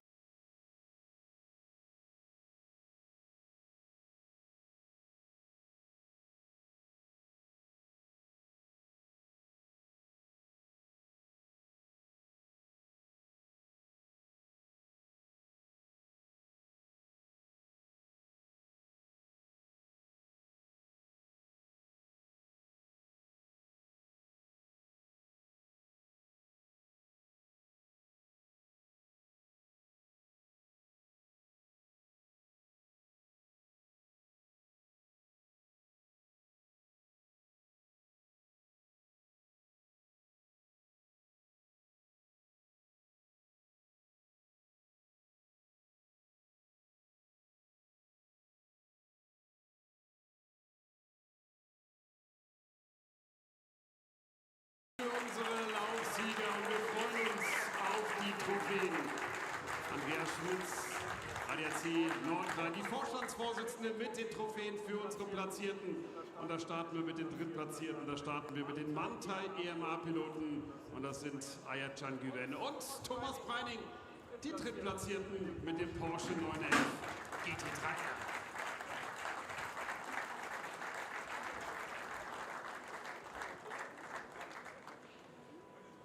Ayatcan, easy, you get a second trophy.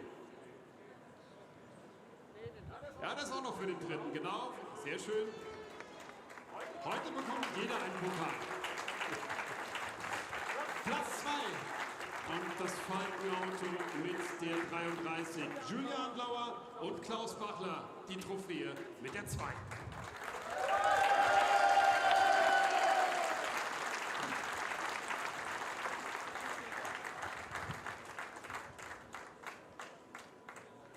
Ja, und den Dreifach-Sieg aus dem Hause Porsche, den macht Falken Motorsport komplett mit den Gesamtsiegern Sven Müller und Tim Heinemann.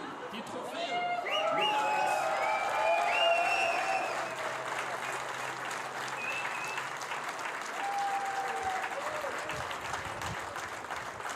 Und noch einmal, Frau Schmitz, vielen Dank für die Leistung und Glückwunsch an die erfolgreichen Piloten.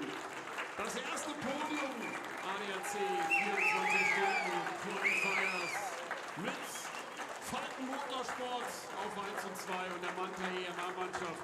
Und Gentlemen, jetzt nochmal zusammenrücken für das Foto. Verabschieden werden wir uns gleich und dann gibt es die Champagnerdusche. Für die erfolgreichen Piloten sagen wir Danke für Teil 1 heute und freuen uns auf morgen. Ein sichtlich beduselter Ayatcan Güven kommt vorbeigelaufen. Schön, dass Sie mit uns waren an diesem ersten Renntag. Und dann freuen wir uns auf morgen 10:30 Uhr geht es wieder los. Hier in der grünen Hürde mit dem ADAC 24 Stunden Qualifiers. Habt einen schönen Abend. Dankeschön.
Die Nürburgring-Nordschleife, die längste Rennstrecke der Welt.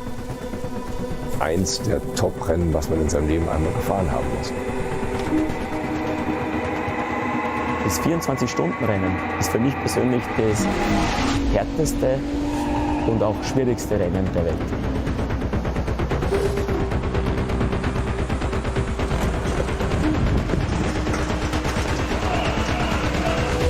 Die größte Sportveranstaltung Deutschlands. Die Hütte ist brechend voll. Das wird eine ganz große Party. Die Ampel ist grün, es geht los! Es geht rein in die grüne Hölle! Motorsport vom Allerfeinsten. Und ich glaube, der wird sich jetzt entwickeln. In jeder Phase des Rennens geht es um jede Sekunde, um jedes Detail.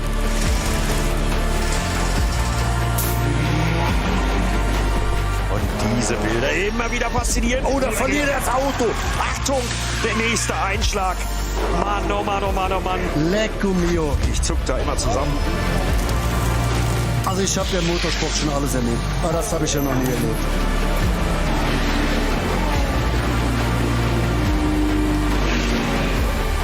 Und hier, das sind die Bilder, auf die wir gewartet haben. Das ist der absolute Hammer. Also ganz im Ernst, die Fans auf der Nürburgring Nordschleife sind ganz, ganz, ganz besonders.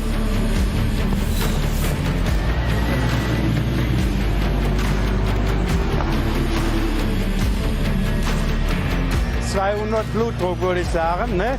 Aber ansonsten geht's mir gut. Was für ein Moment hier in der Boxengasse. Alle liegen sich in den Armen, es wird gefeiert.